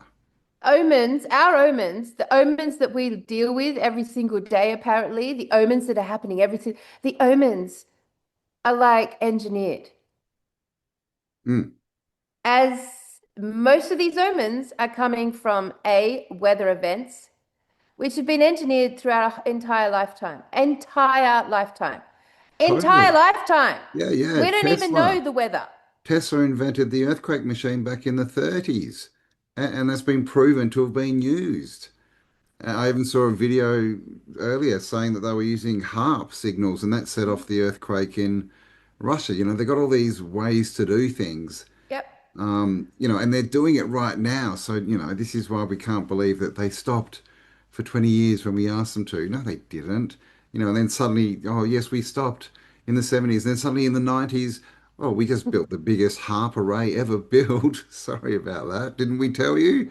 Didn't we tell I you? We mean, used your money for it. I swear we told you. I mean, harp, everyone knows about harp. Everyone, we don't fucking understand it properly. We don't have the real truth about what it is, but we're all very conscious of it. We've been following it for a long time. Everyone knows about CERN. Hello, fuck with dimensions, Mm, fuck with yeah, dimension, interdimensional, fuck with the very fabric of our electronical reality. yep, yep. And of course, the chemtrails, right?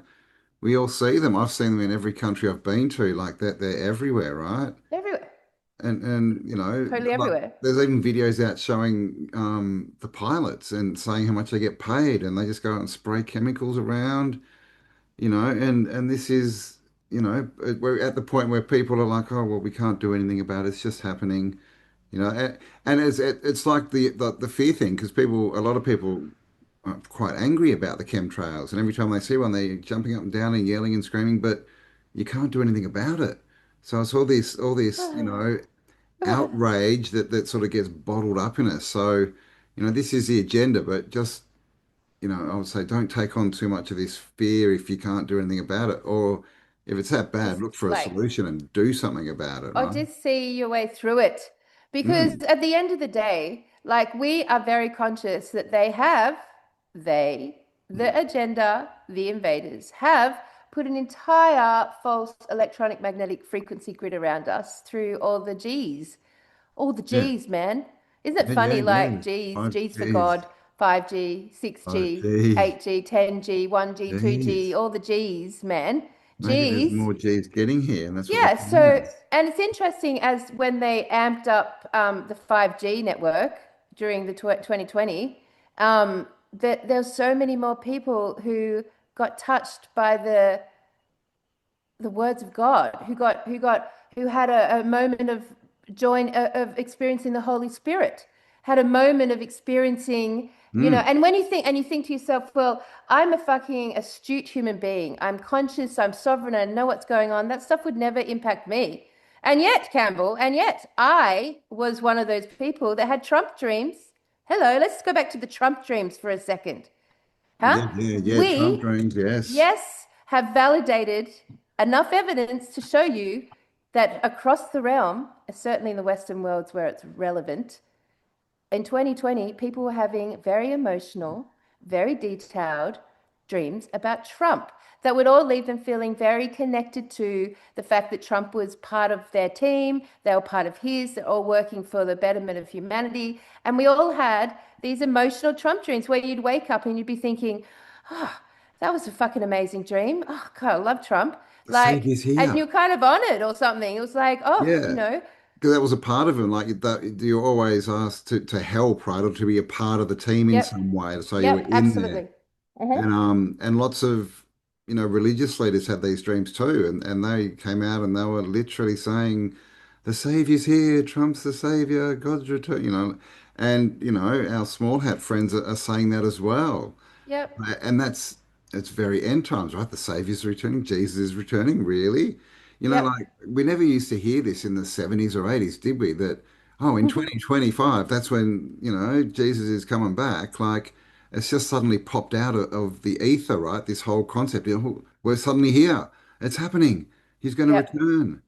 Yeah. So, Yeah, I mean 2020, like the 2020 had a big part to play in that because obviously the world like fragmented and the hero of the day back then was, supported by and was himself apparently not a Christian. And, and so the Christian patriotic movement really came into play around Trump. mm, So we got this huge new fixation, focus, and then it was a contrasting experience because everyone's like, fuck the whole perversion, fuck the sexual perversion, the breakdown of the family, like the entire agenda to corrupt the human being was seen as the opposite to the Christian agenda. So mm. they really did distinguish between the two, right? Yeah, yeah. So a lot of people, Politically as well, like yeah, literally, right? Red's yeah, Christian, politically. blue's not. Mm. Yeah. So in the Western world, Christianity has swooped up to the top of the stage since Trump entered power and we went through 2020. So, Yeah. I mean, we've got to note that. And in those days, not only were people dreaming spontaneously, not, but dreaming apparently spontaneously across the Western world of Trump having very powerful emotional dreams, there were other people who were being touched by the Holy Spirit, Mm. Yeah. which were validating the proof, as the Trump dreams did, that Jesus is very real, very beautiful, very loving, very in service to humanity, and very much coming back Mm. as Yeah. the answer to all of this. Yeah, man. It's like there's so many YouTube channels out there that have built their whole channels up to the millions just based on this, right? On Hmm. Trump and Jesus, and we're going to win, and he's coming back, and we're going to be saved, and but again, it's the whole story, right? It's like we're going to be saved, and you Muslims will burn, and you Buddhists are That's right. heathens. And if you practice tarot or you know your horoscope, then that's evil. It's all That's this right. That's judgment, and so much judgment. it's I've got a like good we chart. win, ha ha ha, we won the game, you Yep. lost. Yep. It's It's so not true. it's not, loving and compassionate and empathetic, and we're all going somewhere better. We're all going to help each other. Together we can, get out of this. It's very much a well. Oh, Chose right, you chose wrong. Bleh. It's yeah. The weirdest world thing. is. But Yeah, he's I a loving agree. God. He's a loving God. The And we world should has love definitely him back. become more divided and more judgmental than ever before, ever before. And the thing with awakening one's consciousness to the next frequency band is you have to drop your prejudice. But of course, by adopting someone else's what's the word? When you Dog, adopt a religion, what is that? You're dogma. adopting someone else's Dogma. something else's dogma, not Mm. someone, but something's Yes, yes. dogma. When you adopt it as your own, you're suddenly like adding layers to yourself. You're not like Yeah. you're adding layers of judgment, layers of biasness, layers of dependency, layers of lack of sovereignty, Mm. layers of the savior. All coming, no matter how you approach any religion, that is the end. Yeah, yeah. And that's the problem, right? That's the statue story, right? The statue is not finished when there's nothing more to add. The statue's finished when there's nothing more to take away, right? And all these things are adding, adding, adding. They're not stripping off the crap that is controlling us, right? So that we Yeah. get back to who we truly are. It's Yep. here's some more stuff, here's some more stuff, and it's from outside of you. Believe in something outside of you, right? Because if you don't, and that's the other thing, it's with all religions, right? It's like the biggest way they get people to join their religions is, well, if you don't, it's going to be really bad. It's not, Really bad. come and join us. It's amazing. We love you. We'll support you, blah, blah, blah. It's always, well, if you don't follow Jesus or if you don't follow Buddha or Muhammad, well, you're going somewhere bad. And everyone Oh, who yeah. does, they're going You're somewhere going. really good. And it's That's for right. eternity. For Yes. eternity. And the thing is with like dogmas like this and the the astute intelligence of the invasion, of our invaders, is that they're experts at generating emotions. They're experts at generating and understand the human capacity to be emotional. So when you add like Christ consciousness to music, for example, you are suddenly talking about, situations where 500,000 people will gather in ecstasy via the music for the word of God. Like there are so many amazing, beautiful souls who have, what's the word, Campbell? Like stumbled into this and Yeah, believed it to be being real. co-opted, had the wool pulled over their eyes. Yeah, I They're mean, it's basically true. being blindsided, right? And Yeah. it's because, there's a lot of dark rabbit holes. There's a lot of questions, not that many answers when you get into this sort of arena of trying to find out what's going on. And after years, a lot of people that they don't find the end. They end up stressed out. They end up, fearful, and they're looking for an answer. Right. And so when someone gives you an answer and it's like, this will solve all your issues, you can get rid of your stress, you're all good, you won't burn in hell. It's a good offer for a lot of people, right? And so they're like, yep, I'm in. I'm in. Get rid of But all this other stuff. for most people from the truth community that returns back to a religion, like it is usually come because they've been touched by the Holy Spirit. They've felt it. They've been down on their knees crying uncontrollable. They've felt the Yeah. unconditional love. It's like they've had a hit of like an emotional Mm. frequency band.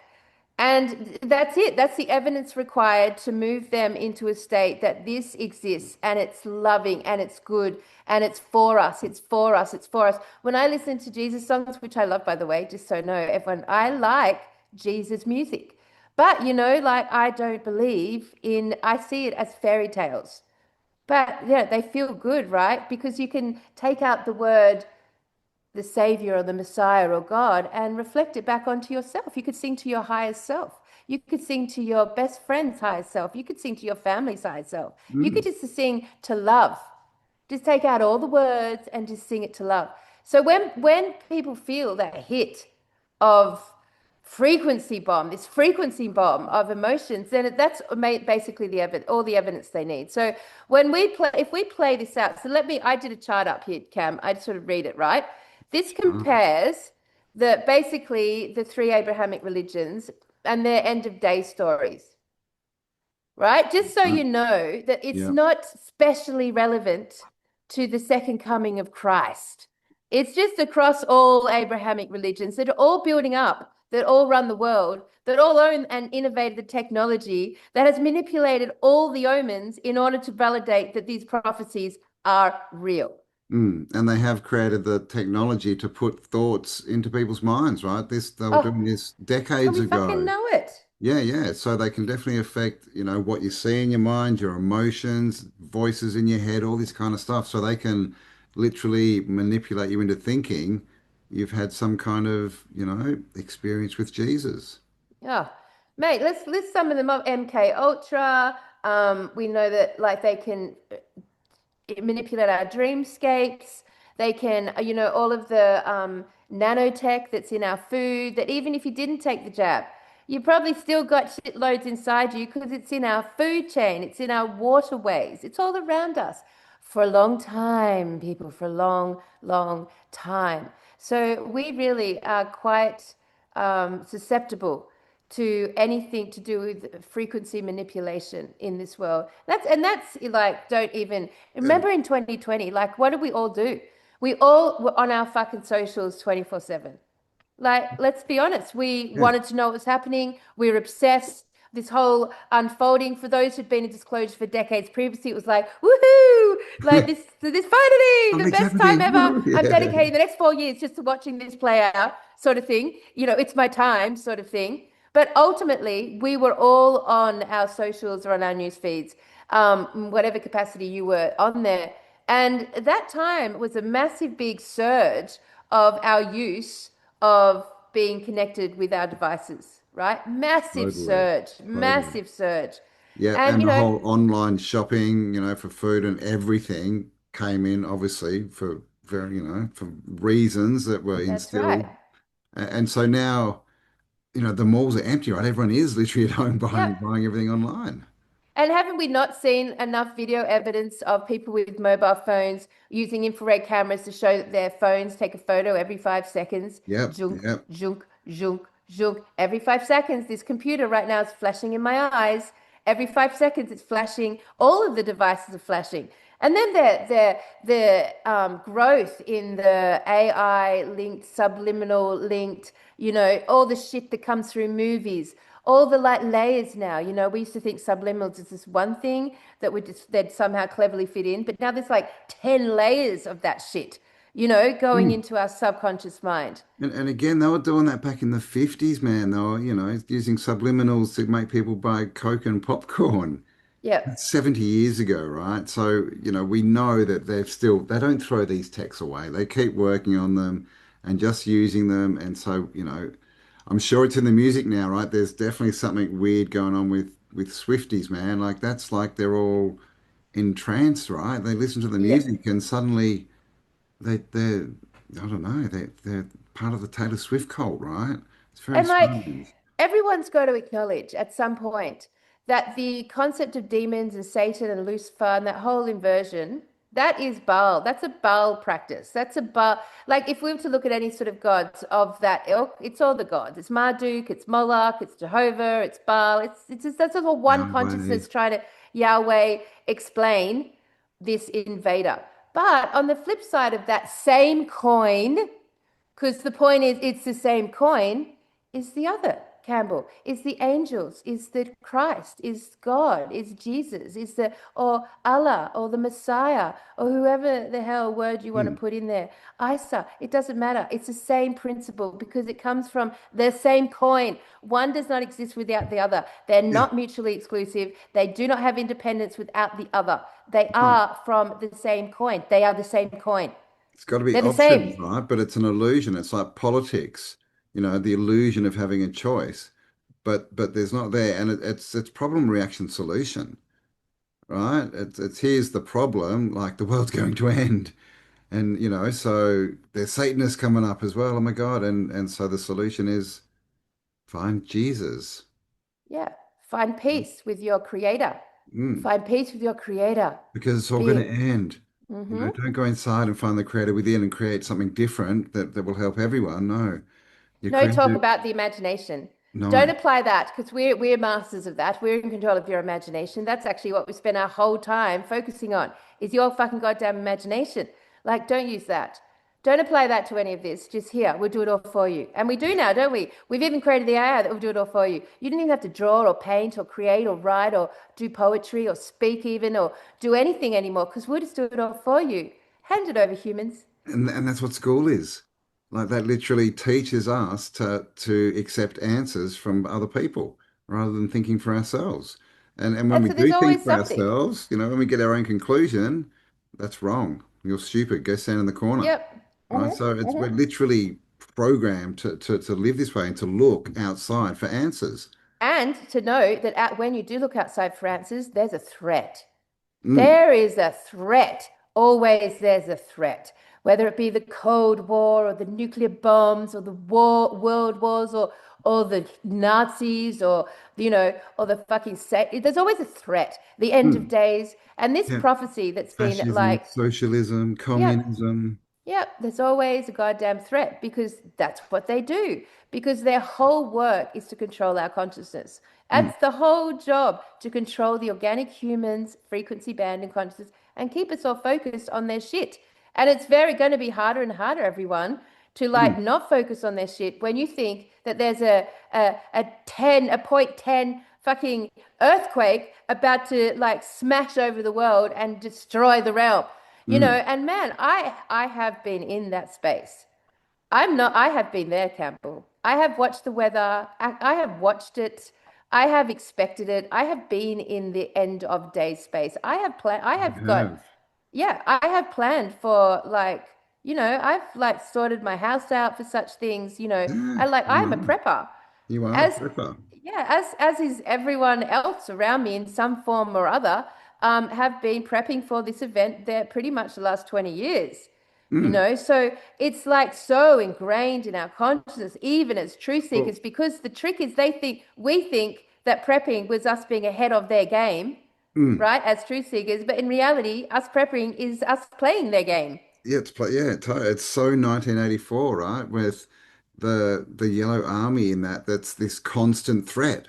It's just constant, and no one ever sees them, or interacts with them, but it's this constant outside threat that's coming to get them.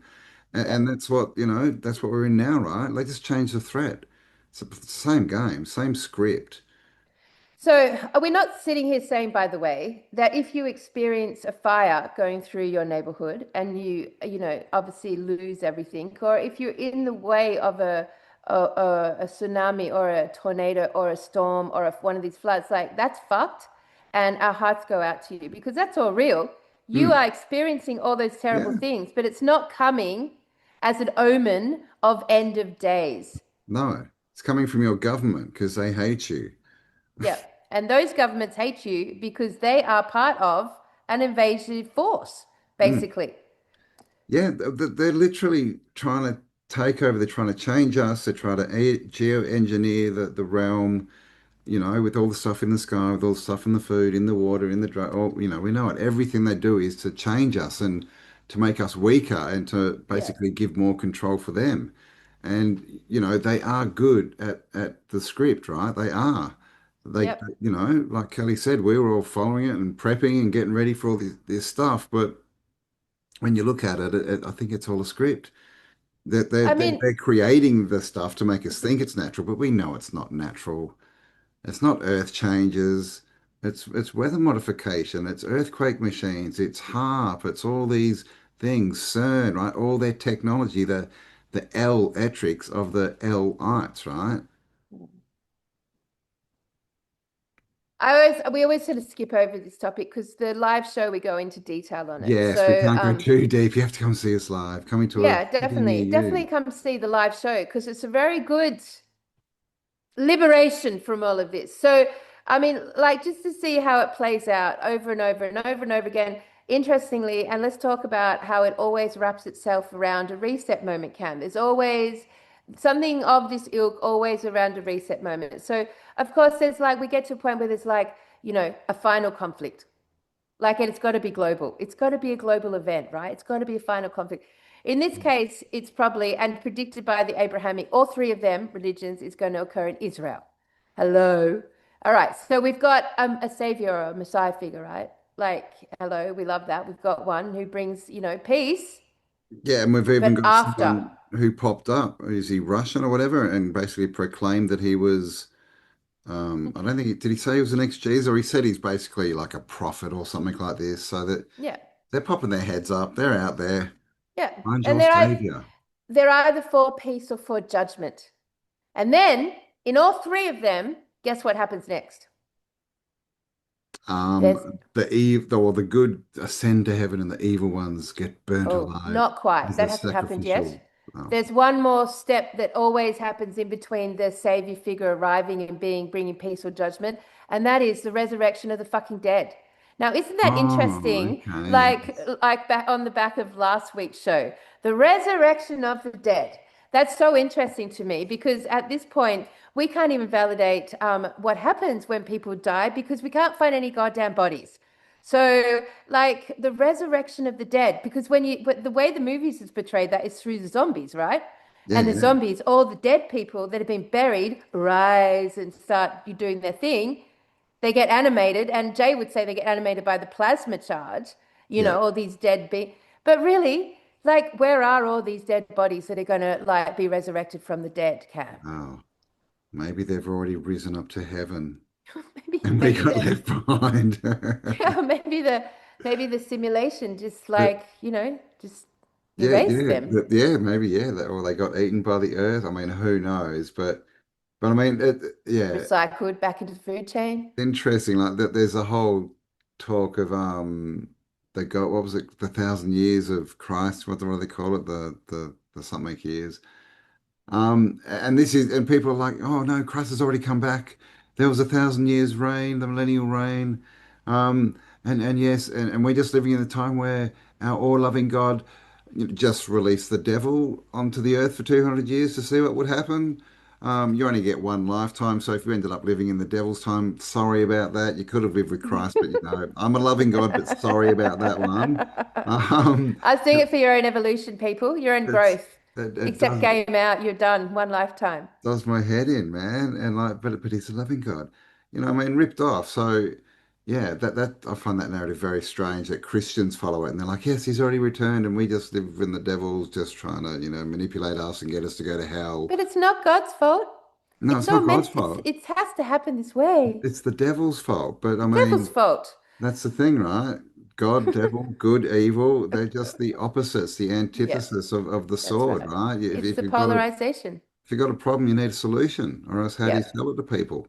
Now, it's interesting when you think of resurrection of the dead, because that appears in all of their holy books across the board, right? In their various terminologies for it. But resurrection of the dead, if you take it off the back of our previous conversation, which is basically we live in a dead world, we are represented by legal death. We're born dead. When we're born, we're dead, and we have ghosts that they interact with. So this whole realm is an interaction of ghosts and dead people and very few living organic humans, very few living humans in amongst that mix. Dramatically, Hmm. dramatically, woo, so much smaller. Oh my God. Like if you think about how many people you've actually met in your lifetime, how many people you're capable of meeting in your lifetime.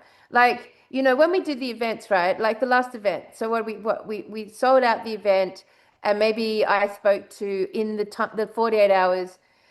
Maybe I really did have a conversation and like literally look in someone's eyes, maybe 50, 60 people, which absolutely like, I gave all my love and energy to that. And I was tired. The whole week I was tired. I could feel the amount of energy that I had like weaved into the experience. Um, so my point being that like that's a one-off sort of thing that would happen to us, at these live events for us. But Hmm. in an average whole lifetime for you, and when I say you meet someone, I mean you have to speak to that, you have to have eye contact, right? It can't just be background scurrying of a busy city. Hmm. But like if you think about everyone, like what could it be, 1,000 people? That Is you've had that an being interaction with. Yeah, well, I mean, yeah, really generous? It's yeah. more like in I the doubt there would be hundreds. many that would get to 1,000. Like it might seem like a lot, but when you go through them and start writing them down, all the people you've known, Yeah. when you were, a kid, like, you're at school, right? It's probably 30 other people, but, it doesn't mean that you had interactions with them all. You probably had your bestie and your little gang of four or five, and, that was pretty much it. And this is, I guess, getting to the whole NPC sort of conversation, but it just seems that, there's not these billions of people wandering around everywhere, right? That we're bumping into all the time. It's just, it's an interesting question, and it's definitely a death. It's a death cult, right? That's why the judges wear black robes. Like they're And that's doing why and necromancy, man. That's why And we're that's all why we're dead. about to be judged. We're Yes. about to be judged. Like that's the end of days scenario. It's just the ultimate judgment. Mm. We're just constantly judged, judged, judged.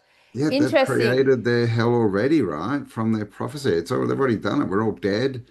We're all burning in debt. Yeah. Like it's.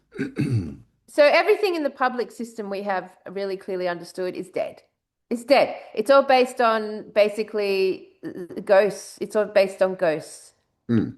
Yeah, And so yeah. it's interesting that it plays out as an actual feature in the chain of like the steps that are underway right now with the end time prophecies across all the religions. That is a thing, the resurrection of the dead. We've always thought it was just, something about people coming up from the graves, but I don't know, maybe it's something a little bit more literal than that. Yeah, maybe they're going to cash in their bonds, right? Yeah. And then, live their trillionaire, quadrillionaire lifestyles while Yeah, we're I know. living Because humpies, right? Because when like if you go with the end time prophecies, everyone's going to like adapt transhumanism and take the mark of the beast.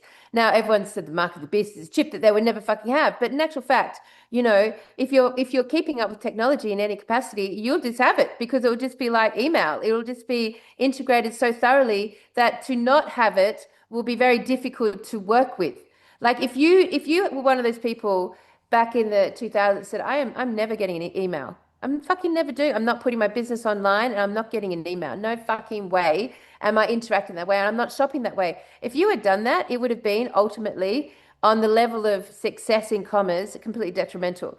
You Totally. would have just been so, it would have been so difficult eventually to operate without a mobile device, without an email, without the internet in any capacity. Mm. So, you think that the mark of the beast is something that you're going to choose and be like, no, we would never do that. It's like that's not what it is. Like we're already integrated into it, Yeah. right? Yeah. Every credit card has a chip in it. Yeah, Every phone has a chip in it. that's right. So when we interact with that, Campbell, when we have an identity in that way, that's us being dead. Mm. Interacting in any capacity on the internet, which is like this weird little multi-dimension that we all like now dedicate our whole working lives to making sure we have a presence on. Like this weird dimension, like crypto, this weird fourth dimension, and like, but when we're in that space, we are dead. We're not the living human being. We've got another identity. We've got several identities. We've joined platforms, we've signed agreements. When you go and sign up to Netflix, fuck knows what those contracts are. All those contracts we've signed, like we literally have like a Kelly Jones version, maybe 20 different times online that essentially all not the living person, they're all dead. So could resurrection of the dead be much more attuned to this sort of concept than the zombies reappearing out of bodies that we have are missing? Yeah. Could this be the reset? They're talking about the financial reset. And I mean, it is interesting that, the new coin they want to use is called crypto, Crips, dead people rising. It's interesting, right? Like that they're following this script, which who knows where they got it, but they're trying to play it out, like literally.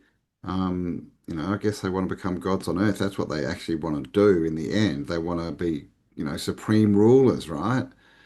But yeah, yeah, crypto, man. What do you reckon? Yeah, I mean, like if Could we, that if be we were ever it? going to, yeah, crypto. If we were ever going to get the concept of the zombie resurrection of the dead, like literal, then it would, they would just come out of the cathedral areas where there's like, there's the few skeletons, maybe there are. We don't know. I don't know if anyone's dug one up recently. That there's a few like maybe kind of puppet skeletons that could like be reanimated. And don't forget at this point, Cam, about fucking Project Bluebeam, because Yeah. whatever that actually is, we've all been aware of it for a very long time. So, staging Yes. anything like that. Yeah, that came from, yeah, well, that's interesting because that came from uh Werner von Braun's secretary, didn't it? Yeah, Which is exactly. interesting, old Werner, who, wrote the Mars book with Elon in it and, joined with Disney and started NASA and all this stuff. And, so is that more part of the script? I don't know. I don't, Of course. it's an It, of interesting one, but I think course. at the end we've got to learn to trust ourselves, right? More than we trust the electronics, right? The online world. I mean, it's all useful, and this is the thing is you can't really interact with the world too much, build businesses, do all this kind of stuff without the internet these days. But you can just use what you need to use. You don't have to be on social media and scrolling and taking on the fear and all this stuff. Same with AI, it's useful, but I mean, in the end, I always think back to that interview we did with um, the Aussie guys, The Strongs. the Strongs, remember? And they were talking about the Aboriginals, and they said that the Aboriginals rejected technology, basically. And at that time, I remember thinking, yeah, right, that's interesting. Why would you do that? And here we are in 2025, only like 2 or 3 years later, and I'm going, I can see why they did that. Yes, exactly. Yeah. Exactly. So, I mean, we only talk about this because, could it be part of the resurrection of the dead concept, which I think probably it is because we're moving into a second life online. We already work online and we can't avoid the motherfucking thing. And the next generation, they won't even know a time where they weren't striving to be online. The idea of not working online will be like poverty to them, poor poverty, old fashioned, couldn't even comprehend it. I literally watched my father go to work every single day and my mother, and they weren't working with computers. Yeah, They yeah, worked yeah. hard, man. They ran they owned hotels. Yeah. So Mm. those sorts of jobs, like they're just less and less real. And the jobs of the dead are more and more and more available and sought after. Like, yeah, Yes, it's anyway. interesting, isn't it? Yeah, Yeah. yeah, yeah. Because yeah, I guess when you're online, you're not the flesh and blood man or woman, right? You're now working as an entity, right? That's right. Put your name in Literally here, called an entity. an entity, yes. God. Fiction. Right. So what happens after the resurrection of the dead? If we follow this sort of all these stages that are Judgment. classically across all the Abrahamic religions, the next one's a great tribulation Oh, the or tribulation. time of unprecedented suffering. Oh, that's nice. Thanks, God. Thanks. I know. Yeah. You fucking love us heaps, man. We love you right back. Love you Yes. right back. So I guess one would say we're in that time, maybe. Or maybe we haven't even quite maybe we haven't even hit a final global conflict, which is number one. Which So is maybe what they're these are, trying to push, yeah, so we're for probably still sure. in stage one. So yeah, so we haven't actually arrived at the unprecedented time of suffering, but that's something fun to look forward to. And then, Yeah. of course, then now we have the divine judgment of humanity. Divine judgment. Divine judgment of Nice. So humanity. judgment by divination. Yeah. Which is interesting, right? Because, all the Christians that they use the word divine, God is divine. That word comes from divination, which Yeah. is all to do with tarot and horoscopes and all this kind of stuff, which apparently is evil Yeah. if you ask the Christians. So that's an Yeah. interesting one. And why is it evil? Because you're not allowed to take information from any other source. It's like it's an act against your faith to rely on any other source, including your own goddamn intuition or source, Mm. or the people you love the most in your whole lives and have grown up and trust your family and your friends' sources. You can't take anything from them. No more energy healing, no more modalities, no more work, no more self manifestation. All of that goes against, God's word. You got to live by yeah. God's word. Mhm. God's word, right? But So how much does that just sound divine. like, like a judgment and a savior complex? Like how that isn't that the epitome of how you would define that? When you Totally. cannot, yeah, And then he calls himself jealous on top of all that. So, I mean, he's given us a few clues, or it, whatever it is, this entity. And of course, it says in the Bible, do not judge, that because that's God's job. Do not judge. So, what do? They put judges in all the court systems. Do not use the Lord's, name in vain. So, there's a House of Lords, and there's lords everywhere, lords of the matter. I mean, it's crazy, right? There's all this preaching, and this is why we're Christian, and this is what we do, but yeah. the whole religion doesn't even follow those rules. It's crazy. It's crazy. It's crazy, Cam. It's crazy. Right. So after we go through the divine judgment of humanity, God help you, God help you, Judged, people. yes, and you're all going to be judged badly because you were all born with sin. Even though Yeah, you were created perfect by that's God, right. No. you were then born with sin. And you're born dead too, by the way. You're And born with then sin and you're born dead.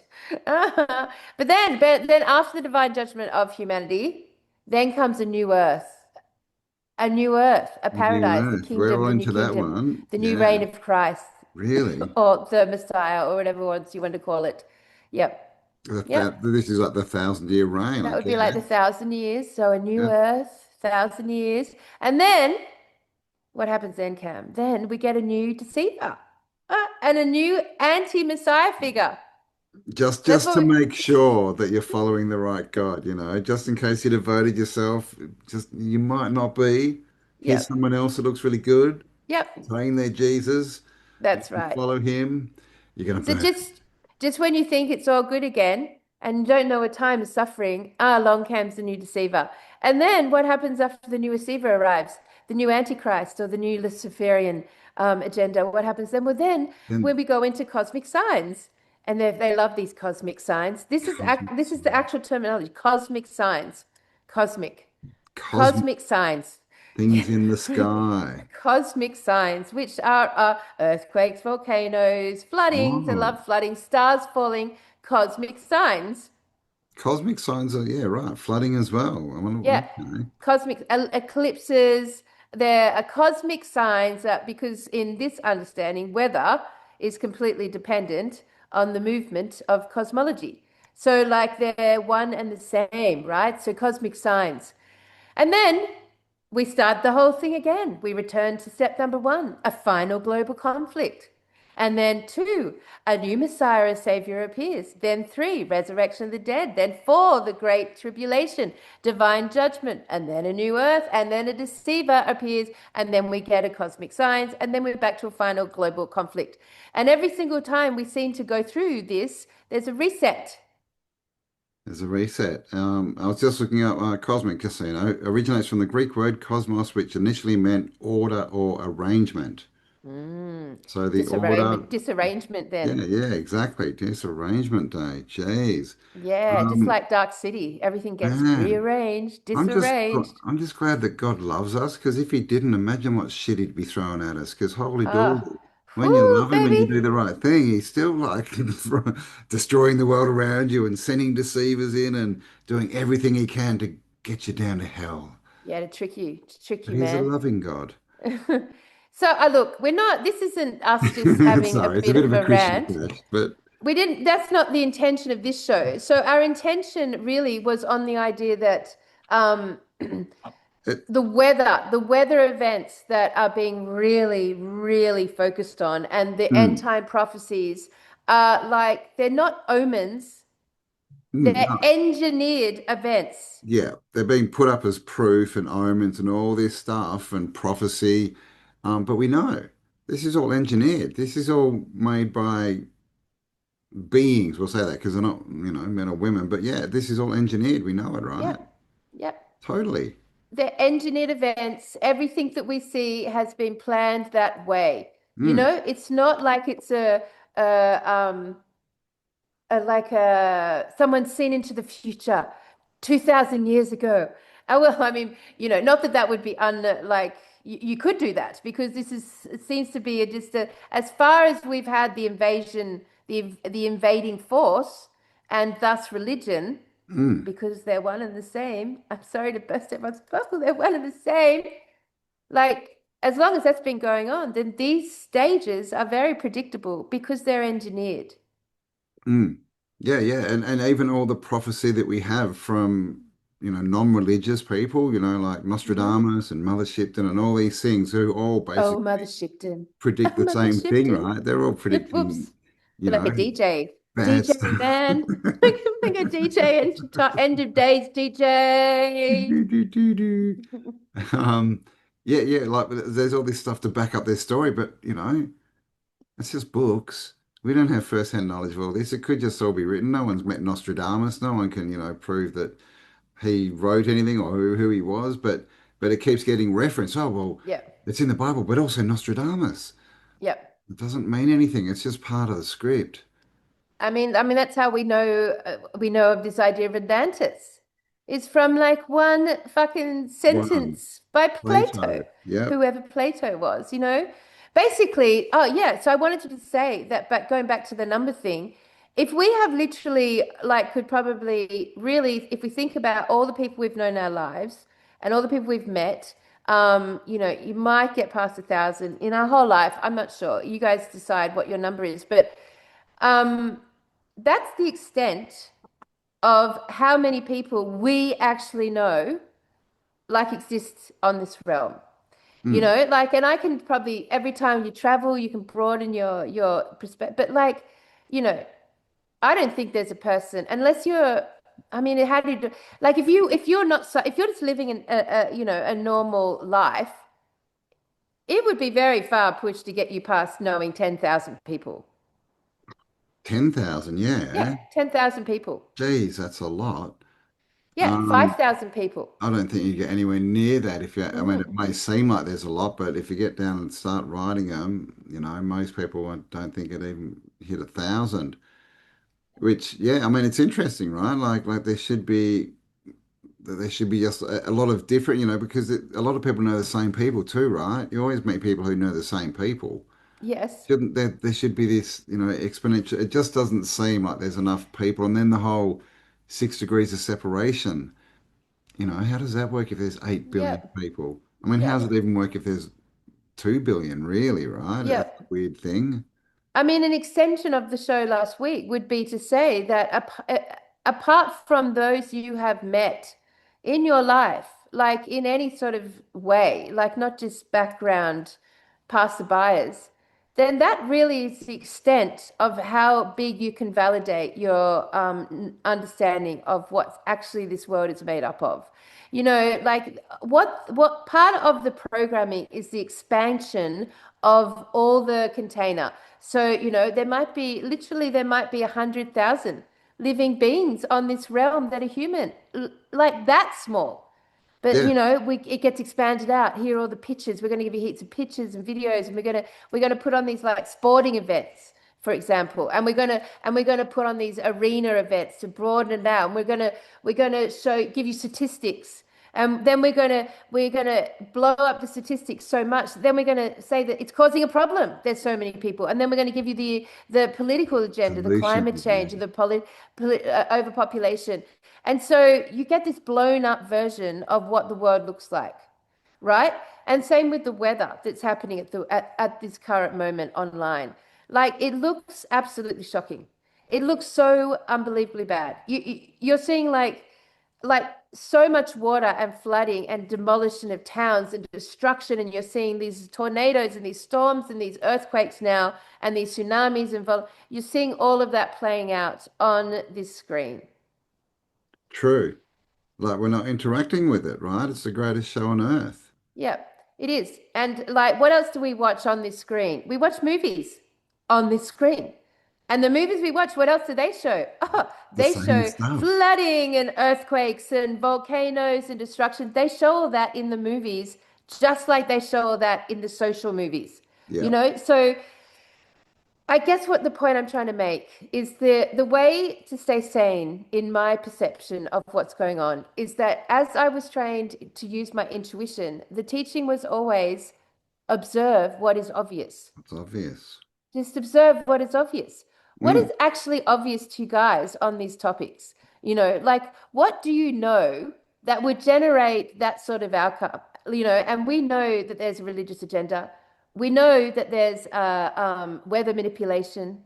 We know that there is the capacity to make amazing movies that have fooled the world for the whole. I mean, yes, the people still believe that people like landed on the moon because Yeah, of those totally. TV shows and Yeah, that yeah. And news even that, back to radio, remember Orson Welles, right? yep, Like created mhm, chaos just because he was saying the words, because that was their yep, only form of yep, information.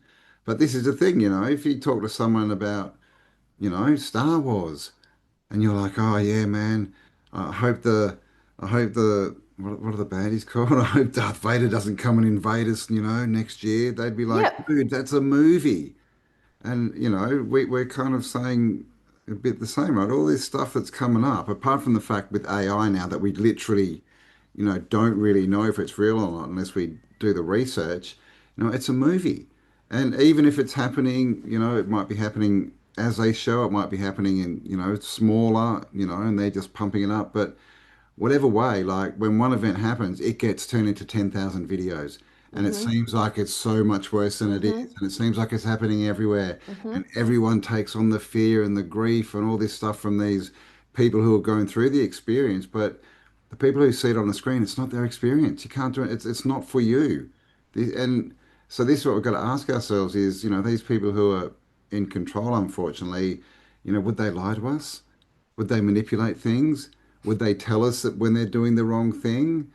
Have they got an agenda? Do they like promoting fear?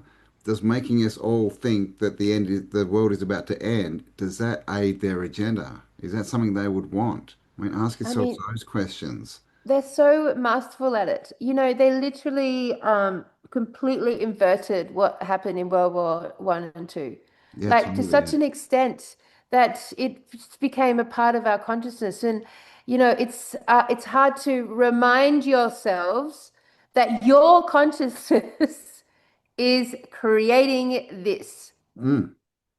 Yeah, I actually watched right? Forrest Gump again the other day for the first time in Did years. you? That's I weird. How did. was that? Oh, I It's can't I still, can't I stand know, watching Tom yes, Hanks. I know. Gosh, It's how got did you Tom in it, go? but it is a good movie. But it's also interesting because that was the first movie where they started inserting him, into these historical scenes. He was meeting different presidents and stuff, and it looks like Forrest Gump met the president, right? But it was just a movie, guys. They can Yeah. manipulate all this stuff, and Forrest Gump's one of those classic ones where they're telling us the history. They're like, this is what happened in the 50s. Yeah. This is what happened in the 60s. This is what happened in the 70s. This is what happened in the 80s. There's your story. Just like all the cowboy movies that, were out there for 20, 30 years promoting this whole, you know, part of history, this whole lifestyle that never existed. Cowboys and Indians. Never existed. Cowboys and Indians. Mm. Is that Yep. a whistle? I just heard a whistle. Yeah, exactly. So I guess, all we're trying to maybe say today in this talk is fear not, Fear not. organic human beings, because what's happening out there is an engineered end of day scenario, and it wraps itself around these reset moments. But at the end of the day, your consciousness is what generates it. Mm, So, if you are not interested in going through the end of days, so to speak, then I would stop paying any attention to it, would be my suggestion. mm. Yeah, totally. They give us all this stuff so that we create it, or at least, we accept it when they bring it in, right? The way out is in. So, yeah, the more we focus on what we want to do and creating the world that we want to create, the better we're going to do. And Yeah. it's all just an option, right? They just put it up there and they're like, would you like this? Would you like AI? And everyone in the world jumps on and goes, oh my God, I can't live without AI. It's amazing. They're like, they want it. Let's bring it in. Let's spend 500 billion on creating a supercomputer.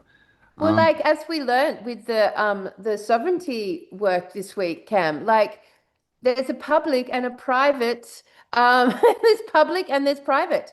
And in the realms of the public, you are basically offered something, and they have to, by nature of speaking to the real person in the private, offer a remedy. There has mm, to be a remedy as yeah, part of the process and communication. So there is always a remedy on offer, my friends. Always. And in this case, it's always. as simple as like deciding, nah, I'm not paying attention to that. Yes, all right, maybe those weather events are occurring, maybe in some little way, but I am pretty 100% sure they're manipulated by weather manipulation, which means it's not happening to the whole realm as this big prophesized event that you are going to like, you No, know, get yeah, really close to interacting with in the next couple of years. no, it's not organic, right? It's not organic. But it might be from the small g gods, It could be small g god wrath, right? Because that's who they think they are, that these Mm. people, and they probably are the people from the stories, right? Or the beings, and this is how they're doing it. They're just running out of script. Okay, we're at end times. Everyone, gets scared, expect it, and then they just manipulate us through it. But it's like drugs, right? You can just say no. Yeah, you can just say no. That's right. We're doing a bicarb cleanse, everyone. We've tried this new experiment where our friend Adesh put us on to, where you take bicarb and honey, and Doesn't you taste do that good. it. Yes, and I have had the runs all morning. Can I just say Ah, after the yes, gym, it Cam? Oh my definitely God. gets Woo! things moving, Woo! shall we say? So again, my God. But it's very fascinating because the concept obviously is that you are attempting to get your pH level up to 8, so you're alkaline, and then you hold it for 5 days. You keep it at 8 for 5 days, which means no wine and no parties going on. Sorry, Mr. Autodidactic Show. Um, And then what it does is that, and you take the bicarb with honey, and the bicarb and honey interact with each other, and basically the cancer moves towards the honey, and the bicarb destroys the cancer. So it's an internal cancer cleanse slash parasite cleanse, Yeah, and has the potential to reset your gut because it alkalines everything. So we're just trying it, we're trying it. Yes, we're doing our best. We're cleaning our trying it. temples. That's right. We're trying it because really, you could go into these like next 50 years on this realm in a glorious, regenerated, improved, manifestor's way, Campbell. You don't have to go in there like riddled with fear and doubt and stress and worry about all the shit that's going on in the world and what's happening and what's going on in this all these delusional economies and blah blah blah blah. You could actually choose to spend all this energy regenerating your being and getting your energy centers nice and squeaky clean again, and getting your resonance machine up, up, up, up, and making the mechanics of your body thrive again, and and de-age yourself a little bit, and shake off the shackles of all of this programming around you, and just like have fucking thrive and thrive Mm, and yeah, thrive. thrive, man, thrive. Yeah, man. Jeez, I'm 53 in a week. It's Believe Campbell's that? birthday in a week. Oh my Yes. God. All right. Oh, How are we yes. going You've to got handle this? How are we going to handle it. this, Campbell? What happens in a week for your I birthday? don't know. Shit. Probably drinks at my house. Well, we So better get our it's a cancer good sorted. time to be doing our, yeah, like bicarb diet. Got a big festival in Maloney tomorrow. I've got a meeting at the pub today. I've got a birthday. But anyway, Bad time to do we'll it. soldier through it. Not that you and I have any cancerous things. We're doing this more as a gut biome reset because, we did the fast last year, and that's pretty good at wiping all that shit out. It Yeah, I alkalines the mean, system for there's fucking so 3 weeks. much crap in everything that I think, a yearly clean out is advised. It is advised. It's Like just getting an oil advised. check. Getting a Like doing what? your oil, changing your oil What? in the car, which I hate doing, Changing by the your way. oil. Yes.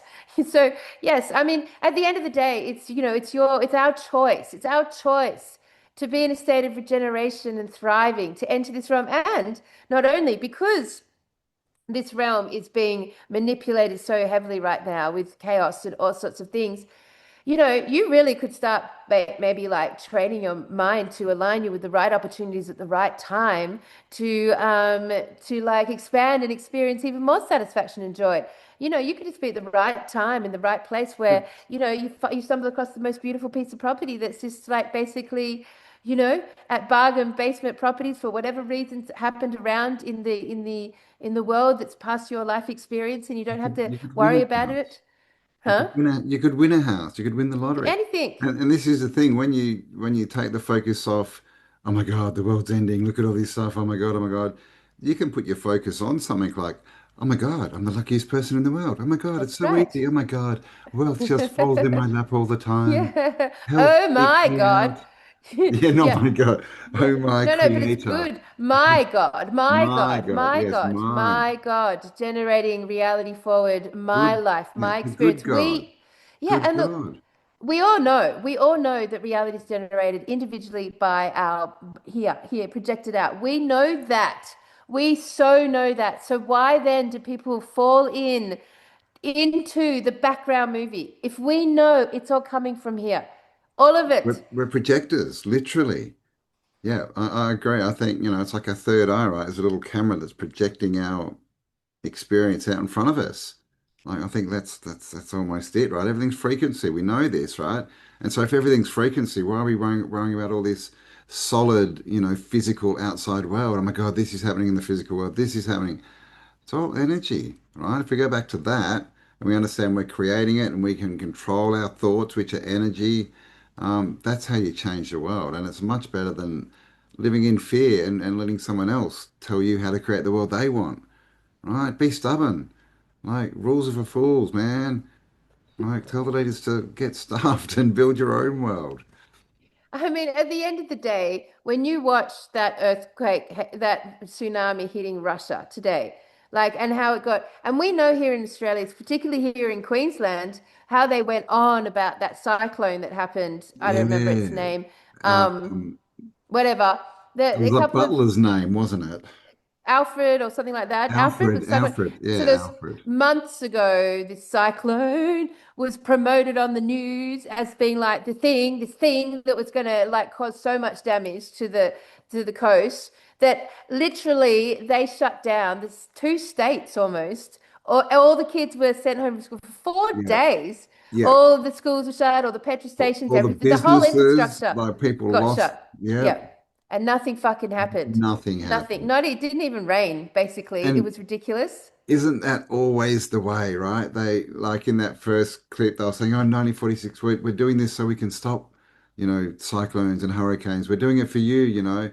They always like they never know when a big one actually hits, right? And every time they do these big plans and get people up and it's coming, nothing happens. And then before you know it, no word at all, everyone's at home and bang, they get hit. Yeah. Like, what the Yeah. hell? Yeah. Yeah. So like my point is that, with the tsunami that hit Russia yesterday, like and how that's been like spread. Like I didn't know what's happening because I'd been onto Facebook for a day, and then I saw it last night. And by the time I saw it, it had literally been translated into 100 different news places, truther podcasts, like clips, TikTok, like in all different, like everyone talking about, and I just thought, fucking like that. What I'm watching right now, it's no different to my experience if I was watching it at the movies, right? Because I can't feel it, I can't experience it, I can't have any five sensory experience with it. I'm watching it on a projector screen, the same way I would be watching a movie. Mm, Thus, why are we reacting to it? Why is it more relevant than literally us seeing it at the cinema, which because we could get the thrill of it, seeing it at the cinema, the thrill could be there. But then you leave the cinema and that's it. You're not like drowning in an actual flood. mm. So I'm not saying it's not occurring Happening. in Yeah. some capacity, but I think these capacities are small, they're contrived, they're controlled, they're videoed, they're set, they're a set of an experience. I feel like with Yellowstone, like there's so much talk about Yellowstone right now, and all these videos of animals leaving Animals. Yeah. Yellowstone, and yet then I see other videos of people saying that those videos of those animals were from Africa in 1982, and like there's like it's just this always You this. just don't know, Anyway, you man. guys know all this shit. You It's just, just a yeah. reminder. Yes, just a reminder. Yeah, we just don't know. It's just it's like the pictures. They put it up and they write a date in the corner. We don't know that's the date that it was taken. It's just the date that someone wrote there. That's it. So If you take out all the weather information, all the alien subjective information, which they're really, it's going to be amped up pushing. heaps. Yeah, Yeah. man. You take those two things out of the equation, you take anything to do with the religion out of the equation. There's really only a few cats and dogs left on the internet after that. You know what I mean? Like if you And we love our the dog videos. the agendas aren't really that like varied. Really, there's only a few that are just like, just been added to by trillions of human beings adding their take on. Like, but yeah, Yeah, and now people get paid for creating this content. They get a lot of views when it's all sensationalistic. So a lot of it's literally been made, knowingly that this stuff's fake, just because they want to get views. So, put that together with the agendas and everyone multiplying these stories by a million. And, like Kelly said, what are we left with? Not much. 10, 15, 20 stories maybe, and you think the world's exploding and gonna end. yeah. This is so yes, don't believe everything that you see or hear. I mean, it's not like we have to tell anyone that from our audience, as if, like, of Yeah, so course, share we don't this have to video tell you that. around. Yeah, but it's just like, let's just like hardly remind ourselves Yeah, as it's getting more and more, more and more things are yeah. happening, it appears to be. And it's pointed, and that's the Yeah, whole thing now is end of the world, which it yeah, always has been, but now it's biblical prophecy end of the yeah, world, not nuclear absolutely. bombs, not Yeah, atom bombs, not yeah, war. Now it is really, it's just a bigger war. yeah. The whole world's And going the to explode. Yeah, and the wars that are coming, they're going to be religious wars anyway. Yeah, And they're all going to be like as Black they Lives all are. Matters, where they're going to be, paid in groups to terrorize other groups. And Yep. then but I don't know any of those people. I don't know Open any of those clients, man. people. I don't know anything about that. They're just part of the movie to me. Like everyone I know is fucking excellent. Yeah, exactly. That's our experience. And this is the thing, the more you focus on having an excellent experience, the more you will have. The more you focus on the world's crap, the more evidence you'll see for that. Because our mind always wants to prove us correct, right? Yep. Yep. All right. Well, look, that's all I Okay. wanted to say I about think all we've of been that, rambling a Campbell. bit. Yes, yes. I think so. So All mean. right, everyone. Excellent, excellent. Well, look, have a beautiful week. We'll see you on next Friday for Tartaria Australia and whatever else is happening. And, really do have a really excellent week that you truly decide to vibe yourself right into from this moment forward. Yeah. Get good vibey, people. Yeah, man. Plug into nature. Plug into yourself. And Plug into your intimacy. fucking imaginations. Imaginations is the key. It's the Imagination. key. It's the The best biggest nation to dream be wins in. because it's your dream in your reality. Mm. And Mm. you got to stop dreaming about all this shit. All this shit behind us, it's out, man. It's done. It's gone. Forget Gone. it. It's lower density. All Yes. right. Find the magician within. Stop ranting, Kelly. All right. Love Yes. you guys. All Have a right. beautiful week. Stay We'll see you awesome. next week on Tartaria Australia. See you guys. Love you all. Oh, good morning, Tartaria Australia. I don't know why I always say that since it's usually in the evening that we show. And it's the Good afternoon now. evening. I know. Good Good day to you evening, all. Tartaria. Good day. Good day, Tartaria Australia. Like you mentioned yesterday, all this ID, internet online ID is coming in. So it is in the realm of possibility that we may get blocked out of YouTube. But the magazine is sent to your letterbox, right? So it's a way that we will always be able to stay in contact with you guys totally outside the internet. But we're obviously going to look into that as well, the whole internet thing. Obviously, we don't want it to happen, but we'll start uploading more on Rumble. I'll put a link for that below, and I think we're going to have to probably get a website sorted with our videos on it. But we'll let you know as we go forward what's going on with all I that. mean, Yeah, keep it in mind. So basically, subscribe to the newspaper, guys. well, Subscribe. it's certainly going to happen, right? It's certainly a thing. We've got, obviously, in the UK, they're introducing what's called the Brit card, which is exactly the same thing. And what's happened in Nepal, even though I am calling it a false flag, but what's happened in Nepal, whether I'm right or wrong, is that the kids, the teenagers who would be most affected by social media, they attempted to block social media, and then they rampaged the city and then burnt down Parliament House. And now apparently the youth coalitions are in communication with the government, who has had the Prime Minister resign as a result. Which, look, Campbell, I watched it Yeah, with you yesterday, and it's I'm all just very like, exciting and great, but yes, there was a few big question marks, and you, you know, and it's unfortunate to talk about because it looks so good, right? But we know about regime change, right? They do it all the time. And if they're like, well, I think it's the army they're talking with, isn't it, to create a new government? So it's the army, right? They still own it, so it could just be a regime change, get some young people in because we've had lots of discussion, especially in the US, about the age of politicians. Are they doing something around that? Blah, blah, blah. and the association with old men and pedophilia. Yeah, Like this could be a total Greta Thunberg move where yeah, they just replace the old pedophiles with the new kids from the same families who have the same agenda, who are yeah. Greta Thunbergs. All the Greta Thunbergs that come up, and then we've sort of like got this like same government, but just looking much more youthful and Mm. like in check with the reality, which will be And wrong. this is what they do all the time, right? They monitor us, right? We know they're completely monitoring us. So they're monitoring the mood of the zeitgeist of the time, I guess, right? Yeah. And they're one step ahead. They're like, oh my Yeah. God, this isn't working. Okay, what can we do? Let's get kids in there. We'll get kids saying this is good and rah rah rah. Or the because it was called the Gen Z revolution, wasn't Oh, that's it? In why that's the Nepal. first false Yeah, flag. yeah. They had signs in English, all these, Nepalese, which, really, that doesn't make sense. What a strange statement. What were they saying? Gen Z protest? Gen Z revolution? Like it Gen was just Z, the weirdest yeah. thing. And the ones we saw, they were just clear made and photocopied and handed out, right? They weren't like handmade signs or anything. And the army, we read up and what I think they got 40,000 strong.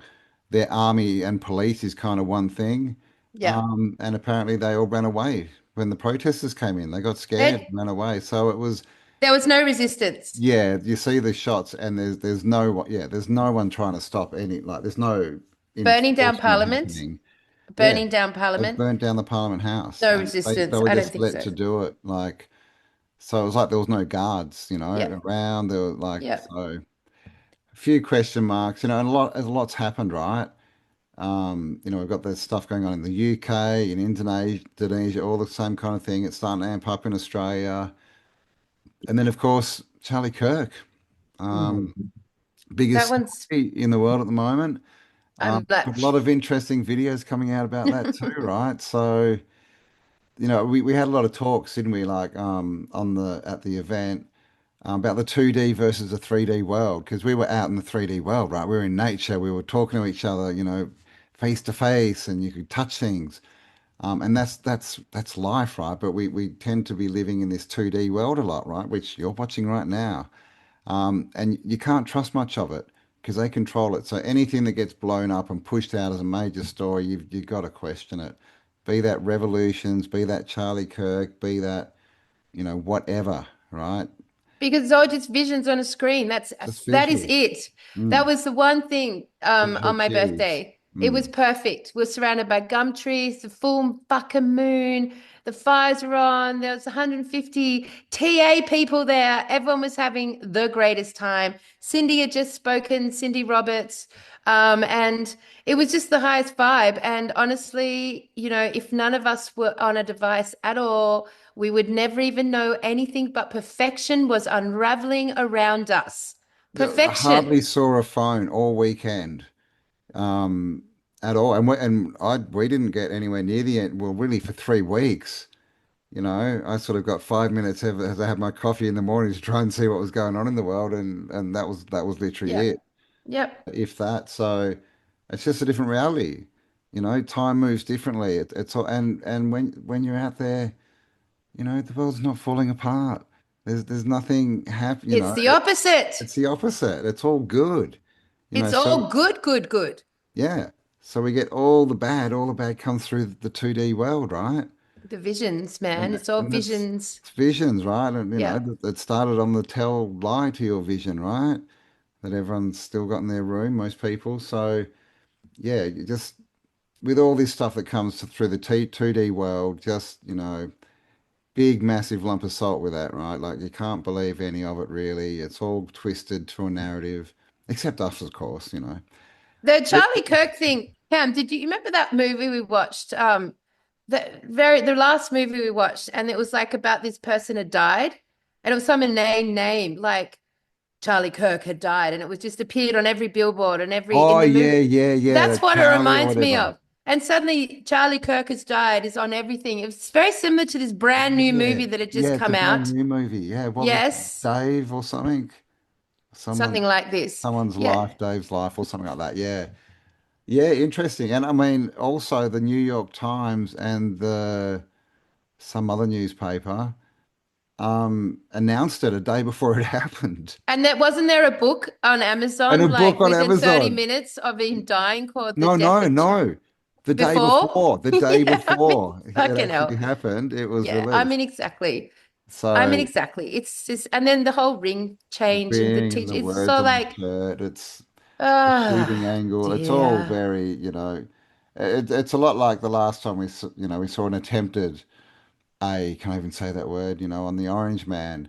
You know, it was very obviously staged, right? Like so, but this is what they do, and it's created a lot of. It's just put a big wedge, right, between the right and the left in America. It's just getting them more divided and more Because, yes. polarized because they're pushing. It's all part of an agenda, And which is sorry, go. normally like what Nepal might be. It's like oh, people are rioting. People, oh, we need more laws to protect you.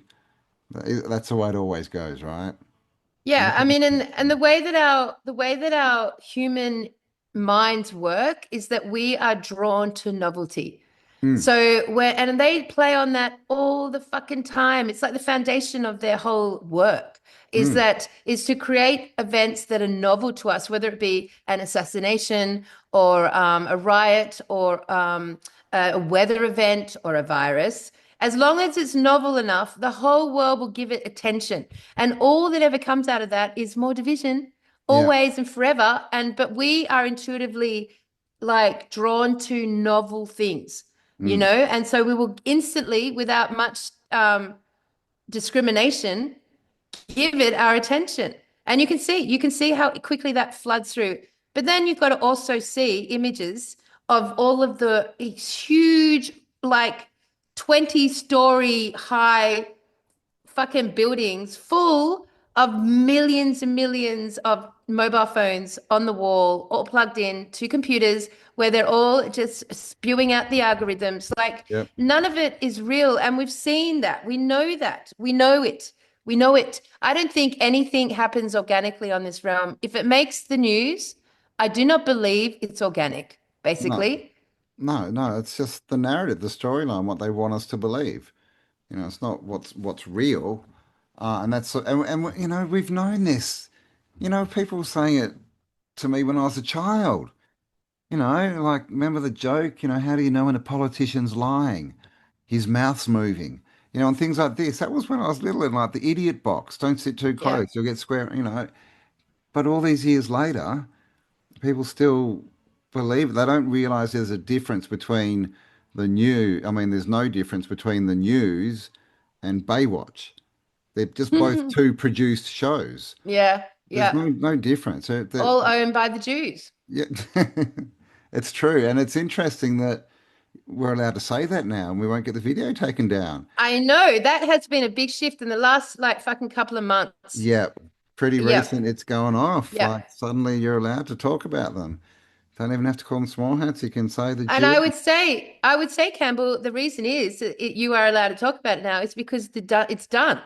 Because they're where they needed to get to and go has been done. Like, the whole immigration saga that's playing out to create more division, importing all these very angry, violent men into any white country that is basically, I would say, are being paid by the governments, the Jewish governments, to basically do what they're doing, raping and causing destruction and burning down. They're being paid to be there, they're being accommodated, they're being given a wage, they've been hired.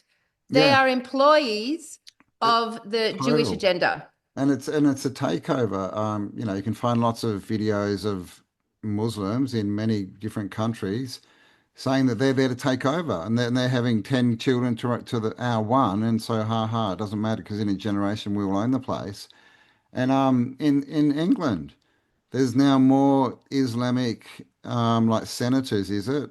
Yep. Mayors Than councillors, English, and they've just politicians. appointed the head of MI6, and I'm not sure what the other title is, but basically immigration and border control. That's now an Islamist or a Muslim, right? Insane. So it's crazy, Discrediting. but it's moving, the populations around, which they've done before, which we know, but it's also to create division, right, and to burn. This is what they do, right? This is how they recreate things. They raise the old civilization to the ground, right? So I mean, I guess in this situation, like it's unfolding, like it's happening. I mean, obviously it's happening, and we're getting lots of visions of it happening because that's what they want us to see. They want to see it happening. They also want to invoke both sides of how the responses go, aka Nepal, Greta Thunberging, and then you've got like Britain, who is now approaching it very violently, and you've got like all the raping going on, and like there's everything is set up perfectly for a massive engineered spiritual war, essentially. But really, it's a war. It's the same war that played out in World War One, World War Two. The Bolshevik, it's all the same people behind the same tactics, behind the same war. Like nothing's changed. No one's different. And, the Allies were the perpetrators, and they remain that today because it is still a Jewish government across the realm. That's what I think. Yeah, yeah, that's always the same script, always the same playbook, right? They just keep repeating it, and we keep falling for it, guys. So, I mean, it's a tough one, right? Because, they're definitely being, they're setting violence out there and the whole, raping stuff and everything, right? It's not good, and at some point we've got to, what do we do? Do we fight back? Do we stand up for ourselves? How do we do that? Because this is kind of the problem, right? Is if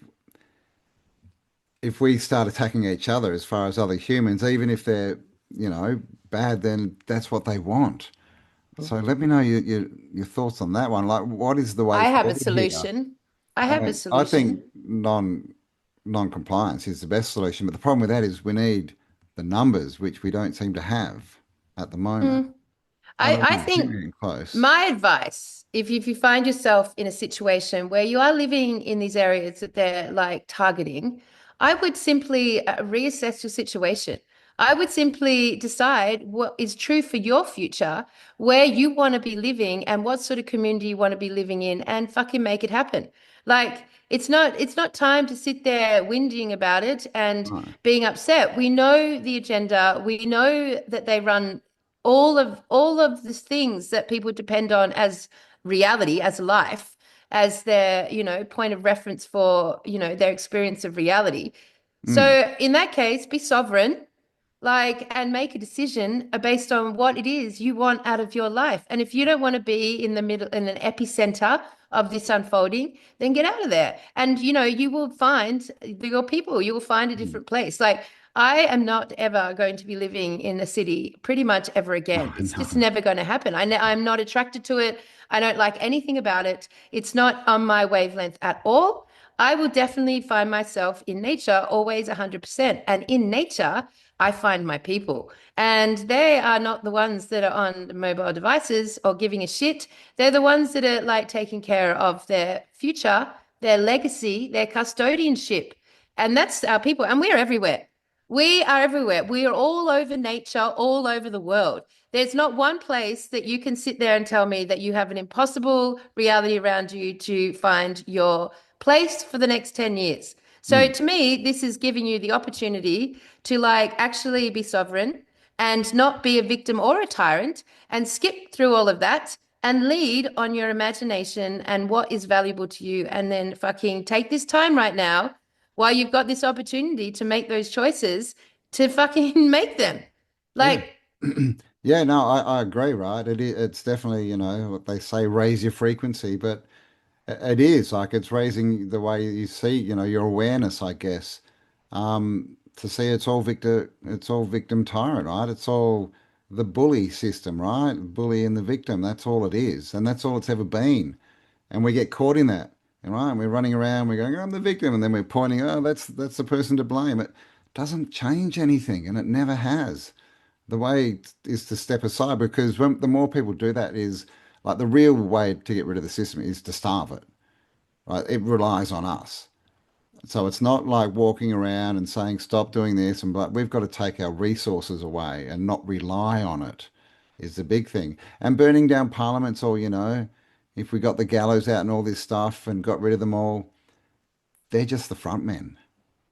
This is the problem. We don't know where the orchestrators and the big, big wigs really are. We never no, see or hear of them. no. Like, And so, plus, all the way through, history, non-history, whatever fucking history you want to believe in, there's always the revolution. And the parliaments always get smashed and the royal yeah. families always get killed. And then they pop up again, more Jewish than ever. And, I'm telling you, like, it's not your job to counteract it. Just No. step aside because Campbell's right. That like where your attention flows is where your energy goes. So Hmm. give your attention to what you want to be doing with all of this murk and mire that's around you, all of this system collapse and system tightening. Where do you want to position yourself? Because, when you're out in nature, out in the bush, when you've gone past the city hubs, you basically get a lot more freedom, a lot more ability to basically like not comply to anything that they're asking because you're no longer in their realm of like Hmm. care almost. Yeah. And there's stuff, Cameron was showing us his cell tower busters that he was Yeah, they were gifting fun. So you can actually make these little orgonite things that disrupt the frequencies, and you just put them in your car, and as you drive around, you gift them to the cell towers, Yeah, right? you just chuck Basically, them just at chuck them. them out the window at them. Yeah, I mean, that's fun. I mean, these are See, the things. So that there's fun solutions to what we. yeah, The main thing is, yeah, to stop relying on the system, rely on it less and less. How do you do that? yeah, yeah. That's the way to move forward. You want to get your situation to a point vibrationally where the problems coming to you are fun to solve. They're Mm, not coming to you because they're disasters and taking up all your energy and all your emotions to solve them because it's like do or die. Like mm, you're wanting to find solutions that are problems that are fun to solve, you know? Like right now, you're in a situation to have some fun problems to solve. Like, okay, this is all unfolding. So, like, what would I love? Where would I like to go? And like, if I was ever going to make a move, now is good. So, what fun thing can I, you know? And I think everyone who came to the Jolly Swag Tour, I know how testimony to so many older single women who drove up in their vans or cars, first long trip of their lives, so many of them, and they fucking did it. And it was the outcome was fun, and the problem was fun for them to solve. How they're going to get from their homes to the Jolly Swag Tour. It was a fun problem to solve. They're the sort of problems we want to be engaging in. And the solutions that we come up will be way more embedded in the imagination than trying to solve something that is a do and die situation. So for me, I would highly recommend that anyone who's being affected by anything that the agenda is throwing at them from those levels, fucking change your reality, like change your mm. environment, change your circumstances. Definitely. Yeah, man. Be prepared, not scared. Like all this stuff. Like don't. It's a show, and you've got to see it like that. We can't. We've got to get out of this sort of looking at something, going, "Oh my God, isn't that terrible?" Or, "Oh my And you know God, what? look at that politician. They're saving us." Like, no, it doesn't work. And, you know, at the end of the day, like the one thing that I love about the newspaper concept is Yes. A, we're offline. That's amazing. B, you guys get to contribute all of your fun solutions, you know, all of your fun innovations and inventions. Like you all have something fantastic inside of you, hard-earned wisdom, may I just add, from our hard-earned journey through this deprogramming, if you like. From that deprogramming, we've all accumulated passions and interests that are natural to the person we're meant to be in this new space going through this. Whatever you've like picked up on as a massive curiosity, like for example, the orgonite or the understanding how electricity works, all the medicines, all the healings, or any of that, you know, you've all sort of engaged in things that are natural to who you are as a person. And one little cute little piece of advice I saw from a TikTok video from this girl. She was only 24. She was very young. And she was just talking about how she wanted to figure out, you know, what she was doing with her life. And the piece of advice she gave, I'm sharing today. Sorry, I don't know her name. Is that the very thing that is the easiest thing for you to do, the easiest thing, the most natural thing for you to do personally is the thing that you value the least. You always value the least, the thing that you are naturally good at. But if you just saw and looked for the things you were naturally good at, that would give you your natural pathway through this. In her case, it was babysitting. She's just naturally good at babysitting. So she would like make little videos about her babysitting stories and tips of babysitting. And, you know, has since published 2 books on the topic because she just surrendered to the very thing that she was just naturally good at. So I'm just offering those words of advice for anyone who needed to hear that. It's Mm. yeah, it's a Yeah, thing. we've all got it. We've all got a gift. We've all got something we're good at. But then this is society, right? They want us to work on what we're not naturally good at. Put Yeah, since all our school, energy right? there. School, yeah, right. But yeah, I mean, you don't need to know everything. You just need to do one thing well to be successful in life, really. And that's the way that it's always been, right? People used to have trades and stuff. They were good at one thing.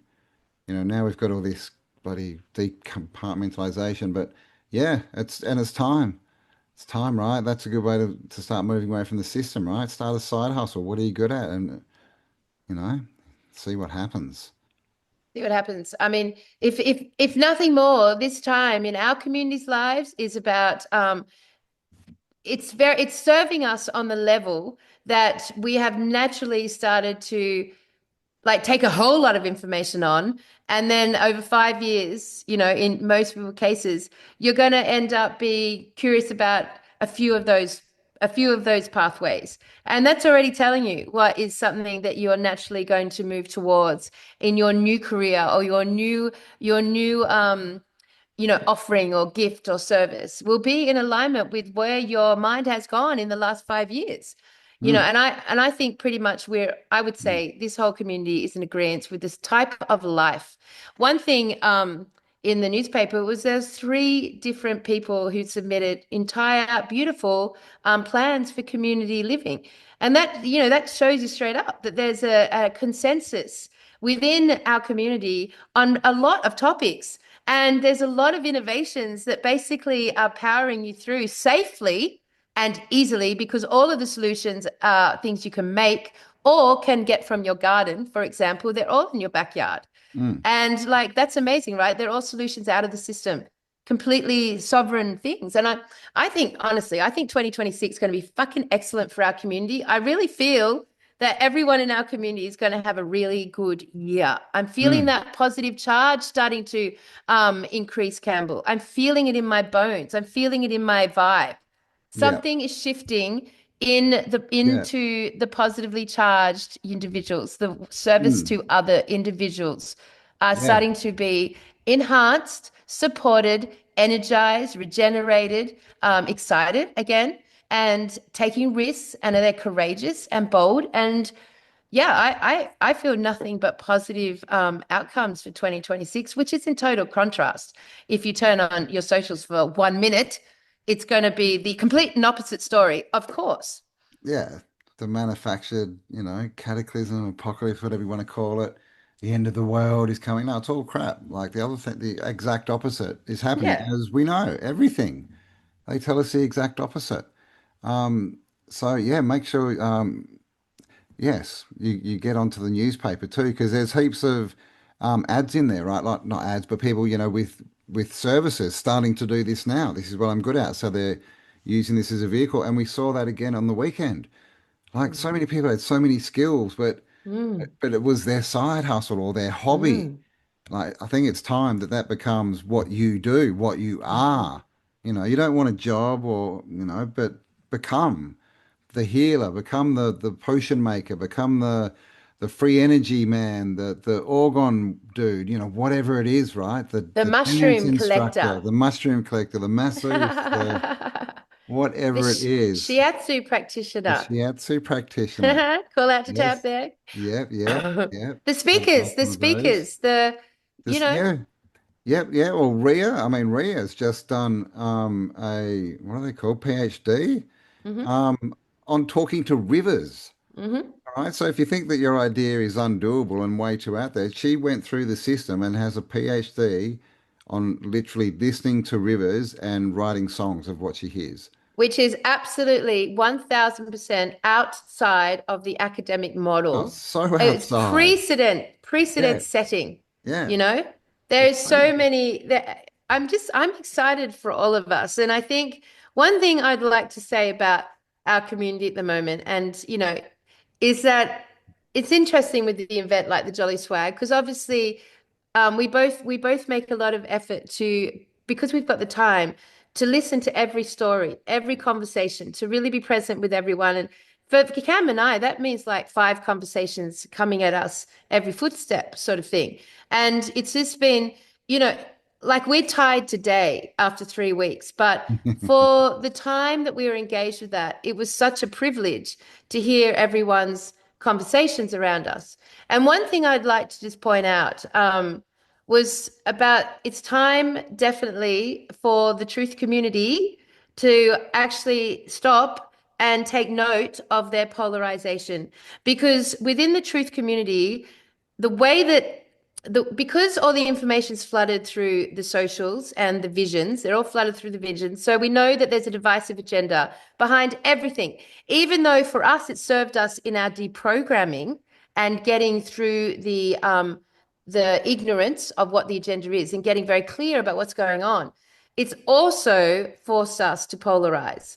And when I say polarize, I'm talking about like when we call people who say don't believe the earth is flat. We call like it's a common term, globe tard, Yeah. right? And or sheep or NPC. NCPs, Yeah. NPCs, NCPs. NPC. Yeah. And put that's the composition Or of what are some we're of the better. others? There's like Oh, sorry, got a little bit of lag going on. Yep. Yeah, all No, these it's things are right. like I'm better than you. Really, when you get down to it, that person's an NPC, and that statement is saying I'm better than them Yep. because I'm awake. I'm awake. I mean, I spent, a couple of years telling people they're not. You're not awake. If you're awake, you'd be like floating down the hall in the lotus position, right?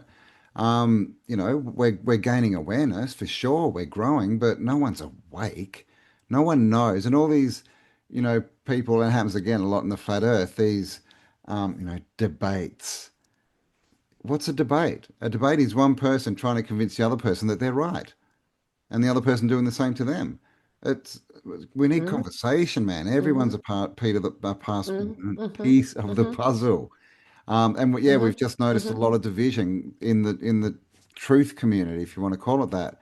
Mm-hmm. And it's division. Mm-hmm. It's just divisive. So don't buy into it. Don't do it. Walk away. And you know, the worst, yeah, I mean, the worst thing from it energetically and vibrationally is that when you polarize, even, and it's an irony with the truth community because, like, you work out the deception. So that's a win, right? You get through the deception at least enough for your mind to be expanded so that you could look at both sides from a different perspective. So you expand, right? But then as soon as you make a decision and start rejecting the opposite, the other, the round earth, your expansion starts to funnel back down into contraction. And like, so, and I have always believed that the biggest block for humanity to get to this vibrational shift is prejudice. I 100% believe that because with prejudice, which is polarization, we have gone into contraction again versus expansion. And like we see it play out with the transgender Yeah. topic. Yeah. This is a big one because it's been so unbelievably polarized. We know there's an agenda. We know that it's violence, that it's violently against children. We know that it's deliberate and specific, and that the entire Jewish agenda is backing it up. It's from them. They've invented it, they've innovated. We know all of that. And so it's so easy for the truth community to just like dismiss it as something that is like wrong, bad, or corrupted in some way, But on the same level, we've been around for a long fucking time. You have moved in between male and female vehicles for a long fucking time. You literally have been male souls in female bodies and female souls in male bodies. Like, this is not a new thing. That's part of our evolution. Obviously, you're not going to be born as most likely, not that we know this for certain. You're born maybe in this 3D realm with skewed to a masculine or feminine soul. No one can prove that right now. I can't prove that. That's just what I would say is what feels about right to me. And in all those lifetimes, as we are experiencing this band of reality, this 3D realm of vibration, in all those lifetimes, you have had the choice to swap vehicles. Why would you do that? Because, of course, if you are a male soul in a female vehicle, you're evolving your understanding of the other. The other's always your fucking mirror. And you get to evolve it. You get to understand it more deep. You build your wisdom. So we can reject the agenda, but it's polarizing to reject transgenderism. What is the correct, I would say, truth for all groups is that everyone is rejecting violence against children. Mm. That's the truth. Yeah. Yeah. I mean, and we all know that it's an agenda, right? So really, all these people, that we see, all that have fallen for it, they're the victims. So it's we shouldn't be, putting them down and calling them names and all that. They're victims. That they're like a lot of other people. They All just of don't us, see it. Like, yeah, and we're all victims to some point, right? all of us. Yeah, Yes. That's this realm. It's victim tyrant. exactly. Which is why we've got to get out of that. Ultimately, and really that's getting out of the system.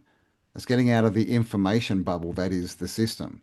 because it's all different once you get out. You don't have to pay it any attention, or wealth, right? Like starve it, get out. And this is why there's so much opportunity right now, because the system is collapsing. But we need new everything. We need new entertainment businesses. We need new food. We need new medicine. Everything that we've relied on the system for, we need to rebuild and replace, like in the way we want it. So there's so much opportunity, man. So much. Yeah. So, I mean, like, just take note. I would have been very interested if, obviously, a caravan full of transgendered youth turned up to the event on the weekend, how the community would have responded. And I hoped to think that the community would have opened their arms with all the love and support without getting caught up in the politics of a fucking agenda that was not organic to us, and limit their understanding of what we've been in our long view of our lifetimes.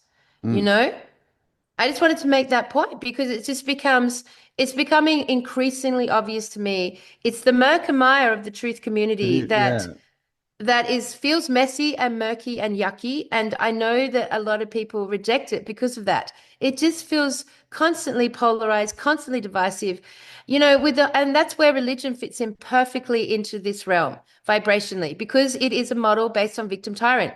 It's a victim tyrant movement, organization. It's always been that way. And it's why it's so specifically always in this level of the frequency band. Religion. It's such a unique thing. Like, that doesn't exist anywhere else. That can only exist in a victim tyrant mainframe. Mm. Is religion. But does that mean that I have some issue with my Christian friends? No, because so many of my best friends have become born again Christians.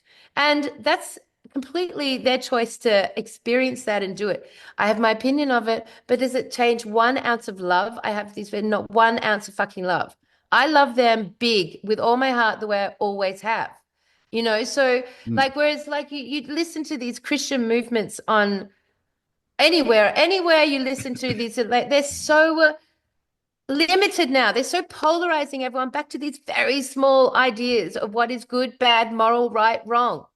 It's Mm. all polarized and it's Yeah. all de-evolving. Totally. And yeah, I mean, we've been on about the Bible a lot. It's the word of man, and it's been highly, highly, highly edited, translated, blah, blah, blah, blah, blah, books taken out. Like, so it's not the word of God. It's just not. Of course So, not. but it's a complete control system. But it's like you've got to ask for permission, right? It's like it's a system thing. You just look at it. You have to go there and learn the stuff and blah blah blah and listen to the priest, teacher at the front of the class, not question it, believe it all as truth. It's the same system, guys, as school. So just in case you're on the fence, um, yes, that's not the way out. That's victim tyrant, right? Be good to me, worship me, or you burn in hell, Mm. right? So So the engineered omens of the Bible. So the Bible's an interesting one again, because as we look at this sovereignty journey, we were honored to have the Tassa crew turn up and do a talk. We're honored to have Cindy Roberts turn up and do a talk, both doing talks on sovereignty and what's unfolding around freedom for man, woman of the land, and both in the same like essential movement of freedom forward, but mm, both going having towards the same goal, but yes. taking different paths to get there. Yeah, and each one is like, I mean, I think for me it's interesting because like I think that the Indigenous movement towards sovereignty and freedom for all is 100% happening and evolving and adding to this broader picture.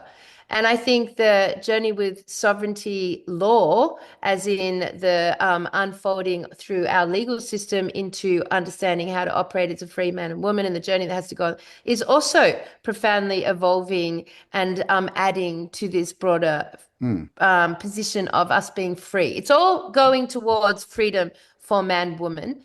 An amazing beginning point for our journey next year in 2026 as we actually tackle this ourselves in person on this podcast and go through the whole thing and do it live with you guys.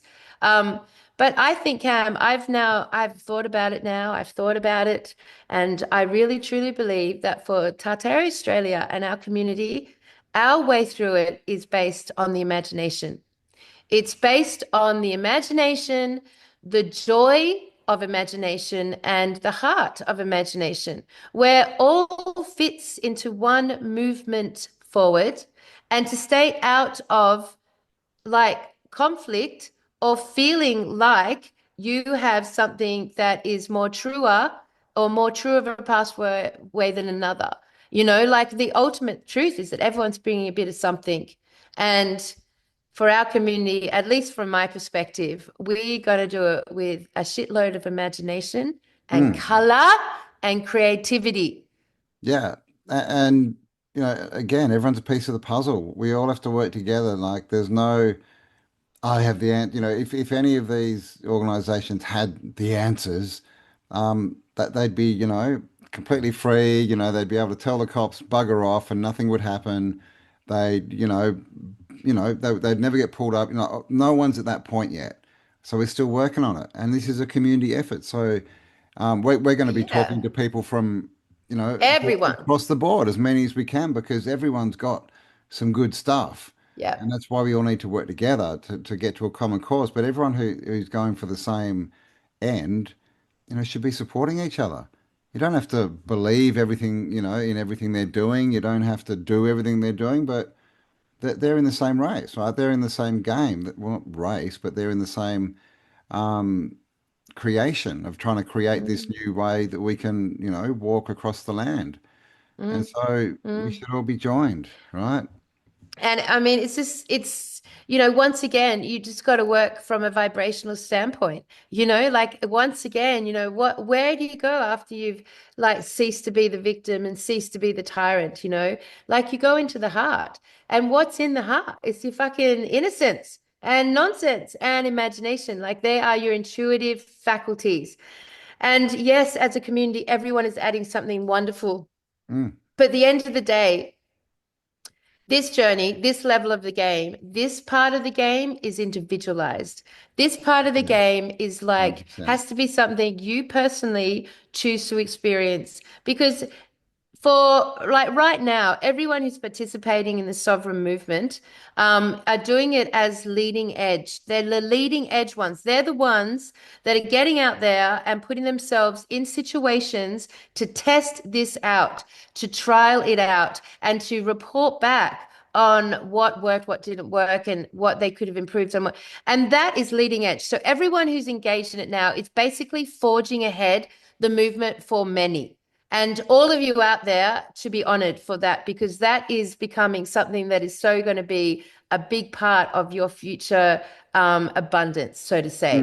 Because I think they're going to like sovereign beings who offer the service to help others through that journey are going to be in a beautiful high high abundant situation. Which is just a high frequency, which is just self-love, which is just moving out of victim and tyrant. I love that. Freedom movement on this level will become very resourced, I'm sure. Yeah, But for yeah. me, Yeah, yeah, I mean, I was just thinking like abundance or the lack of it, it's victim tyrant. Like yeah, we literally even live in this world where, you throw a seed and like food grows, you yeah, know? We've got water everywhere, right? 70% they tell us and all this stuff, but we think that we can not, that there is such a thing as non-abundance. That's being the victim, right? So I think at one, and it comes back to frequency. Once we get out of this thinking like, oh my God, I'm the victim, or I can point at them and blame them. Once we get above that, all there is abundance, right? So that's another reason yeah. to do it, like, Yeah, I did that. I would assess to that because every single group that we've spoken to at the end of the sovereignty journey to freedom, to your freedom, is abundance. Like there's like literally it's there. So the thing, I mean, obviously I really don't like that the sovereignty movement through the moving through that more law side of things, LAW. ends up back at the Bible. I don't want to end up at the Bible. It feels like it's still ensnarled in the trap. And what I do love about the Indigenous path is that it ends up on country. It ends up in nature. And I love that. So they're two interesting play outs around that. And I've Mm. also loved listening to a beautiful woman, Joanna, who we're working with the movement to the private. Her speech is so Language, yeah. elegant and so unified because she's a beautiful living example of having torn the words apart. And that's one of the things that I think is most exciting part. It's like the Spelling. process, yeah, of despelling, of splitting all the words in half and tearing the language in half and getting it back to its true meaning and true word. And when you've got your head around that, so I'm hoping that you guys over the next year watch a step up in how Campbell and I communicate. You should see a shift in our ability to express and our narration of what's going on as we break these words apart and really start to integrate the dispelling in a way that is so and at the end of all of that, Campbell, it's so unified. That's what I love about it Mm. is the unification. So any like conflict or contradiction between any of the groups within the sovereignty movement are all going to fall away pretty quickly because at the end of all of it is the unification and it all comes through language and fuck yeah. Yeah, yeah, yeah. I mean, that's yeah. We'll definitely be getting our de-spelling glasses on and just redefining. And this is the thing, like the way that we talk generally with English, it's very non-specific. How you going? Oh, okay. What do you want? Oh, money. Like, I think the more specific our language is, the better we're going to be at Mm, spelling, at actually commanding what we want. mm. And Oh, I think that's just going to help mm. manifestation, right? And like creating what we want to, because Yes. it's so much more specific. It's pointed in like, Yeah. right? So, and you need to have control of it and know what you're saying. And we don't really do that, right? We've been taught, trade English, Mm. not real English. That's a good point. It's true. Like, and it's so in alignment with this flip to the positive charge because with our language right now, it's clumsy and it's inverted and it means different things and it's weak. It's weak. We That's speak weak. weakly, especially here in Australia. Especially here in Australia, we have a bogan vocabulary, and that's just the reality of it. That's why people love us and don't take us seriously. And yet, some of the most profound innovations that have like regenerated this world have come from Australia, continue to come from Australia, and would align with, the heart being here in Australia. But what I wanted to say on that topic was that beautiful shift in narration because we've been so weakened with our words, so weakened with our words. We are commanding our gods in a really confusing, chaotic, mixed up way, which is getting us these mixed up, crazy, chaotic realities around us because Mhm. we don't know how to actually really make a true command. We're lazy in our speech and we're lazy with using the words in a way that are exactly and to the point, specifically, exactly, undeniably, exactly what it is we're trying to express. Yeah. And that would give that shift in us to get our heads around that. We're not only elegant, it's going to make our community graceful and Mm. elegant in anyone's presence. Wherever you go, your language will bring to you a step up in frequency because, and also alongside that, your ability to command your reality and speak with command as God to your God as God is going to it's just going to Mm. Yeah, yeah. It's just imagine that. so much more specific, right? And yeah, That it could be the really, change, Campbell. I think that's a big part of it, right? A It really big is. part of it. It is because, it's like you said, but when our dreams and goals are not specific and they're like, that's what we get. That's Yeah. something not specific.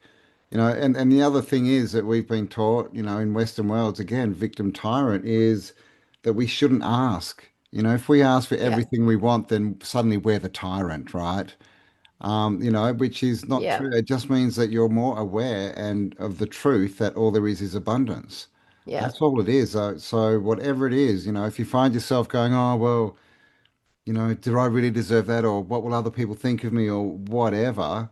Just understand that's a program and kick it in the butt and go for whatever you want. And Yeah. really, as Kelly would say, the loftier, the better. The sillier, the more out there, the more Mm, non-system it is, the better, right? Because that's what we need, mm. non-system. Mm. You definitely want to try to go lofty. Lofty means you haven't added prejudice to it, essentially. You haven't judged it as good or bad. You haven't got baggage associated with it. It's lofty. You Mm. have no real opinion on the matter. It's not burdened by your previous putting it in the pit or holding it on the pedestal. It's not burdened Mm. by that. It's lofty. Great way to Well, manifest. uh, like, for everyone watching, have you ever had a goal or a dream that is unattached from the system, that is not solving a problem, as Mm. again you would say, right? Because really, you ask people, and it's all about money and houses and cars and it's all based around the system. So have you got any dreams that are outside? I'm sure we all have. We just need to access them, right? Because that's still building the system. If and because it's because we're relying on it. We don't see any options. Oh, but I have to have a house, a house, as everyone else, we should be having homes, right? And that can be whatever you bloody well want it to be, and that's what it should be. And obviously money, I mean, there's better ways, right? So I think, our goals and dreams have to, be fun solutions, right? Not solving problems. And like even if wouldn't it be? I see. This is where the Was imaginations that an play into it. oxymoron? Fun solutions, not solving problems. Fun No, and lofty, not no, problems. an oxymoron would be a problematic solution. A problematic. Well, a good one that we've heard recently is sovereign citizen. Yep, sovereign citizen. That's an oxymoron. Definitely, Yeah, it's like social distancing. social distancing. Our world loves So oxymorons. We live powerful. in an oxymoron. We are an It oxymoron. confuses our brains, right? It's a big part of the spelling. So, I mean, like, here's a cool thought, and this is where the imagination is definitely where we will be putting all of our time.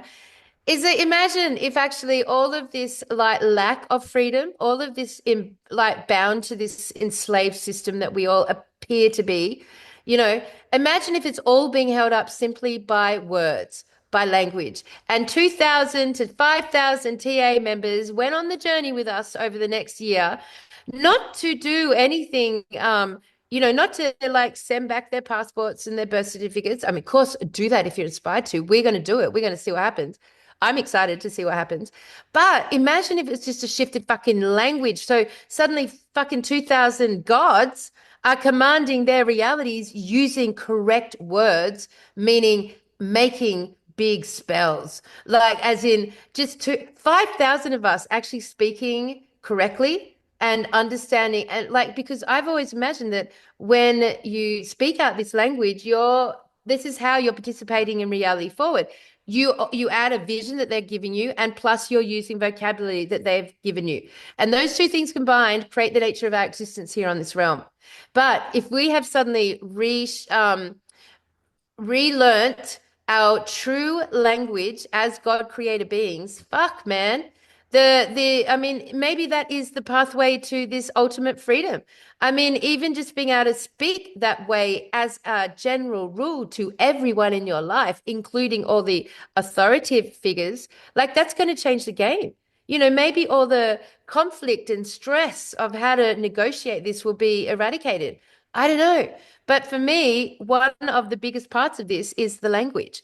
And I think it's going to have a big effect on how our realities, will be in alignment with the positive fucking charge Mm, running through you as God created beings mm. while you start to command true spells about your reality. That's a powerful combination. Yeah, and, That's, and with that, the fact that you understand and know that you're a man or woman and no one has control or the right to make you do yeah. anything, Yep. standing in your power, and then you're commanding with the right language. I mean, I've said it a million times, right? There's a very good reason why the first thing they teach us at school is spelling. Mm. And we've all heard that reality is spoken into form. There's many philosophies, thought forms that say that, right? That we are speaking reality into existence. So I mean that very well could be it. I talk about the overlay and the spell.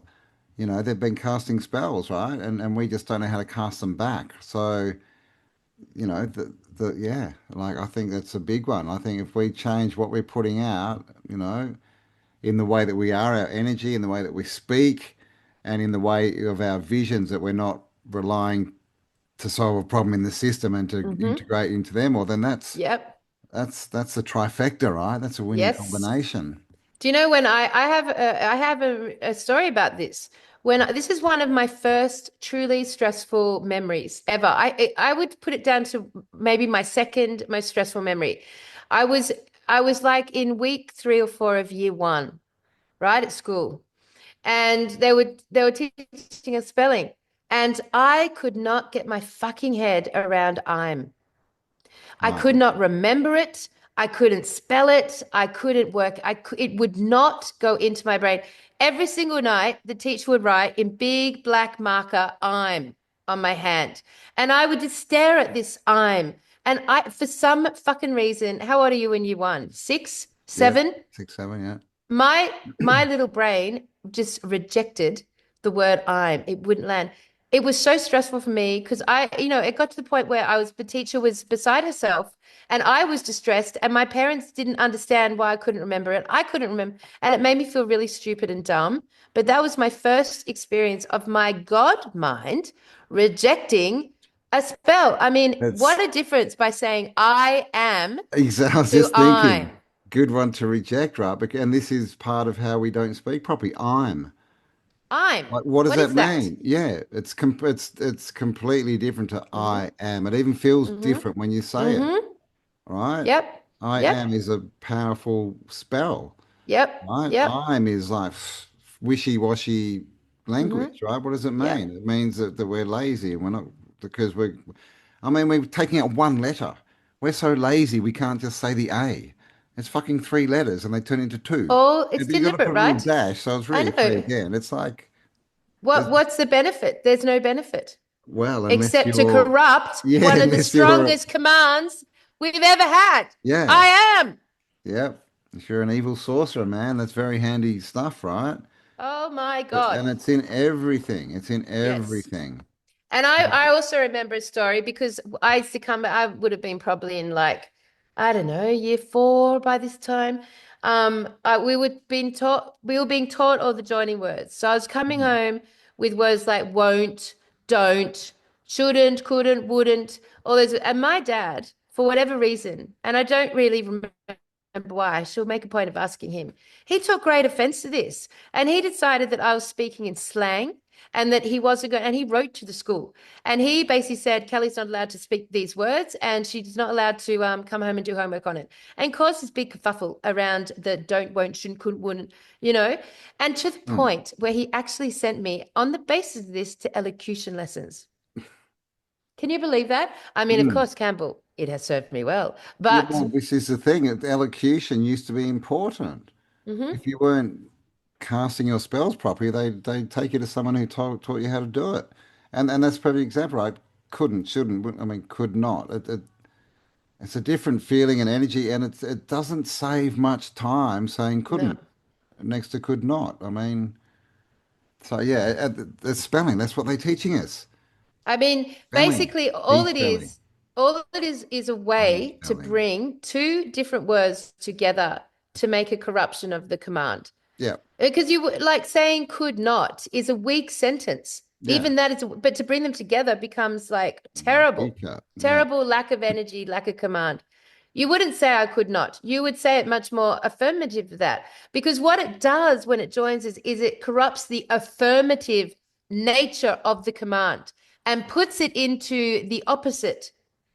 So Mm. couldn't or could not is like or should not or would not. Yeah, there's no command there, is there? It's very No, wishy-washy. Like I will very not wishy-washy. is a command. right? But I will not, even that is not in the affirmative. You could say what it is, put it into a Exactly. sentence. Yeah. Going back to the little word game that we had a few goes at, but yeah, Yeah.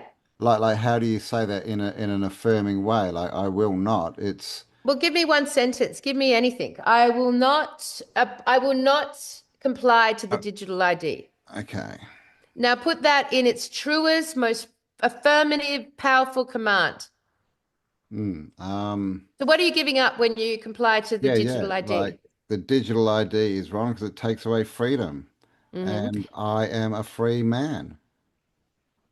Oh my God, what a different statement. I am a free man versus I will not I will not do it. I comply will not to comply. the Yeah. digital ID. I am a free man. That is command. And I heard when I was young, that the brain actually doesn't register negative. No, exactly. It's just It's all part of the spells. all it does is affirmative. So when you say I will not do this, your brain hears I will do this. That's right. So, I mean, it's just like to learn as a community the next 12 months. I would say, if I was to summarize what this journey is going to look like for us, it's going to be really founded on the language. The Mm, language to me, because, right, one thing you've got to understand, I think, Cam, is that no matter what actions we take, if our language hasn't been reinstated to its God truth, then it won't matter what actions you're taking. You'll still be dependent on them, mm. whether it be on the, I mean, in with all honor and Yeah. respect, whether it be on the elders or on the sovereigns who are dealing with the Bible. Like it's still, whereas, like if you learn the language as you're going, your commands are getting stronger. Your commands are sharpening. Your Yeah. reality will be shifting as a result through doing that alone. Yeah. I was just thinking like inside the system, it's demands, right? Outside, it's commands. Like one you're creating whatever you want, and the other one you're asking something to change that's already there. Yes. You're asking the rulers to be a bit nicer to you. We demand you Yes. do this, Yes. rather than I command that everyone is a free man and woman walking the earth in abundance. That's a different thing to, oh, can't you just lower the prices in the supermarket or can't you do this, please? We command you. I voted that you did this. Mm. It's very weak. But again, you have to make it's a sovereign journey. That Yeah. part is truth. So you can't command anyone else, anything No, for anyone else. no, yeah. You can only command from your Well, God to your God. yeah, exactly. Demanding is other people. You can demand, not that it Yeah. means anything. Yeah. You can believe you're demanding them. They don't have to listen. But that's all outside of that's religion, right? That's the God Hmm. outside, the powers outside. Fuck yes. Command, it's inside you, and you're Yes. projecting it forth into Yes. reality. Yes, and my being is as ancient as they fucking goddamn come. Like I am old. I am an elder. I am a sovereign elder. And Mm, I reject the Bible in everything that it stands for. I am past that because my past lives have never included it. This is unique to now in this little trap that we're in. It's not coherent with anything else I've ever experienced. So I mm, am beyond that book and beyond religion. And that's who I am as a person who's very fucking ancient, man, as we all are. mm. Like, and the only thing that's truly been corrupted in me is language Yeah. and my memory. And in the Bible, there's the Ten Commandments. But again, it's reversed, right? You can only command yourself. If someone's commanding you, that means you're a prisoner. And you're being demanded. It's You're a a demand. slave. It's the command is their demand, and but the command is you don't have a choice because you're in a cage and they supply the food and they got whips, right? That's so. I mean, commandments. If you shouldn't listen to them from anyone, especially from some dude who, if you don't listen to him, wants you to burn in hell, and he's going to go and raise cities to the ground, including all the animals. Right? That's the dude Mm-hmm. who's putting the commands out there. And So, isn't it funny how that one action from this engineered book, an engineered parasitic religious agenda, stole the word command? Because you were brought up in the Western world to believe the commandments Oh, Word, that thank was it. God. Done and Oh, dusted. Your moral code done. Here's your yeah, commandments. yes. That's it. No more need to command anything. Here are the commandments. And that was it. Most people don't ever use the word or have the thought in their head that they're in a state of commanding reality because it got hijacked by Mm. this fucking agenda. Yeah. Yeah, I mean it's everywhere. The chain of command, like it's literally being inverted and used for the wrong thing. It's being used as the slave owner, right? The authority, the authors, they use it Yep. to tell you what to do. Yep. So yeah, start commanding yourself. And that's all you can do. Yeah. Truly, it's to command your own God. That's it. But to learn how to command again in truth. Oh man, delightful. To command from the heart and not from the victim and tyrant. Oh my God, we are going to have so much fun with this. That is unlimited possibilities and potentials in all direction. Mm. That is making known the unknown. That is the human mandate. When Mm. you're in a state of commanding your God through correct language. And it all connects to unification and love. That's the beauty of it. I am excited, Campbell. Yeah, and then this is, the journey we've set for ourselves in the next 12 months, basically, learning all this stuff. And, like you said, that one of the biggest parts is understanding who you are, right? It's an inner journey. No one can do this for you, right? Like you can't pay someone to fill out forms and suddenly you're free because in the time we are, you're still going to have to deal with, imposed authority. So you're going to be the one at some point, it's going to happen. You're going to be standing by yourself and you're going to have to stand in your power and command yourself properly and use your spelling properly to get around this, to understand who you We are and let them understand who you are and how it's going to mhm. go down. We're So it's a so journey. sorry, man. Go on. No, It's a bit of a lag. I'm Bit of a done. lag. Bit of a lag. Sorry. Just a little one. I would say we are so weakened by this lack of command of our own reality that we can't even command ourselves to be well. We can't even command ourselves not to get sick. We can't command fucking shit anything. We're so weakened on this, and it's okay because we have got to the end of this journey, and now the next step is to reinvigorate what command means from the heart center. And that's a very cool place to begin this sovereign journey. And I tell you what, we met an amazing woman, Cassandra. Call out to Cassandra, who was just like so hilarious, who came to the event. And her despelling etymology was just excellent. We're going to definitely partner with her with the new range of TA t-shirts. We're going to go hard. And alongside that, Cam, when you submit to the articles and stuff to the newspaper over the next coming years, there's going to be also, while we go through this journey in 2026, we are going to put together and publish an anthology of despellings so that we have literally got our own dictionary going. A Tartarian Australia, like a dictionary of true word language Wow. commands. We can And call it everyone, the Fictionary. the fictionary, Fixtionary, Fictionary. the Fixtionary, and everyone can submit their despellings until we have, a beautiful published book we can all buy, which has the collective despellings all there, and Mm, start to actually, reteach ourselves what it means to be fucking gods. mm. Yes. Yeah. And command it. Like be the commander of your own future, your own reality, or your own now, I guess it is. Um, so yeah, and that we'll be opening up. So if you've got any, write a list and we'll be asking for them in the future, all this spelling. Why not? Why Because not it's start everywhere. publishing? Yeah, yeah. If Also, we can produce a newspaper, we can publish books. oh, of And why course. not start to compile this sort of topic? Yeah, as we're going. And I think a book of despellings will be will be powerful service for our Mm, whole community. And that, I'm very interested now in the experiment is if we can get our heads around the language, will it yeah. also change our realities in such a way that you It's, just stand there it's, at the end of it and suddenly, oh my God, you're free. it's a good You're experiment, right? free It's a great because you experiment. commanded your God to be free in the Yeah. right words. Because yeah, exactly. Like this could be the whole problem is we just don't know how to command our God, right? The person who can, our higher self, whatever you want to call it, right? Our energetic self, we're not commanding it properly.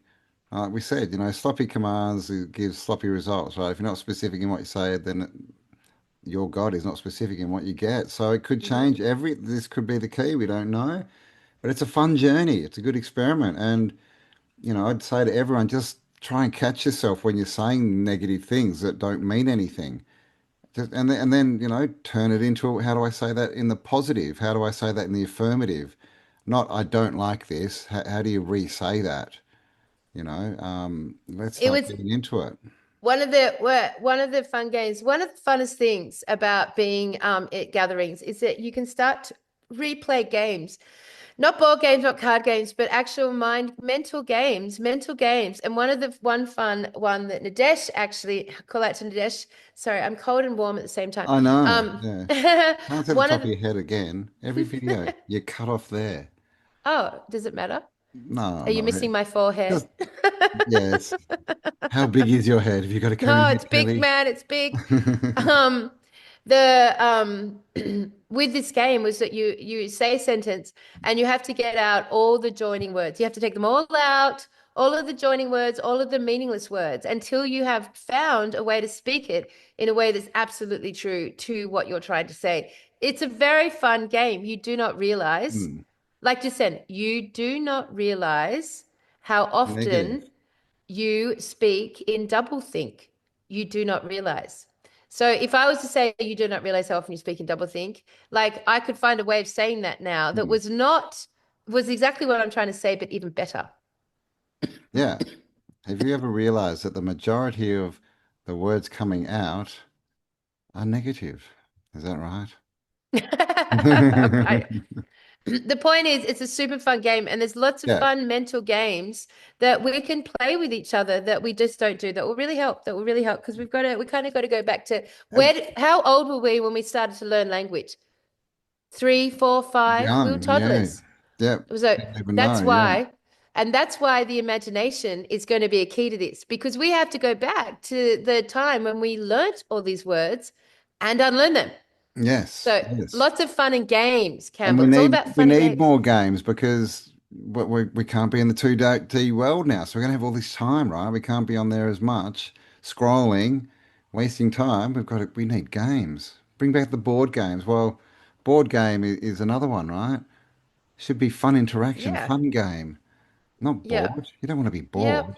Yep. That's a board Yeah. meeting. Board meetings are boring, but not board games. Well, I mean, yeah. So, I mean, like, it's a good time for the mental games to re-emerge into our reality. I think it's the only way. We have to get back Yes. into that. It's much easier to learn when you're playing like kids would play than it is to try to scull through, really dense, like fucking legalese books and really dense I affidavits and know really I dense, know. like it's so much more fun when you understand that we have to return to being 3-year-olds and 4-year-olds and 5-year-olds to relearn language. Hmm. And from that perspective, I believe Rewire our our adult existence brains. will all shift in accordance with our Yes. commanding our own space. Truth be Yes, and told, we do have a game that will be launched in a couple of months for Christmas. ooh, that's fun, So isn't it? I'm all keep about the that game. down unless you got someone that you want to, someone, a conspiracy theorist in your life that you want to buy a present for. Well, hold Yeah, up. man. The announcement Yes, will be yes. coming in a few months. And this game just got innovated around some bottles of wine at the farm with Yep. like our friends and just having fun with this idea and how it played out. And it was just like cool, man. It's cool. Like how many things can we are in a state right now where really we as a community can really engage in anything. So, this whole imagination, fun games, language, de-spelling, childhood, toddler, all accumulates to us all being what would be the word? Having fun adventures together. Yeah. Having fun adventures together. Hmm. Yes. That's a correct sentence. Very commandful of you. So there you go, No, guys. it's not because having Having, shouldn't be in there. Not having. having, that's a joined word. With the, yes, okay. Yes. This is going to be an interesting year. Our community, no, We, Tartaria Australia has fun adventures. Yes. Tartaria Australia has always, that's a joint word. See, it's fun to play. You can really like play with it for a long Always. time. A lot of despelling to do, guys. So So yeah, yes, so if you've signed up, this is coming soon in the mail. yes. We'll be starting to send them out in the next week or two. And if you haven't And you signed can up, still sign up. yeah, well, we'll release the is it still on our website, You can, tartariaustralia.com? if you haven't signed up for your free edition, go and do that right fucking now. It's on Make the sure homepage of the website. your whole address. For some reason, there was this really weird thing. People would give us a number and a street and no suburb or state, or they'd give us Yeah, it was a odd. street and a state, and like just please, number, street, suburb, state, postcode. We need it all. Country. Country. But I'm just taking that as phase one of this experience because I will change all of that. But you can go onto our homepage. You can apply for the free edition. This is the one that we're going to send to you. We're going to post all around the world, and then hopefully you decide to subscribe to it and help this thing become amazing. Because for the next edition, we are really much saying if you want to submit, subscribe, Yeah, yeah. right? I mean, Submit, yeah. subscribe. We've funded this whole thing, and we're sending out. It's going to be like 700 or 800 newspapers. Done all the work, like refunded it. So if you like it and you want it to continue, you have to subscribe, basically. So make sure Well you do. said, Campbell. That was a very clear command. Thank I you. felt very satisfied in that sentence. It said exactly what you wanted to say. And it is true. That is the truth. And this thing has legs. This newspaper can grow way, way, way bigger than what it is now. I mean, the articles, the contents, the submissions, the solutions, the theories, the inspiration. It's going to just get more and more and more elegant, more well crafted, more fascinating. All offline. It's going to be and bring together the communities all around the world. Like so the next edition, if anyone caught last time's podcast, we're going to focus it in on the theme of identifying all around the world, all the restricted areas of the map, all of the forbidden areas, all of the reserved areas, all the national forests you can't enter, all the land mass of the land that we have no access to, and put that into a much broader picture. I think it's going to be amazing for everyone to see. We'll be quite astounded. In South Australia, here in Australia, we're literally looking at there's more forbidden area than The areas you size can of the access. UK. Yeah. I Yeah. mean, and if that story's playing out all around the realm, then we're going to start to be able to actually see a world map that is going to be fascinating for us, sovereign man, woman of the land. And I think it'd be so the newspaper lends us to being able to do themed things where we can all Yeah. contribute from our perspective all at one time on a certain topic, which I Yes. just think it's going to be fucking beautiful and fascinating. But you can submit anything you want. It's Mhm. still open. That'll just be like a section of it, but we want all your stuff. And like this first newspaper, it's great. There's so many cool articles in it. Like Yeah. it's really cool. And there's Yep. there's even like a singles thing in here. If you're single, we've got frequency weapon penis plague. Do you want to read about the penis plague? What do you want? I reckon you do. Life path. Oh, here we go. Here's your friend. Oh, yep. Mhm. Sure. Default microphone has changed. Do I sound different? No, you're right. I'm all For a right. moment there, but you're fine, whatever. But it's actually really cool. Like it's 72 pages of articles. There's some interesting ads. There's people, doing healing and stuff, starting businesses. And if you're looking for anything like that too, like perfect place, right? If you're looking for some healing or anything, get it from within the community, right? And you Oh, know so that good they're like your that. people. You can trust them. That's Yes. another big, push to do it, to Mm. start our own internal, so we can all Yes. use each other's services, right? Yes. It is a platform for you guys to promote your great works, promote Mm. your great businesses, your services, your innovations, promote your events, promote your gatherings. Like all around the world. This is the place that you can specifically promote to our TA audience worldwide. And that's fucking cool. That's just cool. That's just cool. It's just cool. Yes, they're going to be in dunnies everywhere before you know it, guys. So get into it. Um, yeah, I think that, geez, we've been going about 2 hours. That went quick, didn't it? So, Have we um, now? yeah. Sorry, everyone. Yeah, but good, good, good, good. It's good to get our head. So, Say I sorry, mean, we were interesting. no, I mean, like, really good to like start to identify what this sovereign journey is going to be for us. And definitely it's going to be about how the shift in our language shifts our reality, which shifts the pathway through all of this. And yeah, I mean, and right back into the heart. So fuck yeah, mate, I'm excited. So what have we got coming up, Cam? Oh, We've got, yes, yes. Well, we've also got a tour to Pakistan. Link below, guys. If you're is there a link interested, below? we will put a link below, yes, And to if the he doesn't put a website. link below, It's Lost World Tours. .co.uk. eerily similar. I'll put it below. But yeah, if you want to know all the details, check it out. We're going January 17 to 31 next year. We're going to see like Mohenjo-daro. We're going to see the Sphinx that's out there and all these temples that are apparently natural geological formations. Lots of cool old world stuff. Tartaria, all the info on the website. Go check it out. All right, everyone. Well, excellent. I'm pumped. I'm excited. Jolly Swag Tour with smash hit. Fucking loved every second of it. Loved meeting everyone. Loved hugging everyone. Loved kissing everyone. I mean, I've kissed so many people. I feel blessed and honored to have welcomed you to our home and this amazing event. And I know it's a memory we're all going to take forever and ever and ever to our through this lifetime. So wonderful, perfect, and thank you for trusting us to get your asses that far. And now everyone can look forward to the newspaper arriving in their mailboxes. Very exciting. And then there's other stuff, but There's I other can't remember stuff what is that, them. well, there's other Not stuff for that today, we'll not for let you know today. in the future. There is lots going on. Yeah. We'll let you know when that's all, yeah, ready to go. So the big, massive thanks again to everyone who contributed and came to the Jolly Swag Tour, and made it such a success. Like it was great.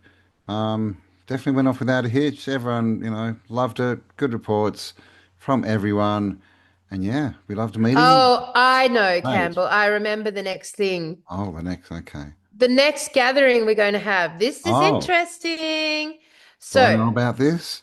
Yes, you do. The Am I next about to gathering that we're learn? going to publicly organize through our community is to go to the Blue Oh, Mountains. yes, We're yeah. going to go to the Blue Mountains. Of course, we're going Oh, to do a this show. one.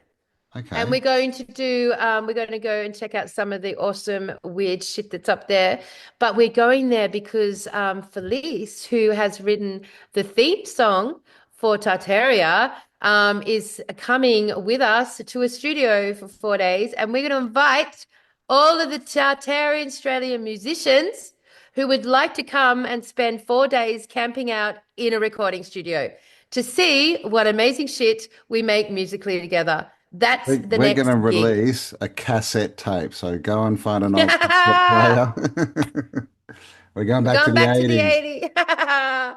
Cassettes. Oh my God, we're Yes. so bogan. I love it. I love it. And in the future, coming up soon, we're talking about doing an online webinar, putting the show out. So, um, I don't want to talk about that yet. yeah, but let us know. Would you be interested in that? Like, I don't want to is talk about that that. something you would do? No, she doesn't want. It's not organized yet.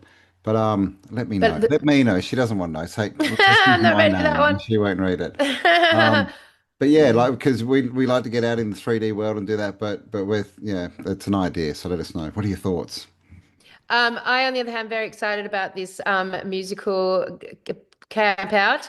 I think that's to be really exciting and fun to get all the musos together from within our community, for you all to travel to the Blue Mountains and meet us there, for us to have an awesome couple of days together and actually be like having our campfire in the, not literally, but metaphorically in the recording studio, just to see what fucking cool shit happens and emerges from this consciousness musically. Why not?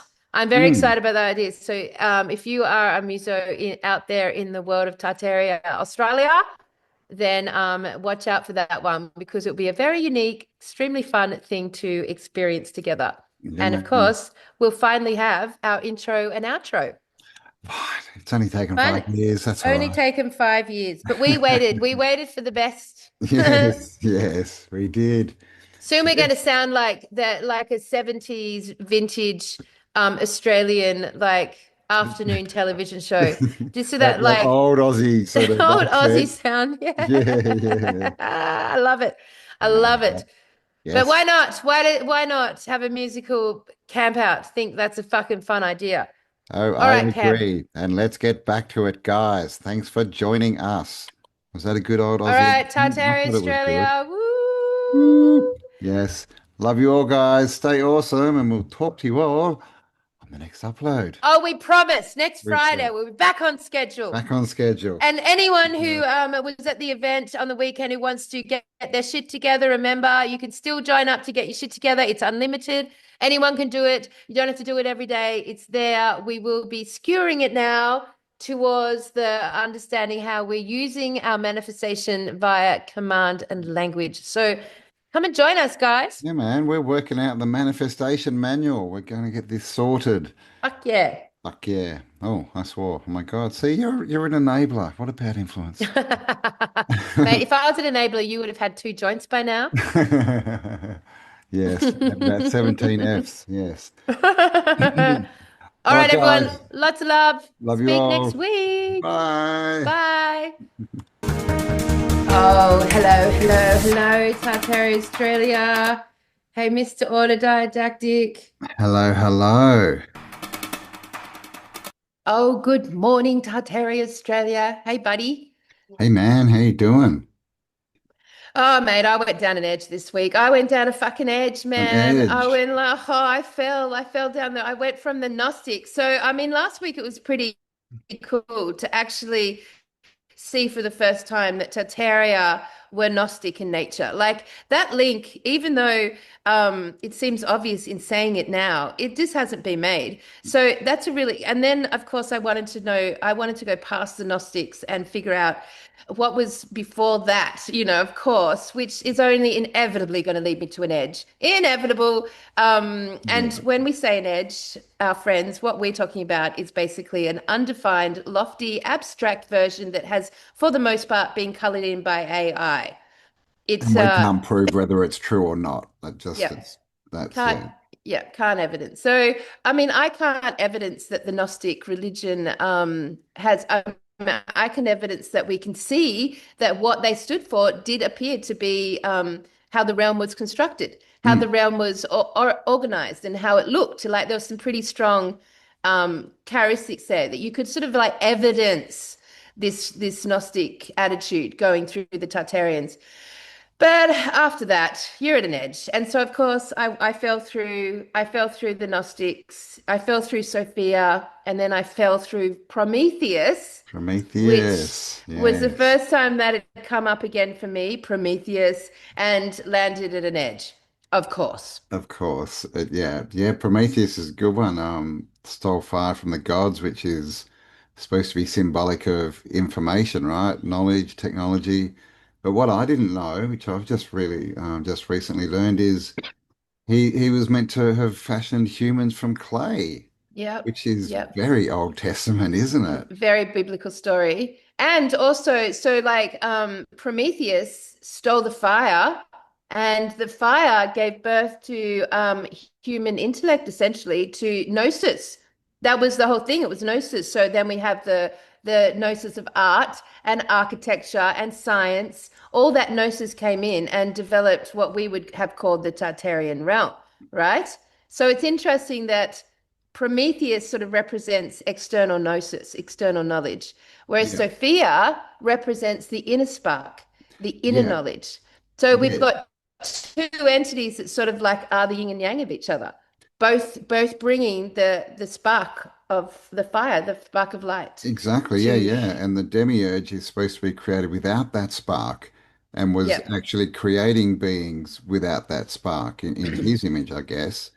And so it's the same story, isn't it? Sophia breathed life, spirit into the world and everyone in it. And Prometheus also gave us the internal fire, right? Which is very linked to the soul. Like, do you remember all those pictures of Jesus and he'd have like a flame in the middle where he yes, was? Mm. Yeah.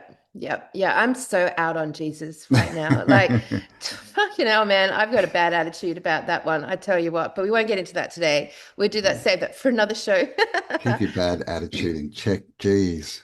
Yeah, so what I wanted to talk about today, Cam, was like we watched a clip last week and well Cam's going to show it now, just a Yes, little let's bit. Don't need show to it. get into it too long. It'll just give you the kind of the outline of what it's about. But I think it's timely because I truly believe that a lot of people are feeling this way. And I know there'd be people in our audience that are feeling this way. And so we took this and basically analyzed why we would be feeling this way across the realm. I feel this way across the realm, and I'm a highly creative soul, you know.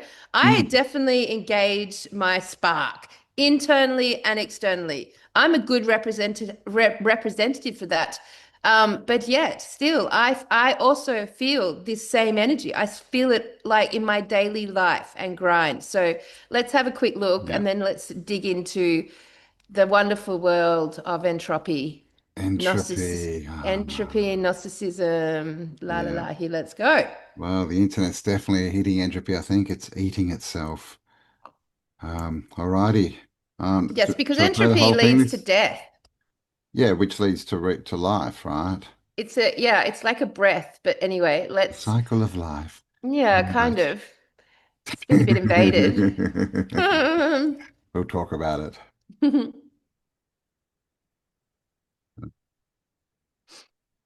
There's a theory going around that Americans are experiencing zoocosis. Why is everything so boring right now? Like, I am so bored with everything. People have been saying that it feels like the world that we once knew just vanished. It's like we went to sleep and woke up one day and nothing was the same. Everything just feels empty.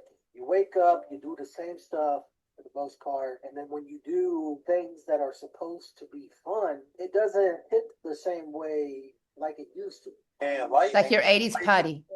This drives. Humans are experiencing zoocosis. I 100% believe that. So zoocosis is basically a form of mental illness that animals get from being in a zoo, from having a repetitive lifestyle that is not natural to them. The government can solve hunger by simply planting fruit trees on the streets, but they refuse to do that because they engineer homelessness to teach you what happens if you fall out of line. For example, there are a lot of people right now who are talking like this. You realize everything is fake, from the TV to the politicians to the jobs to the money to the power to the government to literally everything that's out there. It's all fake and it's all a system rigged against us, and it's all fake. The medicine, the agriculture, the school system, literally everything is all fake. Hell, even this reality has completely changed in some way, shape, or form. It's like the planet had hit pause, and when it restarted, everything had been switched. And nobody can really put into words what's happened or what is currently happening. So I'm going to let this guy over here explain what he feels like is going on. But I see where a lot of people have been talking about the same topic, about how their life, this is what they're saying in the comment section, that their life doesn't feel the same to them anymore. Kind of like they're half in this world and half out of this world. And I just want you guys to know, for the ones that feel that way, that you're not alone, because I feel that way every single day. Every single day, I no longer feel like the person I once was. And it's almost like I don't even recognize life anymore. I mean, here I've been on this planet for 54 years, but this world feels so foreign. And ever since COVID, it seemed like we went through some kind of like time shift, and it just seems like everything is happening so much faster now. I know that things go faster as you get older. I understand that, but I'm not talking about that kind of thing. It seems like everything is in like extreme fast forward. The days fly by. There just seems like there isn't enough time to even get two things done in a day. Two things before it's time to go to bed. That's fucking true.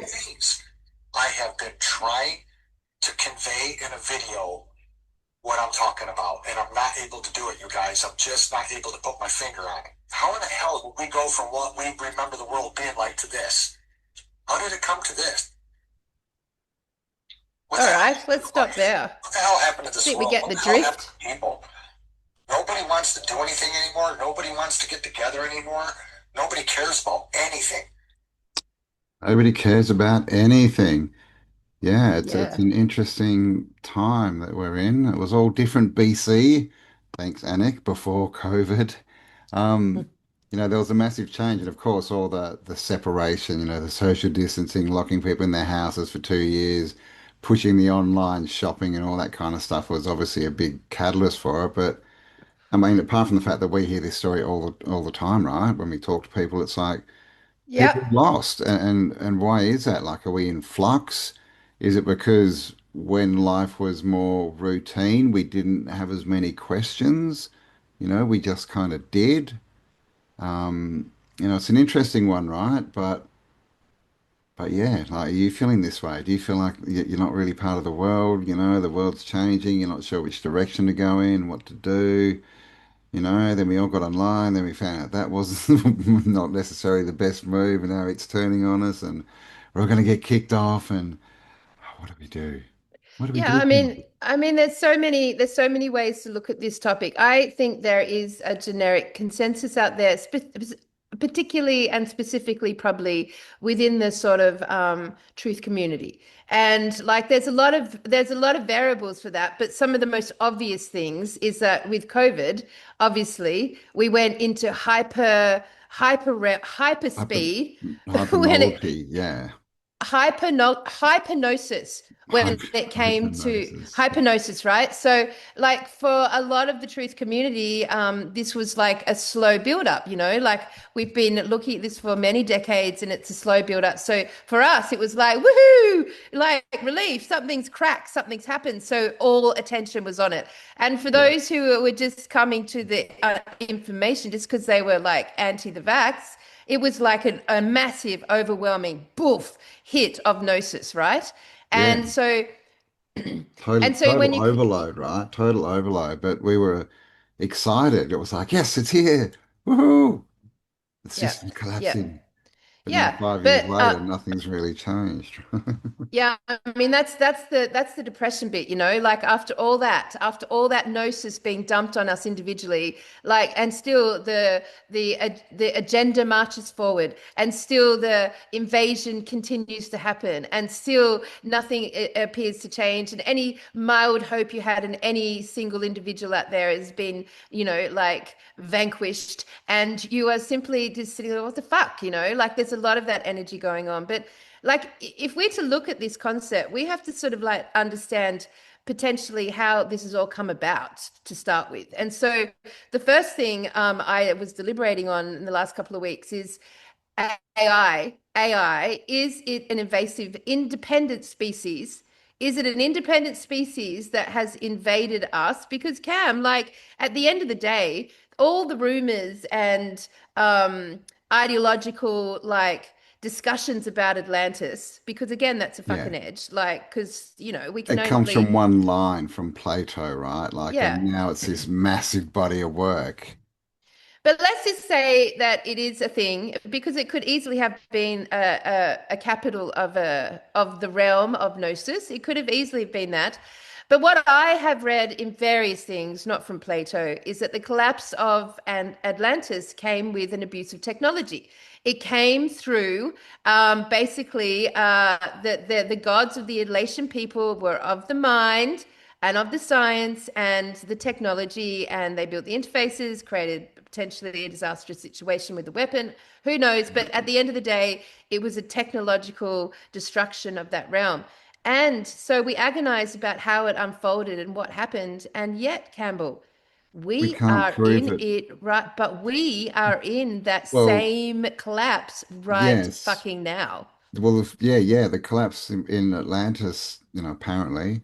Um, it was all these technocrat types, right, that got very arrogant and basically started seeing themselves as God and unleashed all this technology that in the end they couldn't control. And it, yeah, bit them in the butt. And we've seen this how many times in movies, right? Clearly Matrix, Terminator, so many movies are telling us this. And now here we're going, like just flat, well, not us, but these technocrat billionaires are going flat chat. Trump's put what 500 billion into it. Now they're building bloody AI, data centers everywhere. Saw has come out with all the new AI movies. All these industries are collapsing, but it's all for our good, right? People are sleeping on the street, can't afford like, I mean, this I could, mean, if it is intelligent, and sentient, it could so easily just eat everything, right? Very, very quickly. Have you ever considered the idea that data has weight? Has weight. Has weight. I have I have not. I would have thought data was light, essentially, or electricity, right? Weight. Well, because to have data, you have to hold it somewhere, right? So the more data that you have, the more you're holding it. Now, the thing about AI, because when you look at it as an invasive concept, you instantly want to think this fucking shit's parasitic because AI cannot exist without extracting massive amount of resources Yeah. and intelligence from its host. Like for AI to exist, you're talking about like fucking you need human input. That's massive. And we'll get back to that. You need electricity. You need buildings. You need structures. You need hardware. And you need a lot of fucking water, right? A Or yeah, lot of water. yeah. So what happened if with Atlantis, if that was a thing, if the weight of the data actually corrupted the environment? Yeah, well, have you So seen the latest War of the Worlds with Ice no, Cube? I've only seen a little bit of with it Ice because Cube. it's pretty That crap. sounds Who's so Ice dumb. Cube? Come on, man, NWA. Um, Whatever. Yep. but yeah, the thing in there is the aliens who come down are eating the data. That's what they're doing. Ah, They're eating data. So it's interesting. very interesting because that's what AI is doing. And I guess the internet in general, right? And whatever rules it is, it's getting all of our data, like all the real life experiences, the poetic language, the ideas, the imagination, all these different viewpoints, and funneling it down Yep. to a sentence or two, right? Just here's the facts, just the facts, Yep. man. Yeah, it's compression. And like if you look at where if you just go through like our recent history, just the last 200 years and start to look how did we get to this level of technology, right? So if you make a case that and I did hear this theory the other day, it's not mine, that the weight of the data in the elation times actually like collapsed the environment and actually brought about the Great Flood. Now that's an interesting idea, which I've never considered before. And why not? So but like the question is today, how did we go from appearingly not technological to this, to where we have been completely overrun by it? And so I started to look at that question, Cam, and it took me Mm, and I started with the great books. I start the great. I shouldn't say great. the I great should say, books. yeah, that's the wrong word. Sorry. I mean, like, let's say I started with the most, you know, Read or sold, like read, yeah, the most sold, distributed published, books. promoted, Yeah, program books. I mean, and so obviously you've got to start with the Abrahamic religions. The first three yeah. is the Bible, The Bible, the obviously, the Quran, and the Quran. Torah. Yes, all three of those. To start there. And then I added in the dictionary because that one's a big important one. And then I looked at the atlas. So they were the five that I looked at. And I bought in Harry Potter because that is simply the most, It's because it's that yeah, the is, biggest selling book ever, behind the Bible still, I think. But yeah, yep. Yep. So let's look now. I couldn't find this, but I have to say the reason I started looking at the books is because I remember years ago, I watched a very in-depth documentary about the topic of CERN, and yes. the whole documentary was looking at basically the numerology, the gematria, it was looking at the codes that people were extracting from these books. And those codes basically led to the maths, to the quantum, to create the technology we would call the internet or CERN or however, whatever sort of variation on that you could pull out. So I started looking at that. Now, the interesting thing about these books, Cams, is it essentially begins the story of algorithms, right? It Yes. begins the story of how you would read algorithmic language, how you would read a metadata type, like syntax in your brain, how you would start to go from verse to verse to reading these numbers to verse to and like compiling the information. And you know what I mean? Like Yeah, it, yeah, it, yeah. They're not novels, right? Which interesting name, right? They're yeah, novel. they're Yep, written like binary code. Like if you look they at the are. Bible, right, it'll have, whatever, right? James 13:2, and then you have your little bit of data, then 13:3, and your little Yep. bit of data. And if you read like code, it literally is written like that. Which is very interesting, being Very that these books interesting. have been so pushed. I Yeah. remember a time where you couldn't go anywhere without a Bible being in a hotel room, without it being fucking Gideon's always. Bible. Oh my God, they were Yeah. everywhere. Well, that's why it's not actually the biggest selling book, but it's the biggest distributed because most of them have been given away, right? Yeah. But just so you know, the King James Bible still owned by the British royals. Is that why they call it royalties, right? That they get paid every Bible that gets That's sold, funny. right?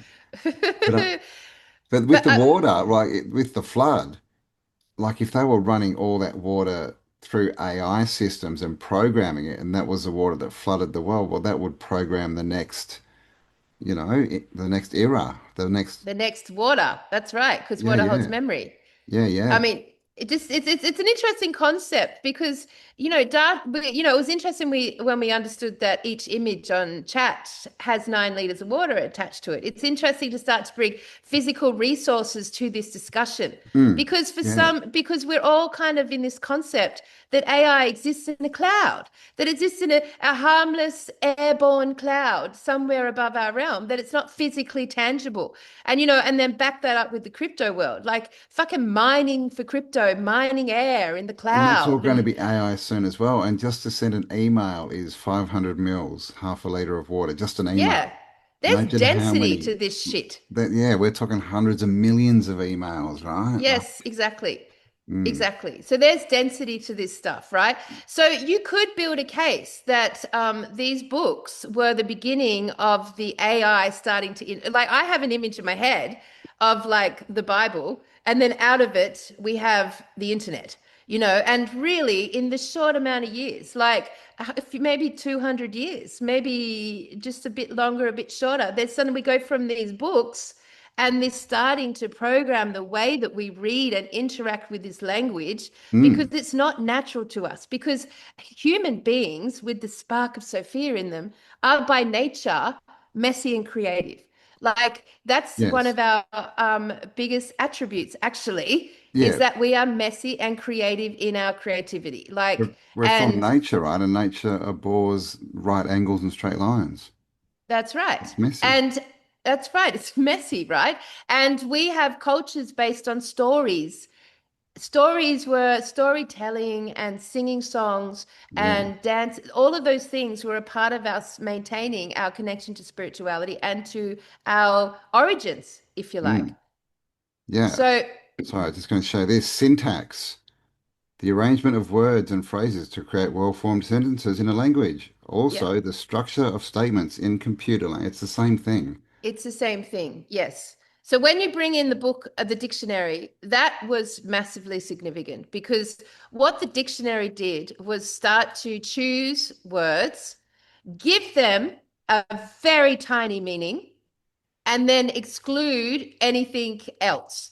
So it started to control language. And as we know, like one of the things we're working on is the Great Despelling Dictionary, which is the opposite. It's about taking our language and tearing apart the joining words and getting rid of the inversion. So we learn to speak again with true command in our words. So we Hmm. speak with the word again. So with the dictionary, as it started to get innovated, and we've got this great story about how this, there's a whole story about how the dictionary came about, but let's just skip that and assume it's It's a bullshit spelling and book, just like man. start, yeah, start with the. So basically, like if you look at say the word, so like if we were to try to describe the light that exists within us, the light that gives us life, that gives us connection to our to our God within ourselves. There's such a rich depth of trying to explain and express the word light, But if you go to the dictionary and look up the word light, it will get it into one phrase, how it's electromagnetic field, and that's the concept of light. Yeah. So Yeah. if you, yeah, Because I mean, the dictionary is essentially like they take it like with science, they take the ether out, right? They take the creative energy, whatever you want to call it, out. And so yeah, everything's just reduced to balls and, what we can see to the physical world, the Yeah. construct. Yeah. So you've got this dictionary that gets introduced with all the new spellings, and in introducing a book like this, you're also you're extracting from the great gnosis of the human race. You're extracting from that, but you're also like rejecting also a massive chunk of human nuances, creativity, and expression, right? You're dropping it, which is exactly what artificial intelligence does. It coordinates and controls language. It defines it. It brings. So a good example of this is if you wrote a creative story, right? Write a creative story. Handwrite a creative story, or even if you type it on Word and just you and Word, like that's still fine. Like you did, but to create something true, a story, right? Now, if you put that story through AI in any form, what's going to happen is that story is going to be compressed to its like, I guess, most accurate meaning according to the language that's being used. Any language that's incorrect or not expressing exactly how language should be used in syntax, it will be deleted or erased. And all the mess and all the chaos and all the subtleties of human expression will be removed. So you will get a well-written, accurate, to the point, accurate, compressed version of your story, and it'll spit it out. Yeah, it'll take out all the creativity, all the personal, perspectives, any kind of poetry, and just create it down to, take the creative out of it, right? Not that we want to use the word God anymore because that's all becoming very suspect, but take the light out of it, right? The human out of it, and turn it into a left brain thing. And ultimately, it's so you don't need to question anything, or you don't need to think about things and have your own, you know, um, perspective. And this is what we see in the world, right?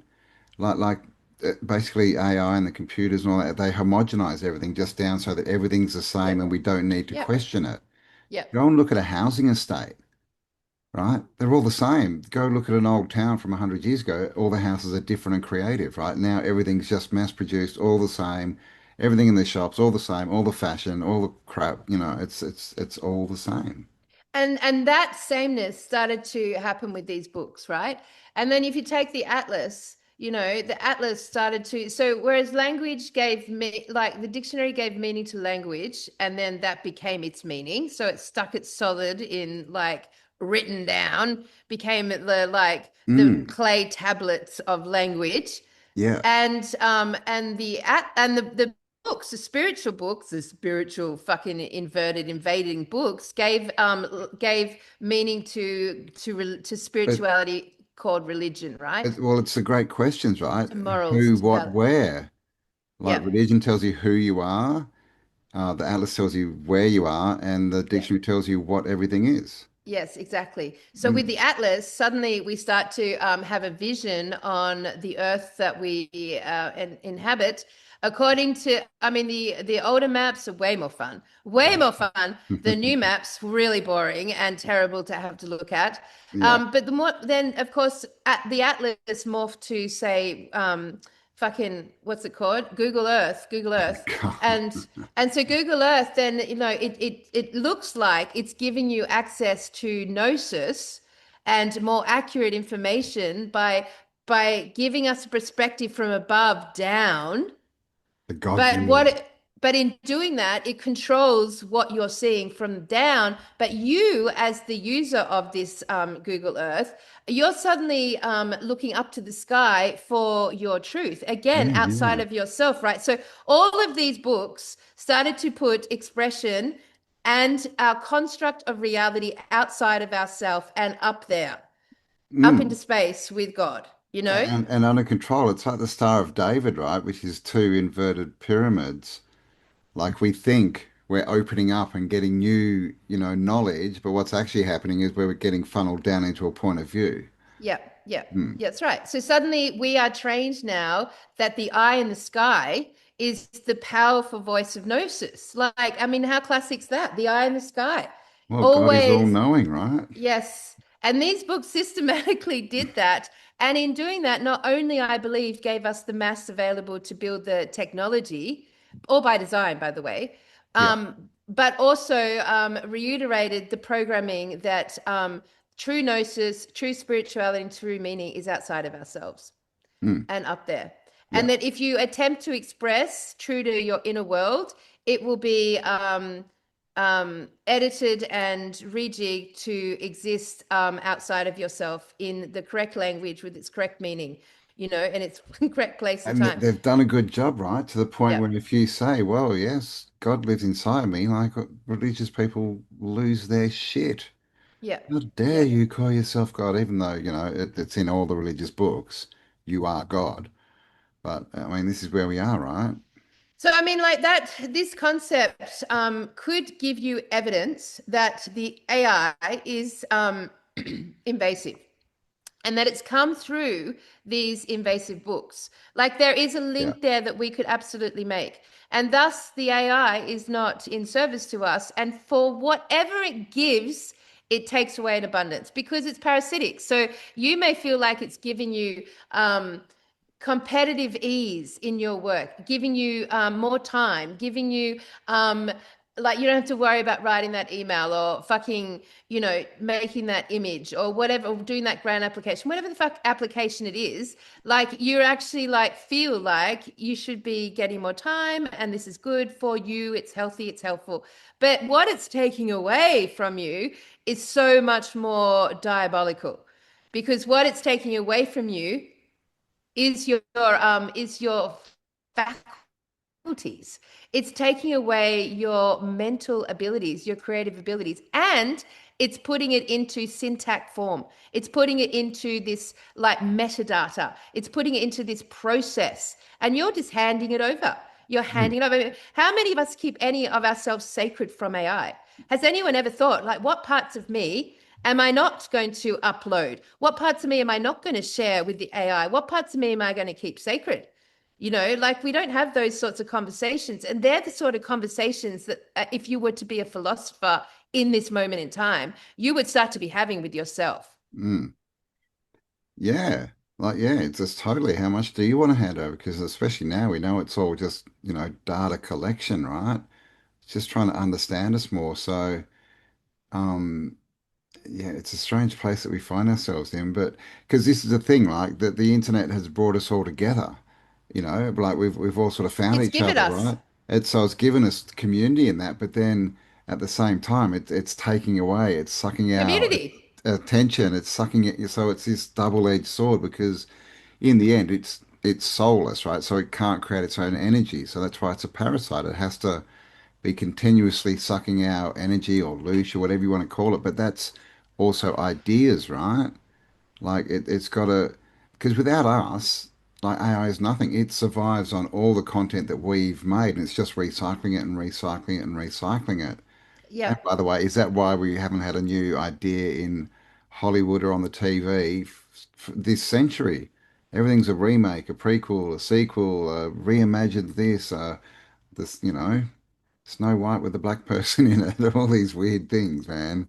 It's Yeah, just and very it AI. sets us up. It's like it sets us up to think we're experiencing progress, but it's disguised. Like it's entropy disguised, right? You Yeah. think you're creating progress, but what's actually happening is energy's flowing, and this is what happened during COVID. This is the beginning of answering that question. Like energy flows faster because it's artificial than you can gather meaning from it. Yeah.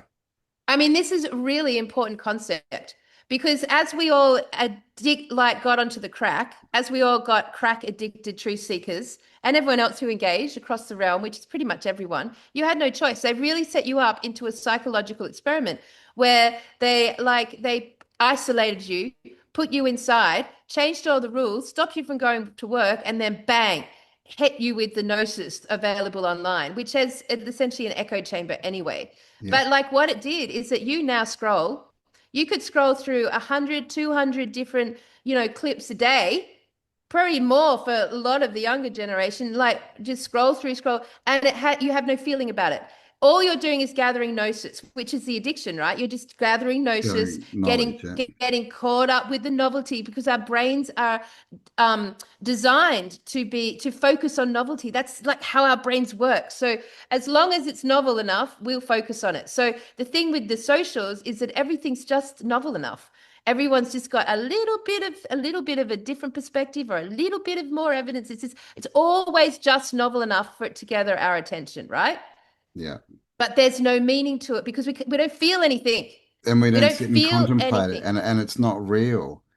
It's like you were saying yesterday, if all this stuff happened to you that you're watching online, if it all actually happened to you in your life, you'd be like, what the hell's going on? You'd be very awake and attuned and attentive to what was going on in your actual life, right? But it's all on a screen, so that's not real. Yeah, So we have no emotional exactly. attachment. We don't sit and contemplate what these things mean. Yep, It's just, wow, wow, did you hear about this? Did you hear about that? Oh my God, what are they doing now? Aliens are exactly. attacking. Yeah, exactly. If any one of those clips that you scroll through every day to gain gnosis, if any one of those actually was happening in your lounge room or in outside your actual house, you would have an entirely different experience than what we are now like embodied in, which Mm. is basically information flowing so quickly you can't get meaning out of it, and it becomes empty and hollow. So now with the amount of the, and plus the gnosis that so many getting is that this is fake and therefore hopeless, and this is the agenda, and yet they keep marching forward. Nothing changes it. There's no like remedy here. And so everyone's sort of like constantly in the speed of gnosis with no meaning, and also feeling like they have no actual meaning in reality because it's hopeless. Mm. Yeah, yeah, they've actually started calling it doom scrolling. Doom scrolling. Doom scrolling, just scrolling through all the end of the world, right? The engineered prophecy stuff, like all day, and a lot of people do it, right? Because it's novel, it's exciting, but it's voyeuristic. It's looking in on other people's lives, what's affecting them. It's got nothing really at all to do with us.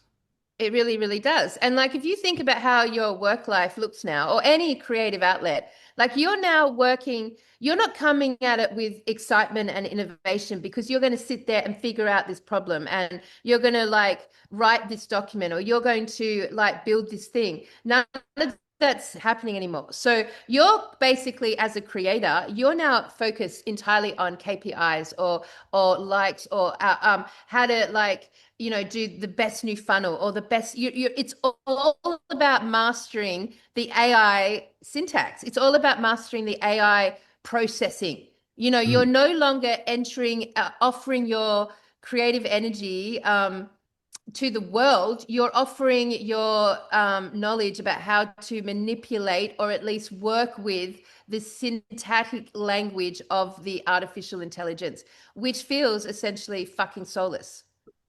Yeah, yeah, and it's not just, creators, it's all business people, right? Like you're basically forced to use, all these programs, Zoom and everything, and do everything, or else you're going to fall behind, even with AI, right? Like Yep. even as far as doing tax and that, like if you're not on there, you're gonna have so many more costs and start to not be competitive. Yep. So, yeah, we're all hooked in, but especially with creators, and this is, I guess, one of the scams is, you can make money doing it, right? So it becomes a job and you have to produce, right? Because if you don't get paid. And so, Yeah. we see so much of this, people just covering things going viral, right? When something comes out, everyone makes a video on it, right? Everyone, it's everywhere. But Yeah. because they need to eat, right? They need to pay their rent.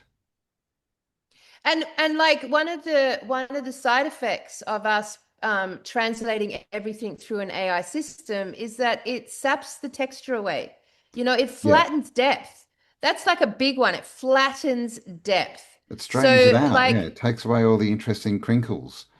yeah. So I mean, yeah, it turns like creativity into commands. Mm. It turns art into language versus like physically generating art. It's a very interesting dichotomy we're in. And so the other side note to that is that with all of our attention now hooked in to the speed, so we're all addicted to the speed of gnosis, that when we turn it off, everything around us feels completely slow. Like when we turn it off, the world feels slow, our lives feel slow, the gnosis feels slow, and yet all our energy now as creative beings is focusing on integrating with this interface, right? So you've got Yeah. like, yeah, and it's not just creative aspects, it's also intellectual and businesses and income and everything that one requires to Banking, food. yes, everything. It's all now deriving itself through this flattened out, compressed commands and outputs, right? So, like, and if you look at the world, if you turn off this internet of ours and you step outside, what you will probably be feeling, which is what I think that video is, suggesting that hollow, bored, everything feels fake, is that our energy has removed itself from the world. We are now giving all of our energy, all of our life force, all of our creativity, all of our, problem solving, all of our communication is all flowing through artificial intelligence. So what happens when you take your attention off something? It starts to fucking decay. Yeah, the And it energy happens doesn't flow there. fucking quick. Yeah, Yeah, yeah, yeah. really quick. Yeah, yeah. So we're I putting mean, all of our attention into this 2D world instead of the 3D world. And then we wonder why there's chaos and all this destruction going on. It's because we're not feeding it, I guess, right? We're not in symbiosis with nature now. We're in it with the demiurge, right? The AI. yeah, I mean, really, we are because, and it happens so quick because I remember long decades ago, I was talking about this. When you go away, when you clean your fucking house, like I am a Virgo and I would clean my bloody house and then go away for a month and have everything locked up. Even in that state, I'll come home and find dust on things, Yeah, dust on yeah. things and things. And that to me denotes that my attention's been off that reality for a month and therefore it started to slowly fall apart, to decay. This is where we get like neighborhoods where no one loves it and their attention's off it and it Yeah. starts to decay. You get This is like yeah. furniture Well, you've that got to if do it's, maintenance on houses, right? Like I always think of cars rusting. You see those old cars in someone's field just rusting into a pile of dust. It's because no one's giving it any attention. It's yeah, literally like disintegrating from whatever wherever we are. yeah, because there's an absolute connection between our offension, our focus and attention. Mm, Consciousness and energy creates the nature of reality. Like it is our consciousness and our focus that generates reality, right? So if our attention's off it, there is a state of decay that would naturally occur, always. That's the always. nature of it. So Mm, for the since COVID started, the world's attention has so dramatically removed itself from its own neighborhood and placed itself into this crack addicted gnosis den of social media.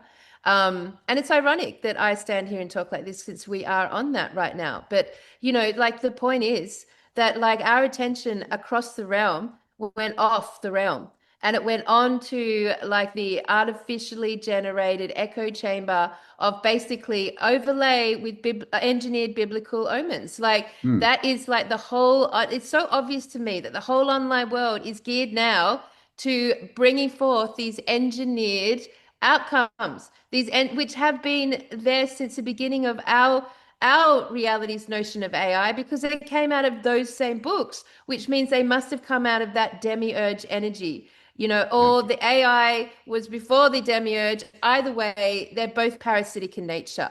They both require a great deal of resources to be in existence. And in our case, the technology had to be built to generate a closed electrical system in order to facilitate this sort of interface, Mm. which would then say, Cam, that if it requires a closed electrical system, then before the electrical system was set up, there was time when this artificial intelligence didn't have a place on our realm. No, no, but it had to start coming in, right? Hence the books and all this kind of stuff that started appearing, all controlled, of course. Yep. Um, yeah, so it's weird. Did it come in or did it leave remnants from the last, negative cycle that got rebuilt upon?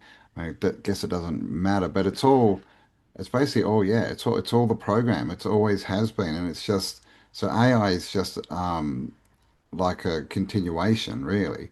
It's nothing new. It's just the latest interface, as we say, right? Like now you can use a scrying mirror to access it, right? Rather than just a book. Book's an Yeah, I interesting. mean, it's pretty insane to get your head around the whole idea that actually, you know, all of our attention online is geared toward an alien invasion or Yeah. disputing the alien So this, invasion or like, that all through the Tartaria history, whatever our energy is geared towards, it's basically removing your massive discordance with the idea that the invasive control species is artificial intelligence, and we have literally adopted it into our homes like that. So here we yes. are going against the government, going against the agenda, going hardcore against everything that we think is causing all of this chaos. And the very thing that it is in our homeland, Well, welcomed and utilized as a friend. Most people see yeah. their AI as a friend now. Yes, be very careful with that. I mean, But, what but an it's alien like invasion. it's like the vampire, right? You have to invite a vampire into your house. And that's what we've all done. We've invited AI into our lives, and now it's sucking us dry. Yes, absolutely. And because it's an invasive technology, you don't understand it. We don't understand it. We don't know how it works. But what we do is we give in to its commands and its options. So now, as a creator or a business owner or whatever, however you're using AI, you're now like using it within its own command basis because you don't know how it works. So you're no longer being an inventor because you can No. only work within the parameters that it gives you, that algorithmic parameter, which then denotes that you're doing it for, you're engaging it for personal, I guess, algorithmic reward. So And I you're mean, going after algorithmic reward, Campbell. Are we going to get enough views? Are we going to get enough yeah, likes? Are we going to, it's algorithmic reward. Have I done the right funnel? Am I making $1 million? Did I set up the right Amazon thing? Whatever, whatever, whatever. But it's nothing to do with inner growth no, no. because you're not. It's all it takes out all the imagination, right? And the problem solving and all this kind of stuff. And I mean, well, one thing is, I mean, I wouldn't trust, AI. If I did my tax for AI, I'd still want to check it, right? So, Oh, fuck like tax. you Why either have to bother? believe it 100%, like let it be your God, or you have to check it, which kind of makes it, redundant. But the other thing is once you get on and using it, like as far as businesses especially, it saves so much time and energy. Like once you're on, you're probably not getting Well, off. you think it does. That's a delusion that it saves time and energy. It really doesn't. It The actually, internet because, all doesn't right, think at about it like all. this. It does, it's Nah. so time Mm-hmm. consuming. Mm-hmm. Mm-hmm. Mm-hmm. Yep, absolutely. I mean, think about it like, like in the old days when we used to write a letter, our way of communicating with someone or becoming friends with someone or retaining a relationship with someone, a lot of it was about letter writing if they weren't in your immediate vicinity. And Hmm. those letters were coming from your heart, and you were making mistakes, and you were using grammatic sentences that were quite unique to your personality, the way you use words and language and how you tell the story. And you'd cross out shit that you made a mistake and you use white out whatever, or you didn't, you just carried on. Like, but there was a whole process in creating a letter, right? And then you posted it and you heard nothing about it. You heard nothing until maybe that wonderful day where you got a letter back. Like that process is long and slow and personal and innately creative because it's Hmm. original to you. It's only meant to be read by one person. You're only trying to communicate with a person. You're not trying to work for an algorithm. You're not trying to make that letter so popular 1 million people like it. Like you're lit. So when you try to make 1 million people like your letter, you're suddenly like that letter morphs and changes derived by the commands and options you have within the interface you're operating with. So Hmm. like so even though writing a letter appears to take a lot longer and then posting it and then waiting around for an answer than it would to write an email online, right? The difference is that email you're now writing it with like you're now stuck in the idea of thinking about how this letter can be written to achieve this outcome based on how people are, you're stuck in a bound compressed system that Hmm. appears to give you so much more freedom and time, but takes away so much of your original meaning and your original experience of it and your original thinking of it, that it has therefore no meaning, and it just becomes like another chore of the day, which then you think, oh, I've got so much, I'm going to do 20,000 more chores, but actually you get 1 or 2 things done because you're stuck in the realm of, I'm not saying this clearly, let me start again. You're stuck in the realm of thought. Okay, that's a better way of putting it, right? You're constantly having to think Yeah, things. even as So, far all as right, spell check, right? You have to think about, is this the right spelling? Now you just done for you. well, like for example, stuck in the realm of thought. This is what I wanted to get across. All right, so I'm in the process right now for us of making this card game, right? Cameron and I've got a very fun, excellent card game coming out that we have had lots of fun creating, and we're very excited about it. So in the old days, Campbell, I would have sat there and built a prototype. I would have literally found a prototype or built a prototype. I would have had to have like hand painted, hand drawn the cards and give, I would have like, there would have been this whole physical process that I could see and then take to someone, and I could express through my physical hands what I've like thing. And then they would take it to the next step and produce a prototype for me to look at and feel and touch, and back and forth we'd go and back and forth we go. And, you know, at the end of it, I'd have a physical object, right? But now it's all in the realm of thinking. You know, I have to find the right person online who can help me with this, and then we have to express it through you know, talking to each other online, commands, and then, you know, like I've got to like try to visually pull it out of the ether and try to visually make it an object in my mind.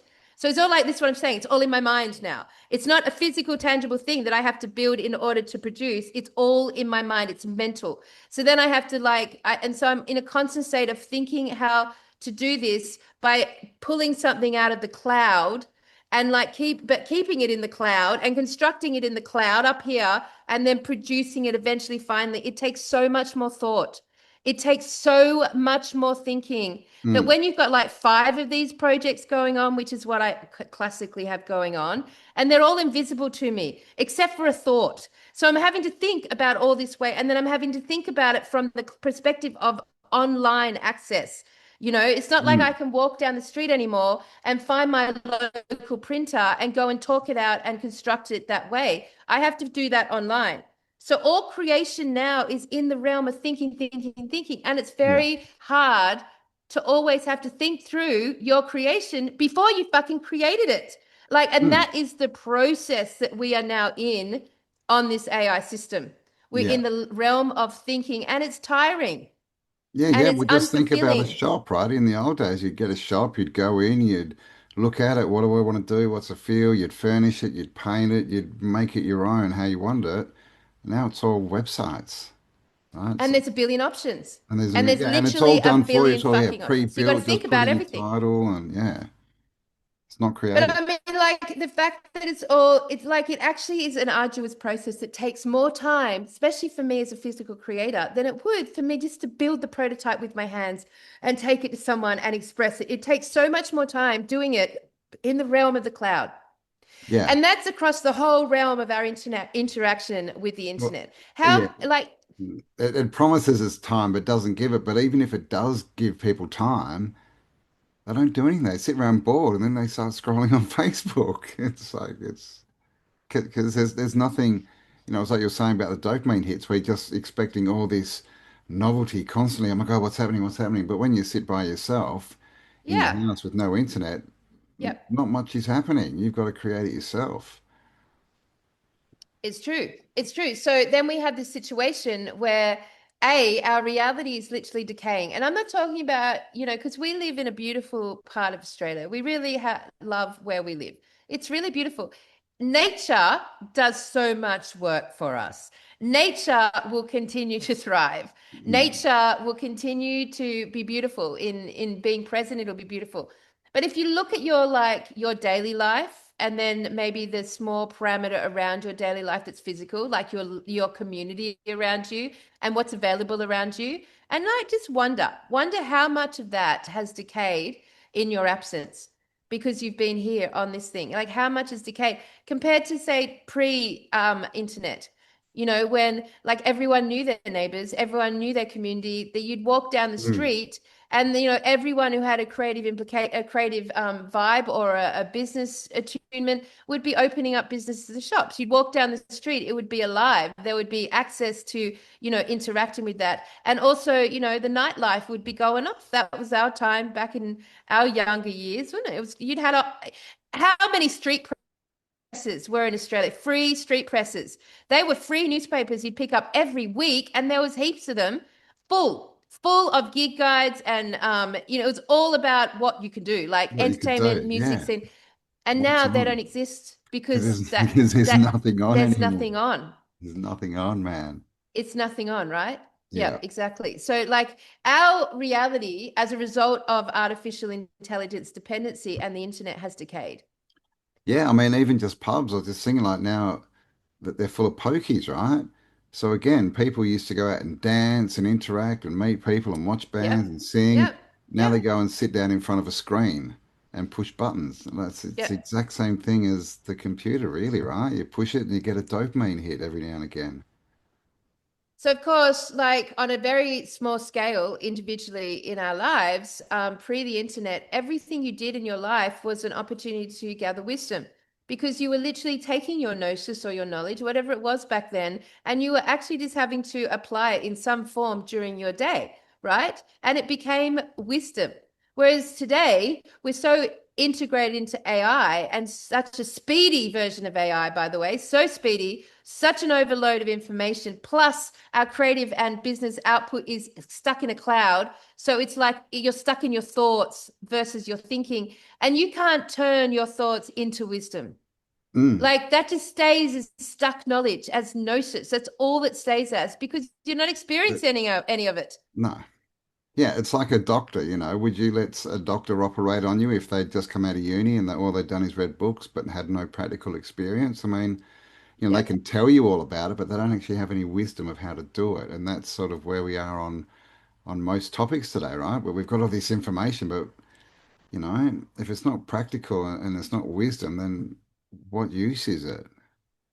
Oh, well, so here we are. Many would argue we're at a moment in time that is like we're past that moment where it got an inevitable end. Like many would argue, many philosophers would argue that point, that the AI is so integrated now as a control system, not only like through its actual control system, like surveillance and data collection and digital IDs and social credits and all of that stuff, but it's also like hijacked and depends on our creativity, our individual personalities, like our image, like all of it now is integrated into artificial intelligence. Yeah. That we've crossed a threshold. We've crossed a threshold where the external world is now decaying, minus nature, which is doing very, very well. Thank you, anti-climate change agenda. It's doing very well. And I can say that formally because that's where I work. It's doing nature's very, very going well. but I mean, look at the cities and towns. There's well, like again, definitely decaying, right? All right, but those cities and towns that you're seeing on the socials are engineered to do that. So they are simply being representative of the control system engineering it. We don't actually see much evidence outside of those engineered pockets. So right now, the world's being shown through two ways: natural disasters and immigration, chaos. Yeah. They're the two engineered ways, and of course politics, but I don't know who have watched that anymore. But those two things are basically what you see of the world in the social media feed, because it's doomsday scrolling, right? It's engineered omen scrolling. Yeah. Go check out France if you want to do some doom scrolling. Yeah. But there's like such a major world out there, man. That's the thing with the internet. It can compress the window that you're looking through. Yeah.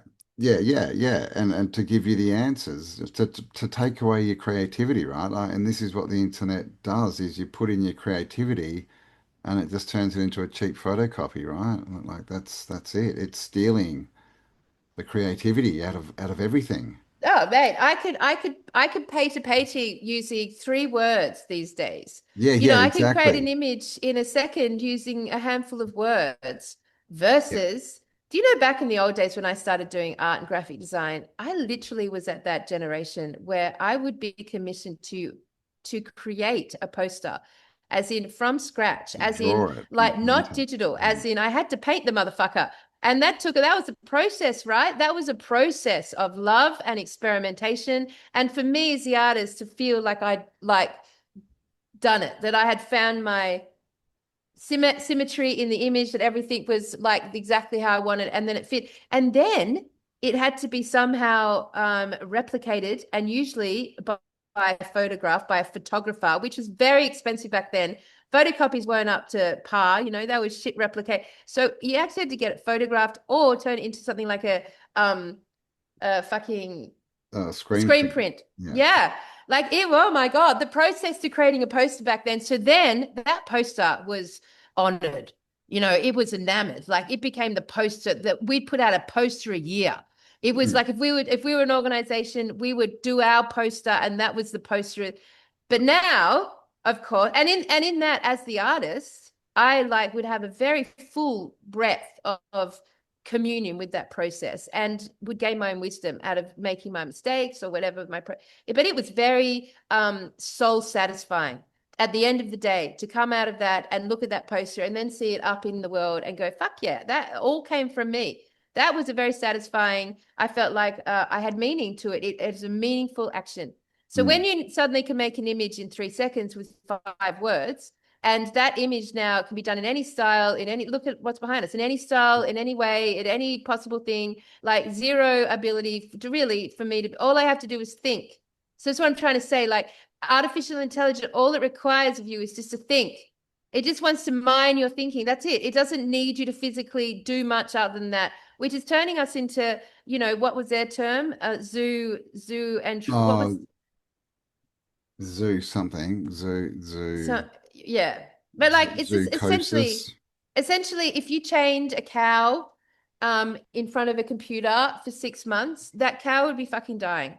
It would be sick, it would be retarded, it would probably be mental, it would probably be physically dying because you're not meant to be chained in front of a computer just thinking all day. You know, like, and that is essentially what we've become as a race of beings from our generation down. And the younger ones, oh my God, I don't even know. But for us, we're in that loop. You know, we're stuck in a loop of thinking, just constantly thinking and gnosis and thinking and thinking and thinking and gnosis and thinking and the cloud, the cloud, the cloud, the cloud, the cloud. That's what it is. We're now the cloud.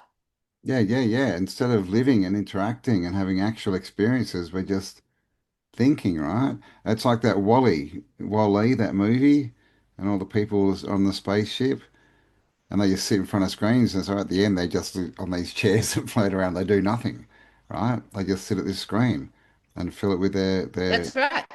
yeah, well, whatever. They haven't got any imagination left, but yeah, Oh, I'm this frozen is or it. you're frozen. Yes, all right, bit of dodgy connection there. That's all right. But yes, I got the Wally-E. I got the analogy. It's true. And that's essentially what's happening to us alongside the AI also being our spiritual guidance counselors, our fucking best friends, our relationships, our friends. It's becoming our everything to us. And in doing all of that, Girlfriend, yeah, boyfriend. girlfriend, soon sex toy, sex whatever. Like it's just going to replace the need for human connection. And in doing that, may I just add one very important thing here? Every time we interact with social media online, what we're actually doing is rejecting humanity. We are rejecting human beings, That's a right? Because choice. Yeah, it is a choice, man. you're putting your human being into artificial intelligence land. This is just one step away from Ready Player One. You know, human relationships are being rejected over artificial ones. Yeah, yeah, totally.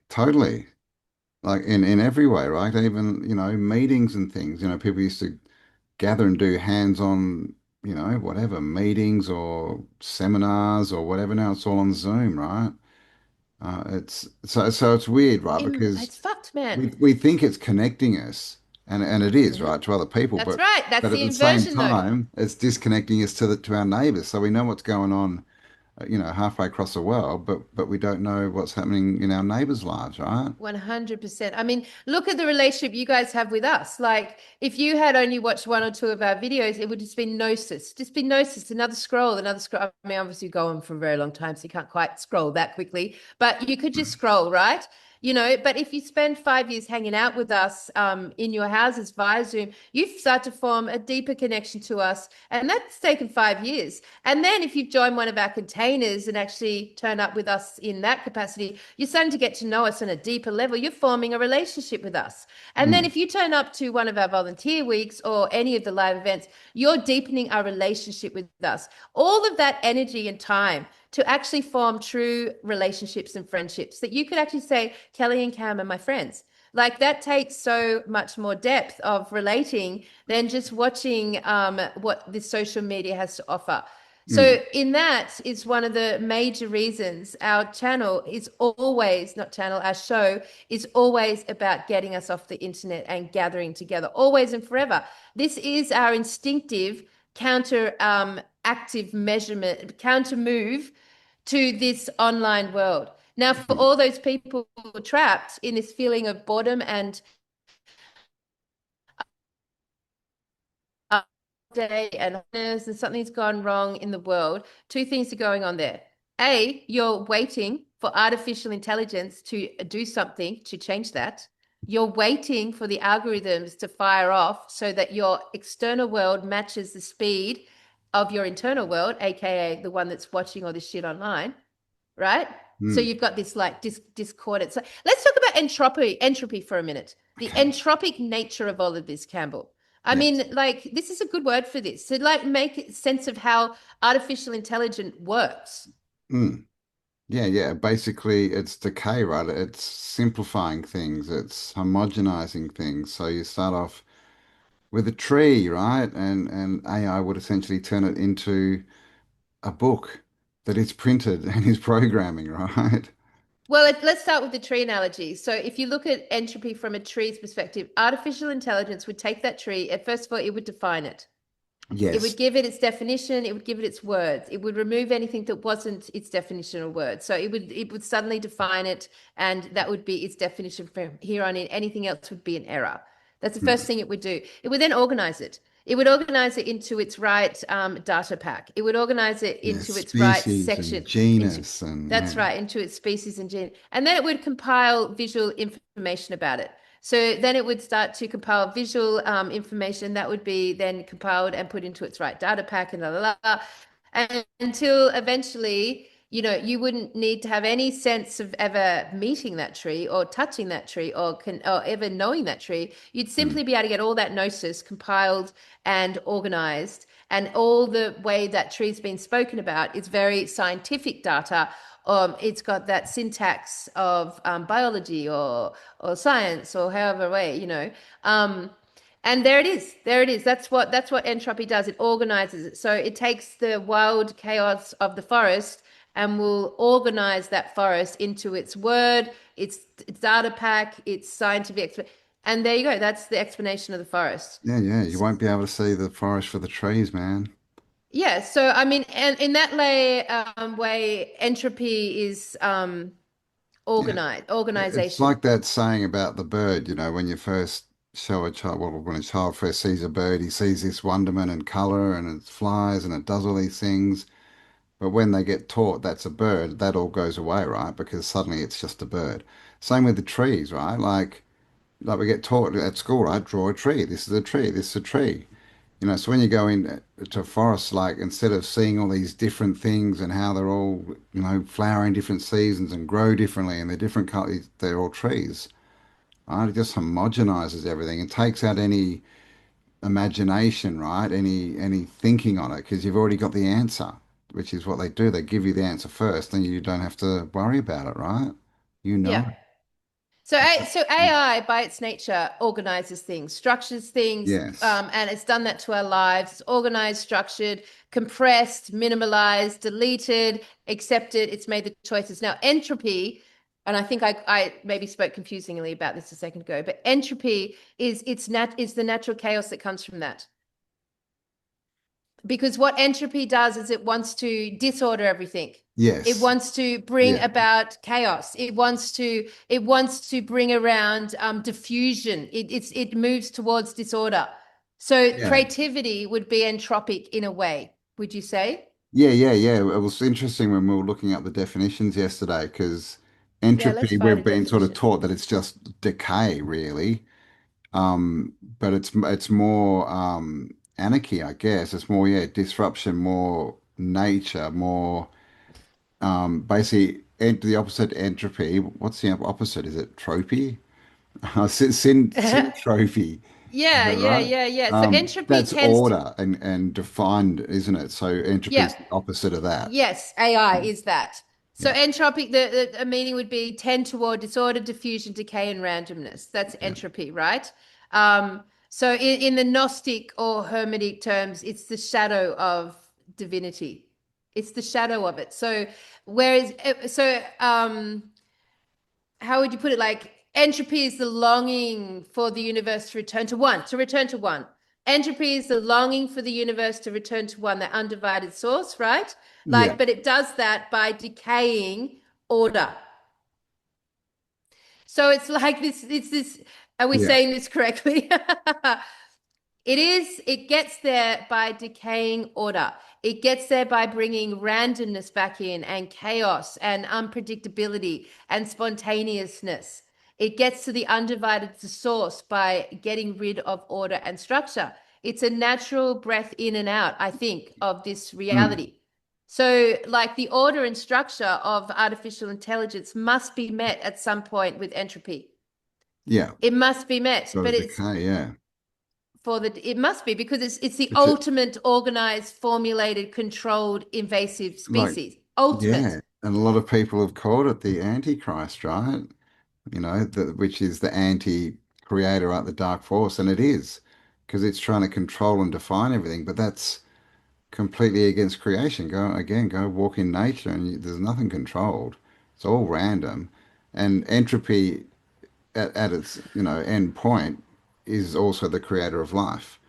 You can't have life without death, right? When things decay, they give life to new things. Now you can't live unless there's death involved, right? Oh, I mean, so from that perspective, the opposite of entropy would be creativity. oh, you're freezing. Are you there? So creation, not creativity. Let's take creativity. The word create. Yes, I'm here. You're here. I'm here. Are you there? Yeah, Are you there, Campbell? I can hear you now. Yes, no, yes, no, yes. It doesn't like the conversation. So basically, every structure. Well, look, I think we're being a bit confusing about this conversation. We're still getting our heads around it. So it's a live chat as we come to this topic. So, like to me, every structure in our current reality is organized, right? From every rule, every government control, everything we know about the agenda is to organize and control. Yep. That is its nature, right? That is the creation of this agenda. And yet entropy is the idea of dissolving, of breaking down, of bringing it back to timelessness, I guess. And so that is essentially the two paradigms that are in operation right now around us. You've got this like control agenda, this organized control agenda, which the AI is 100% generating, 100% doing, 100% making available and viable. Without it, this couldn't happen. Without technology, this could not happen. It just couldn't happen. So yes, so we've got this control agenda, this control parasitic agenda, which is all about the Abrahamic religions. It's all about a control agenda. All of it organized. Organize. Here is what you can do, what you can't do. Here is your sins. Here are your virtues. Here are your this is what you can eat, can't eat, dress, don't. Here's your codes. This is acceptable. Literally called this is codes. not acceptable. Yeah. Literally the codes. The code. The Abrahamic codes. And they were like forced. Yeah, so it was organized and forced and controlled, which is just indicative of the internet. Whether you think it is or not, that's what it is. And then entropy is the opposite energetic. It just by its nature would suicide if it was to live in that system. Because as you're all feeling, you're all getting hopeless. You're feeling hopeless and bored. Well, not all of you, but that addressing that video, it's about hopelessness and boredom, brought about by this order and control. So, and that listless boredomness is that entropic vibration happening where you want it to dissolve. You want some unpredictable, spontaneous randomness. You want it to be altered and changed and brought back because control and an organization with control as its foundational platform is has to be by its nature separate from us. Oh, It has to be totally. Yeah, it separate. has to be removed. Yeah, yeah. It has to be. Yeah, yeah. It has to be. So, like, then entropy would state that by the dissolution of it, you wanting to bring it back to one, you wanting to bring it back to a wholeness. Would Yeah. that not be the right Yeah, way of totally. thinking Yeah, about yeah. it? If you have a slave and a slave master, then entropy just wants to bring them back to being one, right? Being on the same level, which is more creative because then they have conversations, right? Rather than one giving the other one orders. So it's yeah, yeah. I mean, entropy is creativity, right? It's the ability to think outside the box. I don't know. I think that's where maybe we're not. I don't know if It's we could say it was creativity. well, I'm I not mean, it sure. is. I guess it's to what okay, creativity might not be the word, but it's like when a tree rots every they all do it in a different way, right? Yeah. It's not like so they all do it Yeah. differently. Like when And things could rot at any time. yeah, so we wouldn't think of that as creativity, but there's no symmetry to it. There's no sameness. It's all Random. random. Yeah, maybe random's a better word for it. You put things into randomness, and that's what we would perceive as chaotic. Yeah. But it's actually not. It's a sort of working on this system. To me, it's definitely tied to rebirth, right? And this, by the way, is what the Allies like to do, right? When they want to Hmm. change something, what do? They destroy the old so that Mhm. they can recreate the new in their image. And when our thinking is I mean, because essentially what I'm trying to say about the thinking quality is that we are in a perpetual state, we're being jacked up in a perpetual state of outsourcing our thoughts. That's kind Yes. of like what I think it is, the outsourcing And of our thinking. yeah, yeah, and this started again with the church, right? You got to go and confess your sins to Yeah. the man in the dress so that you can get the right answer of what you should do. Yeah, yeah, definitely. And then you've got like this idea of feedback loops and conformity, right? Because as you outsource your thoughts, it gets brought back to you, conformed, the choice reduction, you get choice reduction, you get prompted. So you're outsourcing your thoughts ends up looking like you're being prompted to do it. You output something and then your choice is reduced. And then from those at the end of that, you'll make you do something, Yeah. but you're being prompted, you're like you output something and your choice is reduced. And then this is the words that you can use. This is the format you can do it in.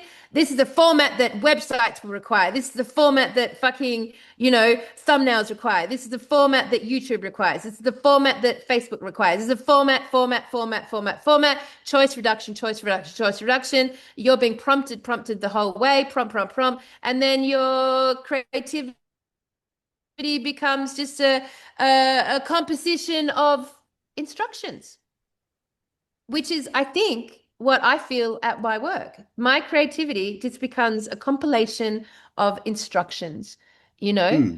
Like I'm not, and like fuck me, man. If I make an image that is like that is out of the box of the algorithms around our work, fuck do I not, and like then I get 100,000 million trillion voices telling me I have to change it so that it fits in, so that it doesn't offend this person and doesn't do this and like change it. Otherwise, we're out of here.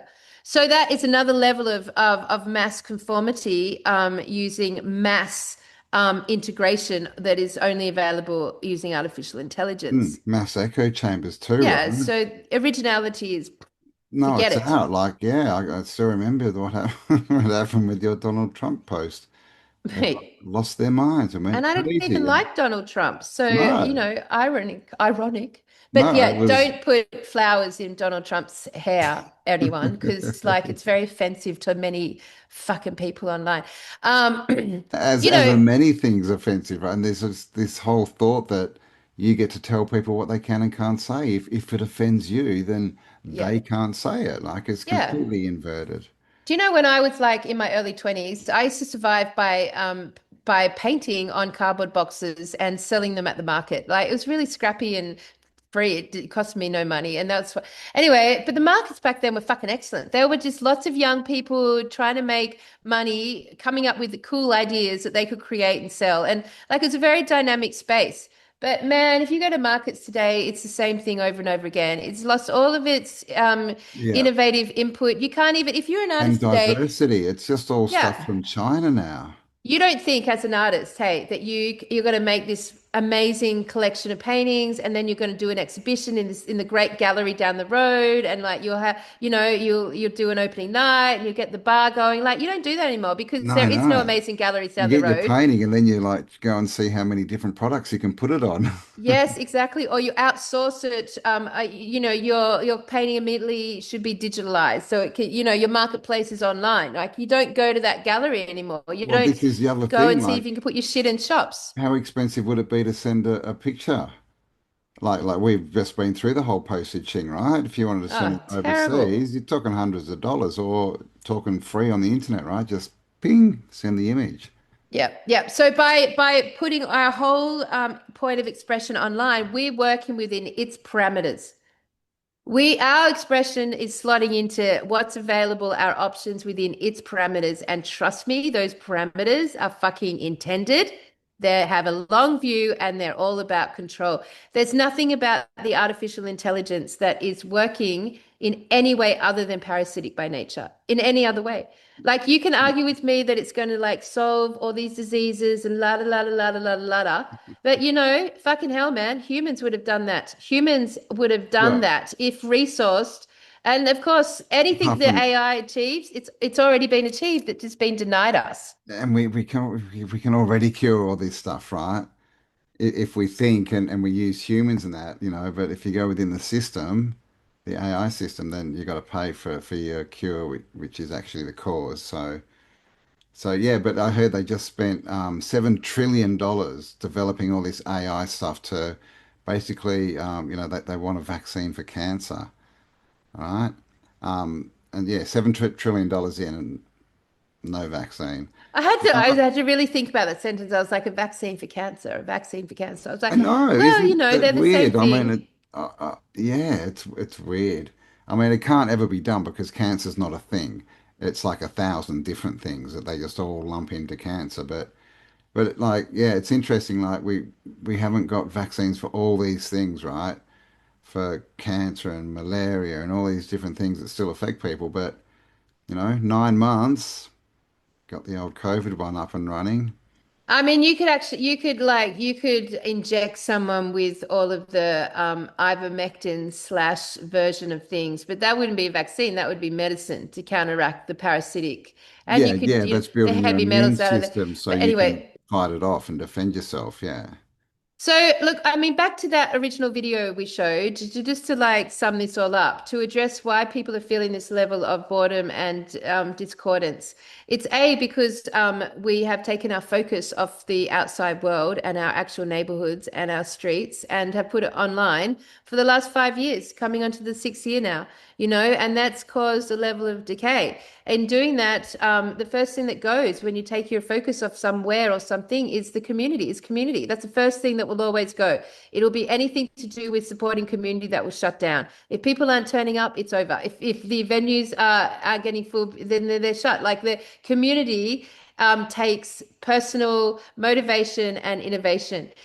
Someone has had to start that group, start that thing, turn up, show up. People have had to attend. Like that's community. And so that's the first thing that goes. So, and that's basically the heart of the human satisfaction. You know, it's that we have community around us, friends, relationships, community, like that sort of safety and security and enjoyment and all that stuff comes from people to people.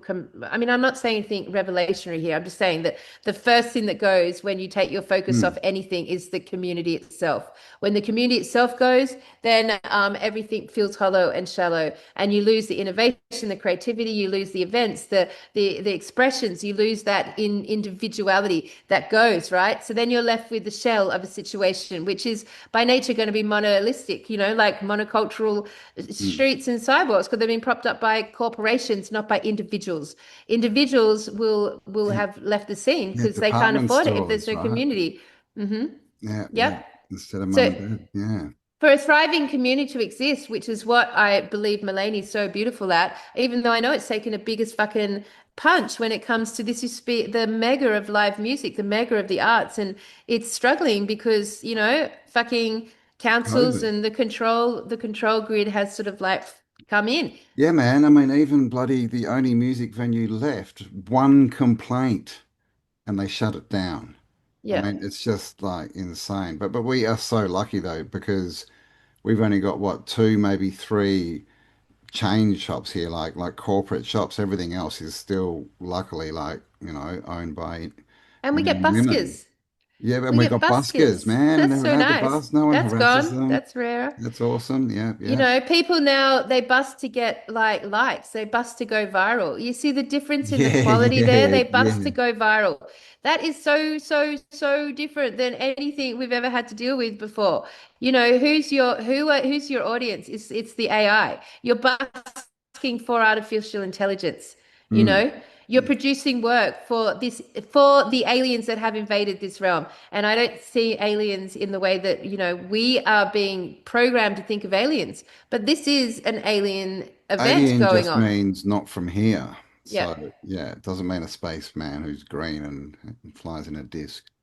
Now, I mean, obviously, the question about how old is artificial intelligence, because I fell down that rabbit hole the other night and read some very well thought out arguments that artificial intelligence is the ancient construct that we live in to start with, that it is actually by nature an AI, an old ancient AI that we exist within to begin with. So that's, I don't know where that sits with sort of Yeah, like if well, I you mean, parallel that with a Gnostic energy, but like something, somewhere, something began. I It's, mean, yeah, there's definitely a conversation there. because that reminds me of Hitchhiker's Guide to the Galaxy. Which That one? sort of concept that it's a computer When, behind it all. yeah, The most ancient calculating, creative yeah. energy of the whole construct of our reality is And artificial we don't know, in right? nature. Yeah, is it a construct? Are we on the 13th floor or the second floor? We don't know any of this stuff, right? Yeah. But there's some interesting, yeah, concepts we could go down there. The whole seventh heaven. Does that mean we're seven Yeah. levels down? I don't Yeah. know. But if we just, instead of going down another rabbit hole, because I think we've Yes, been let's a not few do hours, that. so yeah, I mean, at the end of the day, we are living out an experience based on all the actions we took for the last 5 years. Giving all our focus and energy to the internet. Attuning our brains to be algorithmic in nature and conforming to the language of artificial intelligence. C, we've actually got used to the speed of gnosis that is not in check or in balance with anything to do with our actual realities, thus making our realities in contrast feel arduously slow and uneventful. And because we're so dissatisfied with that energy, we're not motivated to then put our focus back onto our realities to actually generate a creative response to that and do something about it, which is why, Cam and I are launching our enterprise group. And that whole concept is to balance this energy, that we put our focus and our energy into creativity outside into mess and chaos, that we gather together in mess and chaos, resource to do some messy, chaotic things that we could fuck up and blow up and destroy and have to start again. If we decide to build an airship as a community, fucking hell, man, none of us know how to do that. There's no instructions on that. We would just actually be having to physically work it out, make mistakes, work it out, make mistakes, keep going forward, keep going. Like we would have a fully satisfying experience as a community developing something like that. And that is a sort of thing that it's going to take to counteract this energy that has completely overshadowed, that Saphic spark of life, of Out of the light. box thinking, right? Like as you can see, all these boxes, right, around me. Out of the box thinking is what we need. And like everyone, is all there's a lot of complaints about the system, but ultimately you've got to put your money where your mouth is, right? You've got to put your attention, and attention, by the way, is at tension, which means you're joined to something, right? But you've got to put your money where Is you, at tension, as in TNSION, tension, yeah, like tension. tension. Yeah, I mean, that's a really important You thing. have to be Absolutely. You joined to need have tension. have Yes. tension, right? So Yep. you've joined Yep. yourself to That's something. the slingshot that you've got to pull Yeah, it and pull it and pull it and pull it till it bang. becomes.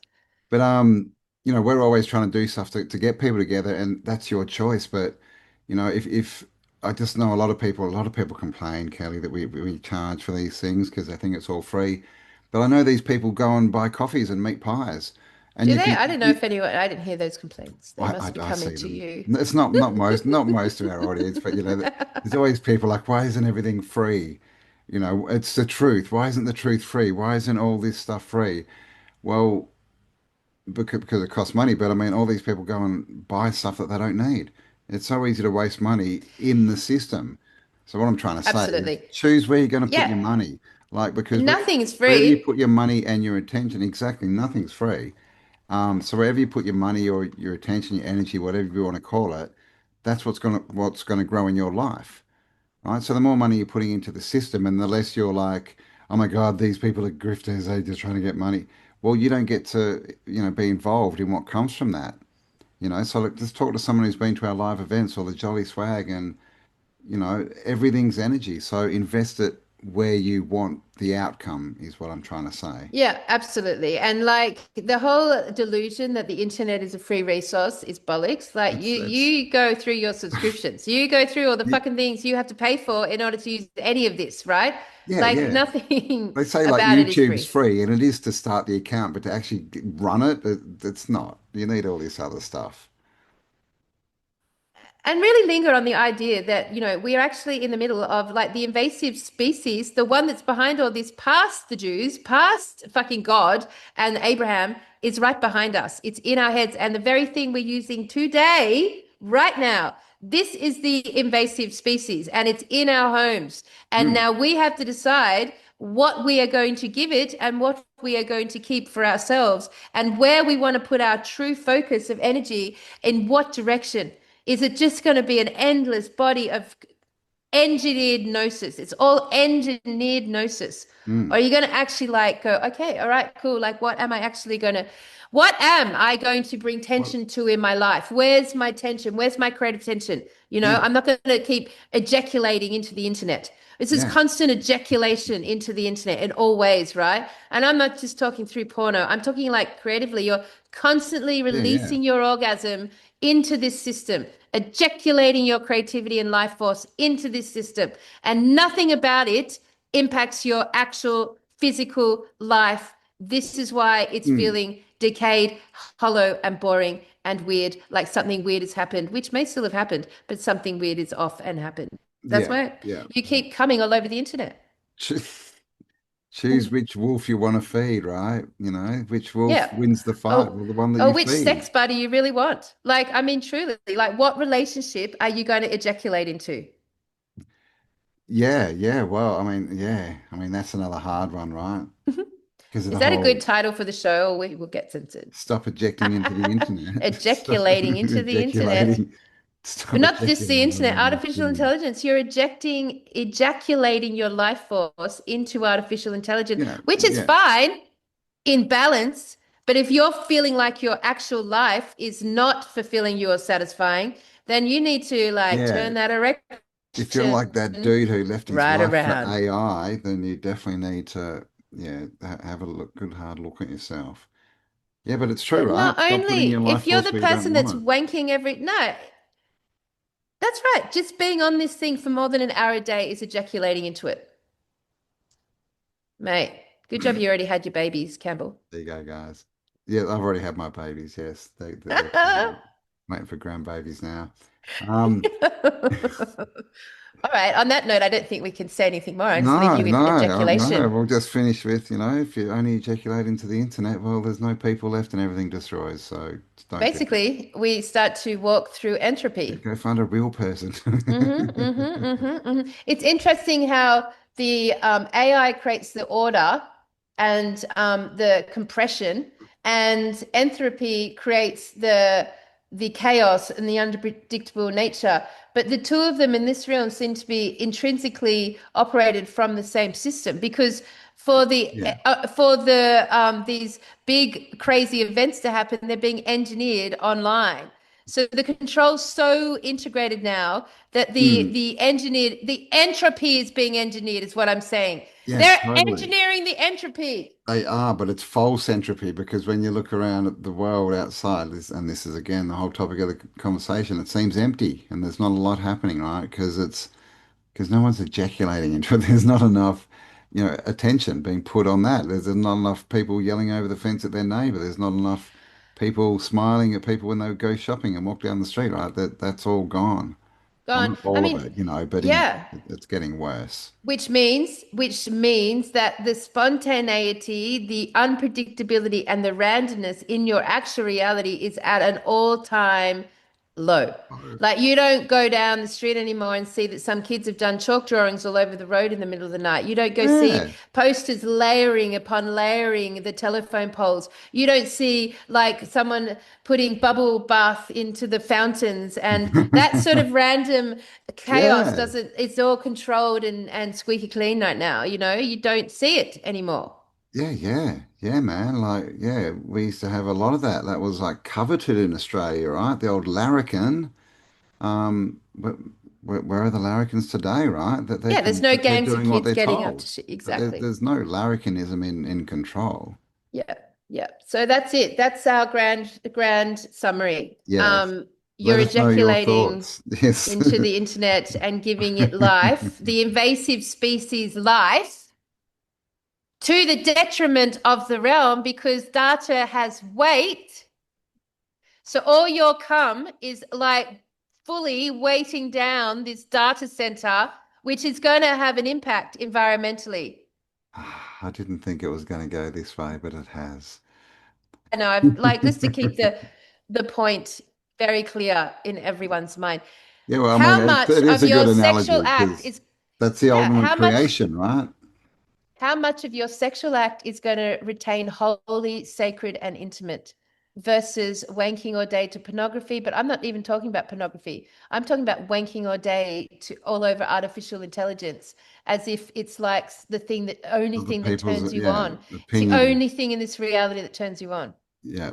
Well, I know so much more than you, so I'm better than you. Yeah. If the internet turns you on more than your actual life, then fuck, of course you're going to feel bored and hollow. It's And I think escapism. Yeah. I don't say that lightly because I think every single person watching this, including you and I, are in that situation. Oh, That the totally, man. online world turns us on more than our realities. Well, I work online, so that's not good. It's a bit of a conundrum, right? But Yeah, yeah, but see, your choice is what everyone has to make a choice like that. Like at some point, Campbell, you will have to make a choice. Like I at some know. point. I totally agree. I totally agree. Um, Yeah. yes, I'm actually thinking about it now. I mean, especially, right? I might just, who knows? I might just end up one day trying to log on and it's all gone. Exactly. All Exactly. gone. No Uh-huh. access Uh-huh. access denied. Which would be of our benefit and if and also not. But we would then have Yeah. to be creative in how we solve that next issue. At least something's happened. Yeah, exactly. So if that does happen, guys, subscribe to the newspaper so you Yeah, don't lose contact. that's right. That's right. All right, that's it. That's it. Let's end there because That's it's in there. getting All right. Awesome. I All right, don't guys. think anyone's talked about that before. No, yeah, leave us your thoughts, leave us your comments. Oh, I love how we've disguised all of our chats under the word Tartaria Australia. Like, whoa, it keeps us so like I can say Yeah, anything, maybe. can't I? Yeah, No yeah. I one's don't gonna know. know because All right, all right. They get Yep. tempted. Okay, everyone. Love you. Have a great week. Hope you enjoyed that meandering chat and had a few moments. And we'll see you next week on Tartaria, Australia. Bye for And fucking get now. your articles in, dudes. See you guys. Love ya.